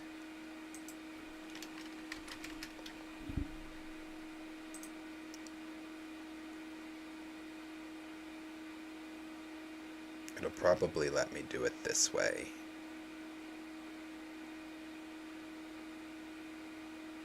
I say that, but even that's kind of running slow.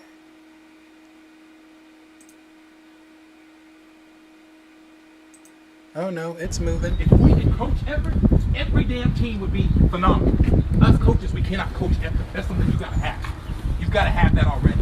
So, for everybody that's like, and you know, okay, there's coaches not seeing you without your hat. There's eyes watching. I just love hats, but you have to be different. there are times I not don't. Just different. You gotta be different. You gotta go in there, and if your shot's not falling, you can't be like, oh, your shot's not falling. So now I'm crying. Now I don't really want to play. Now my effort's not there. This is me lecturing them. If I'm a college coach and I'm sitting here watching y'all, okay, I've heard about the kid. His shot's not falling. Now what else is he gonna do? How are you going to beat adversity? How are you gonna look adversity in the face? And Yeah, say, okay, this my is shot's me not falling. lecturing Let me them. contribute to my team. They Let me go pull down 12 rebounds. They did win this Let me get on the game. ground for the ball. Let me take They about won 4 this charges. game. But for those that the aren't little familiar things with that AAU seem to go basketball, unnoticed, I but don't those personally little give a things damn went if they up won the game or not. walk the door with that. It's how we played the game. How did we play this game? Unnoticed, but those little things are big time plays in games like that we just had. Those little things are big time plays. And for me, it always came down to how lazy my boys would be sometimes. And I do mean lazy. Put the ball in the hole. They want to see what else you can do. On defense. I'm a defensive coach. What else is in your bag? What else is in your bag? Yeah, no beard either. Yeah, I didn't have the beard then either. Because weekend after weekend, we skate by to the Final Four of pure athleticism. But when we get there on defense, we are lazy. Capital L-A-Z-Y. Capital all the way across. Lazy. No beard. Lazy on defense. We have got to do a better job on defense. Why? Because defense wins what? Championships. Offense sells what? We got to do a better job, gentlemen. To go on that unnoticed. Yeah. But those little things. Yeah, my boys, man. We got to do a better job, gentlemen. You want to win this thing? Game, the board, I punched a hole in my board. So I'm about to pick my board up. Comes down to what you want. I can want it all day. I can want to talk blue in the face. There's another damn board gone. But it means nothing. I punched a hole in my board. All right, this is a good win. I don't want to diminish the win. It's a good. No, Executive Judge, I was not mad. I was not mad. We went into a double overtime with a team I'm not about to sit here and say they're not shit, because they actually were. They actually were good, but we went into double overtime with a team we had no business going into double overtime with, and since we went into double overtime with them, that's when I punched my board. Because I saw the kid, bro. I had just told them as we were in the huddle. I'll never forget this game. I had just told them as we were in the huddle. I said, hey, they're going to go So don't guard the inbound. That's the first thing I said. Don't guard inbound. It's pointless to guard the fucking inbound. Don't guard the inbound. We know where they're going to try to go. They were going to, which was what they needed. They needed a 3. And god damn it, they got the 3 off. And it went in. So when it went in, I knew it was going to go in because the kid is a shooter. It's that light-skinned little boy. The kid can shoot. He can shoot the leather off the ball, bro. Like, so I grabbed my board, punched my board, and I'm like, bro, this is ridiculous. What did I just say? It was like constantly repeating myself with this group, for sure. Now, Q's group, because I see Q is in the chat. Q said the speech was nice. This speech was nice compared to what we got sometimes. Now, Q's group, you want to talk about a group I was hard on? I was hard on Q's group. And I mean hard on Q's group. And the reason I was so hard on Q's group is because this group right here, this is how I always put it. Now, the boys don't always agree with me, but this is how I put it. The team I just showed you, that was my most fun team. And when I say most fun team, like they were 50...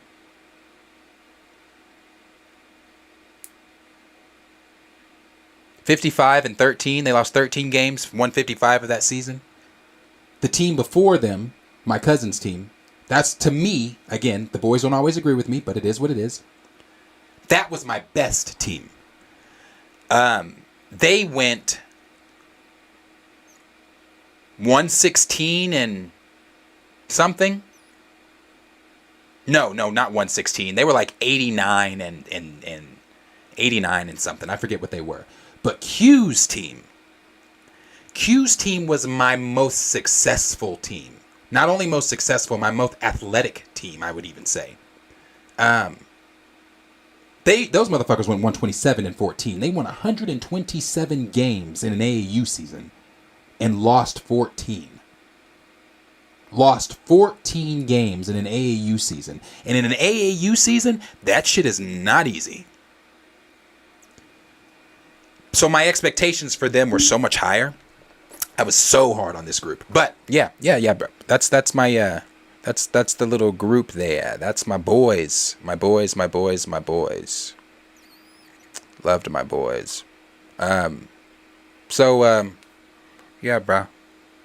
Yeah.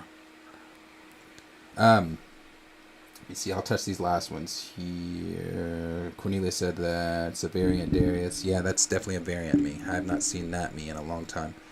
Arcs SS said coach skills unlocked. Yes, sir. Q said show them trophies. Show them off. I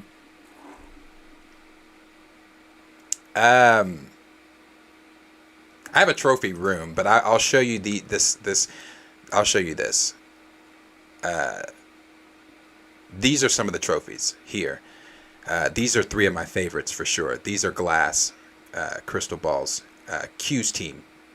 Q's team has 2 of these. So 2 of these are Q's team, and 1 of these are my cousin Aiden's team.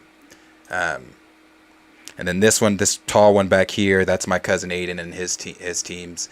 Obviously more with the crystal ball, more there. Then there's all the medals. You have a shit ton of medals if you do sports or anything like that. Medals, more trophies. This is actually one of my favorite ones too. I love this one. It's the NCAA style trophy, and I love that style. So really like that trophy. And then you got all these that we've won throughout the years. Yeah, bro, my boys have really blessed me with. They blessed me with an amazing AAU career, because I'll tell you, at the time that I was coaching them, I'm not anymore. But I was the youngest AAU coach in the game, and well, in Oklahoma at least. And I was not liked. They did not like me. They did not like my ass, because how was this 23-year-old doing what us 43-year-olds can't do with our teams? How does that happen? How was he? Not only that, I had, at the time of Q's team, I had the best nigga in the state on my team. And that is not an exaggeration. That is not an exaggeration. He was the best nigga in the state in his grade on that team. And people couldn't figure out how does he have the best kid? Like people were trying to get him too. People wanted him. People wanted a lot of kids from my team. People wanted my team. So yeah, bro, this was a good time. This team gave me so much, and I appreciate them. So, and my coaching record, I put that in my bio. The coaching record that I had, my current coaching record, I've won in my AU career 9 seasons.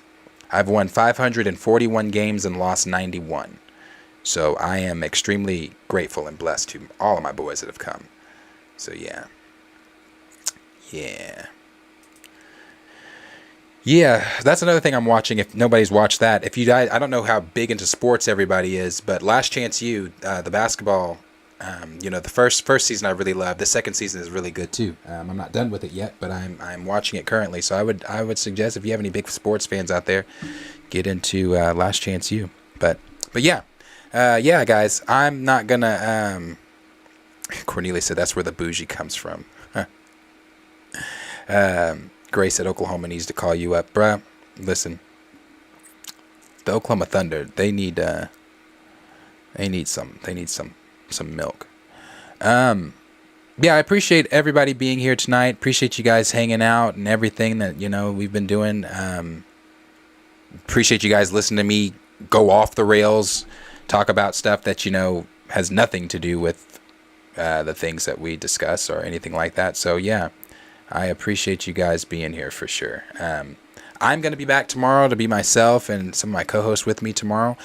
We will be back to discuss more and hang out with you guys and all those things. We're going to talk about a few things tomorrow that I did not want to put on today because I wanted to talk about it with them. So, damn, Avatar was a fucking topic. Oh shit, Gray. Avatar was a topic. I can't disservice y'all and not give you Avatar news, right? Damn. Let me give you some Avatar news. Real quick. Damn, Gray. Okay, let me give you some Avatar news real quick. Hold on. Let me. Damn, that was like the fucking tab is still up. I just, for whatever reason, skipped that shit. What the fuck are we talking about? Why did I skip it?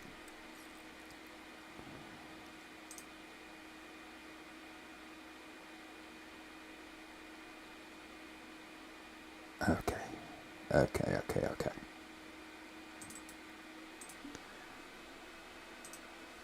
My cats are probably like, why the fuck is he not in bed?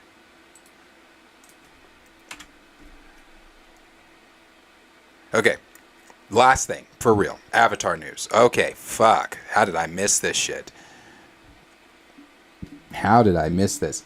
Okay, so, some Avatar news has come out. And it's nothing like major, but we kind of got our first look here, or idea, I won't say look, but our first synopsis, rather, of what the first episode or first two episodes are going to look like for the Netflix live action series that My Time to Shine Hello said she was actually pleasantly surprised with some of the things that she said. I had zero expectations, but surprisingly heard great things about the Netflix live action adaptation for Avatar: The Last Airbender. She also said this is before I get into the Netflix stuff. She also said this. She was talking about what we talked about last week, which was the Avatar series that is going to be coming out, where they are going to be following an earthbender as the new Avatar, and it's going to be set more in our timeline and more of a futuristic type of area timeline, rather, where we're going to see the Avatar in a more like akin to our current time. We're going to see him interacting with that timeline, things like that. But My Time to Shine Hello said the next sequel show will have more of a cyberpunk setting. So it's going to be a cyberpunk setting, and we'll have multiple energy benders and flying airbenders. So expect more Dragon Ball Z level fighting. She didn't go on and say anything else about it. That's just what she got on the scoop there. But this is coming from Avatar News. Now, Avatar News is the ones that have been covering everything that Avatar Studios has been doing. They were the ones that dropped the information about the Earthbender Avatar series that's going to be coming out in 2025 and the movie and everything like that. But this is what they said. It says an official description of the opening scene of live action Avatar: The Last Airbender for season 1, episode 1 and 2, directed by Michael Go. This is the first main scene, but there is a prologue before it. So this goes on to say, on the show, I am currently executive producing, directing, and shooting for Netflix Avatar: The Last Airbender.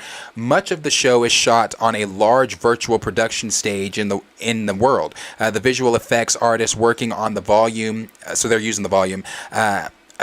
Images are the top of their field, and the reality that they can achieve is truly astounding. But I felt it was more important to keep an element of unreality to make the results more organic. And so for the very first shot on the first day of filming, which was a shot of a boat with 2 passengers getting swept to a massive ice cave on a wave of water and crashing into the ice shelf, I added a bit of magic. The ice cave walls were in virtual production, the ice shelf was a practical set piece, and the wave of water was a 4-foot through placed in the foreground of the camera with a split diopter filter in the front of the lens. 2 special effects technicians dumped buckets of water into the throw as grips and stunts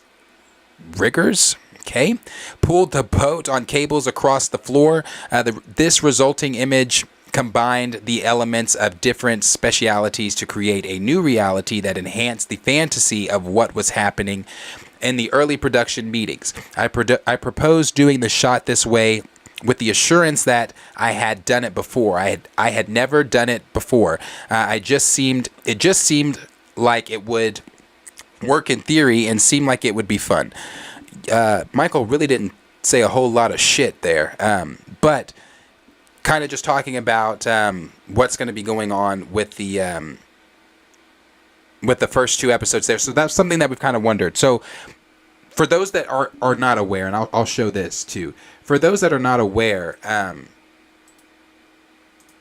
the Avatar Netflix series is going to be practical sets mixed in with the volume. So they announced they were going to be using the volume, but with them using the volume, what we're going to be seeing, because we've also seen behind the scenes photos of the practical sets that they've done, and the practical sets that they have done are massive. Like, they're massive sets. They put a lot of money into this Netflix series, as they were going to do when the original creators were still a part of it. But as we all know, the original creators did depart, so they put a lot into the series.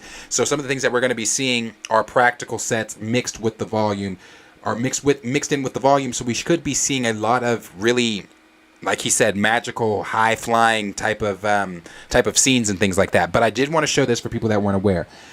This is the cast for the Netflix live-action series. And I know ever since M. Night Shyamalan's rendition of Avatar, we all are trepidatious when it comes to what they're doing with Avatar. We are all trepidatious when it comes to a live-action Avatar film outside of anything that Avatar Studios is doing. But this actually sounds like it's really not going to be bad. It really sounds like it's not going to be bad. And the cast, this kid, they've had other pictures of him.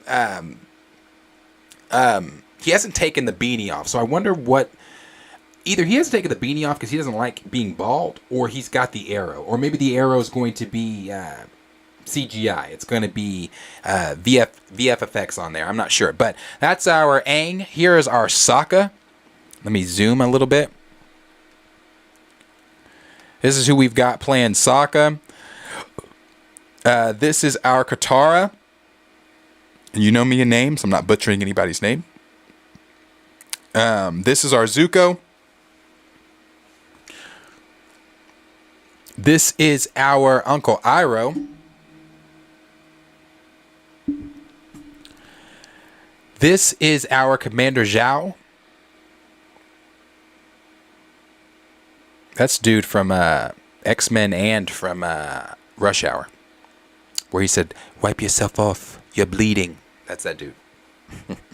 This is our Suki.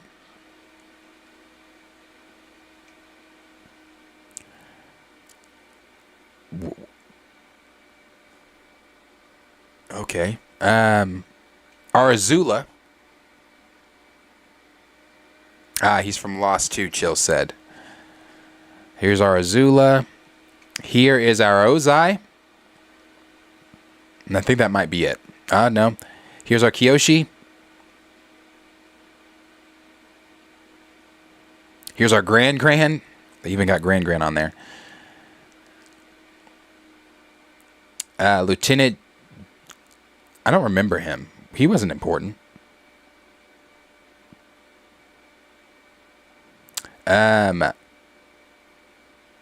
What was his name? How do you... yes, don't tell me it's right there because I can't pronounce that shit. What was his name? Damn, I don't remember his name. Here's Roku. Our avatar, Roku. Princess Yue.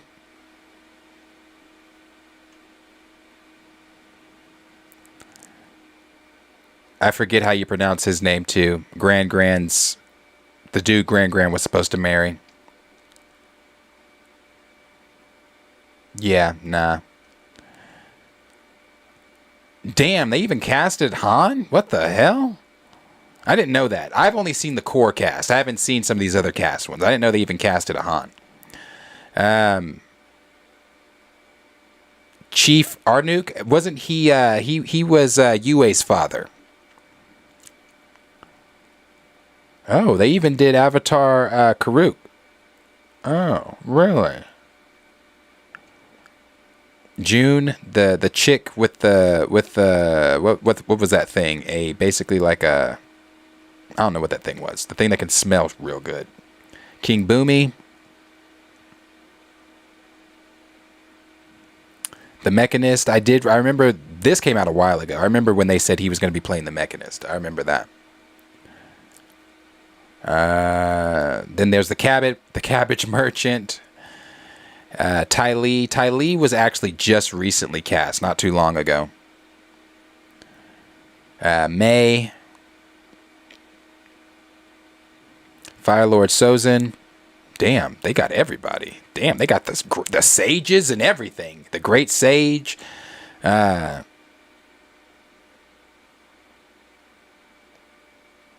got Ko in here. Oh my gosh. George Takei is playing Ko.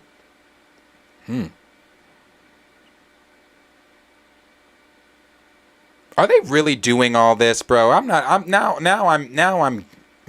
speculating. Are they really doing all of this? I can't pronounce Wan Shi Tong, the owl. I just remember him as the wise ass owl from the library. They're doing all of that? I don't know. If they do all that, I'll be shocked. But that is what I've seen the core cast. I hadn't seen some of this extensive cast, but I have seen the core cast. So it looks like the Netflix series actually might surprise a lot of us, and it might actually be a very good series when it's put out. No word on when that's coming. No word on a trailer. I'd assume a trailer is going to be coming sometime early this year. So that's kind of the Avatar news that we've got going on there. Not much. Maybe that's why I skipped it, because there wasn't much, but that is the Avatar news that we've got there. So, but let me know what you guys are thinking about some of that Avatar news down below in the comments. Let's see. Raymond said, I honestly was waiting for it to come back to his memory. It definitely did not. I forgot about that. D-Sizzle said, we all know the power of Pandora reigns supreme. Yeah. Officially, MG said the new Earthbending series supposed to be Cyberpunk Dragon Ball Z-esque. Apparently, kind of got me really excited. The Dragon Ball Z-esque got me pretty excited. Like I said, there are things of Dragon Ball Z that I do know. Hungry Almighty said, do I need to watch Legend of Korra for the new Earthbender series? I've seen Ladies Airbender, but not Korra.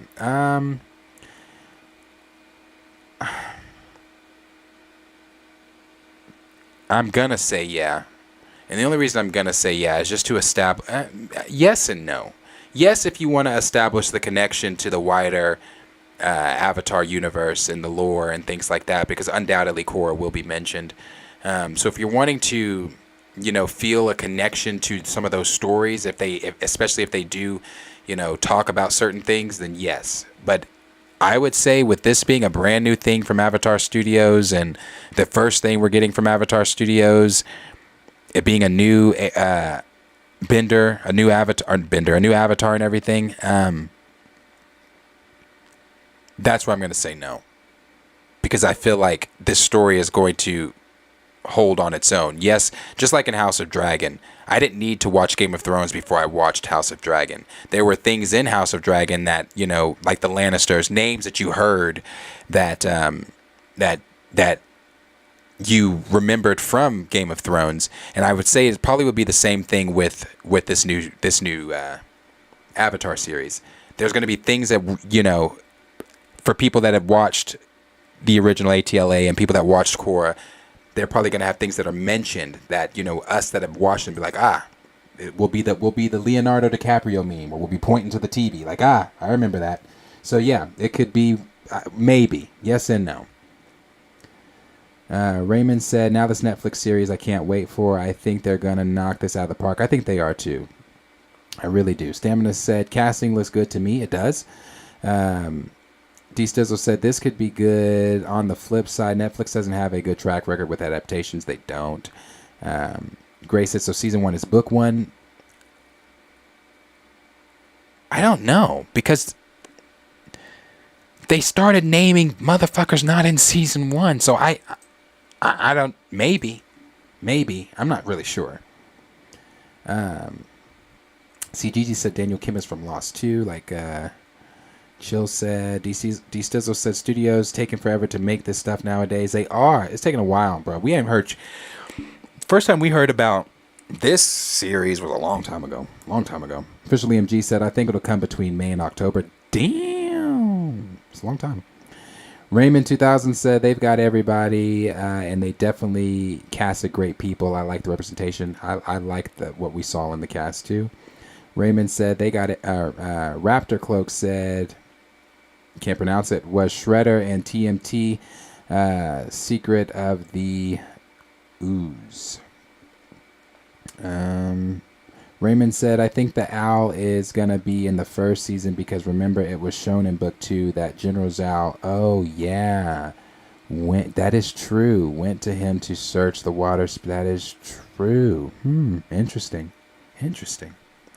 Stamina MC said, about to hit the Avatar 2 rewatch. Catch you next time, Planeteers. Peace out. Stamina, I appreciate you being here. Raymond 2000 said that's why he decided no other humans will come and research his library because, yeah. Jill said, can't wait for the white YouTubers to tell us it doesn't translate from animation. Yeah. It's coming. Last one from D Sizzle said, I think Cowboy Bebop was their last animated adaptation. Cowboy Bebop, I don't know anything about anime or Cowboy Bebop or anything. I know I'm supposed to be watching that. But I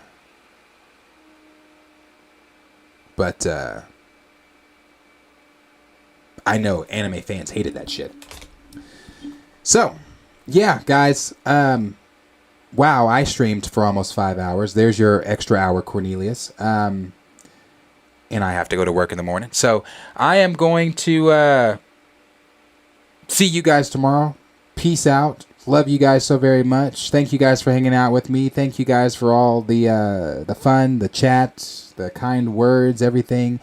Thank you guys for being the community that you are. I appreciate it. So, as I always say, like this video, subscribe, share with your friends, and we will see you guys in the next video. Oh shit, I did not say that right, did I? That's not how I normally say it. So, how should I say this? Appreciate you guys being here. Thank you for hanging out. We'll be back tomorrow. It'll be myself and my brilliant co-host, and we'll be going over topics that you guys want to talk about tomorrow. So, like, subscribe, share with your friends, and I will see you guys in the next video. Peace out, fanatics. I'm going to bed.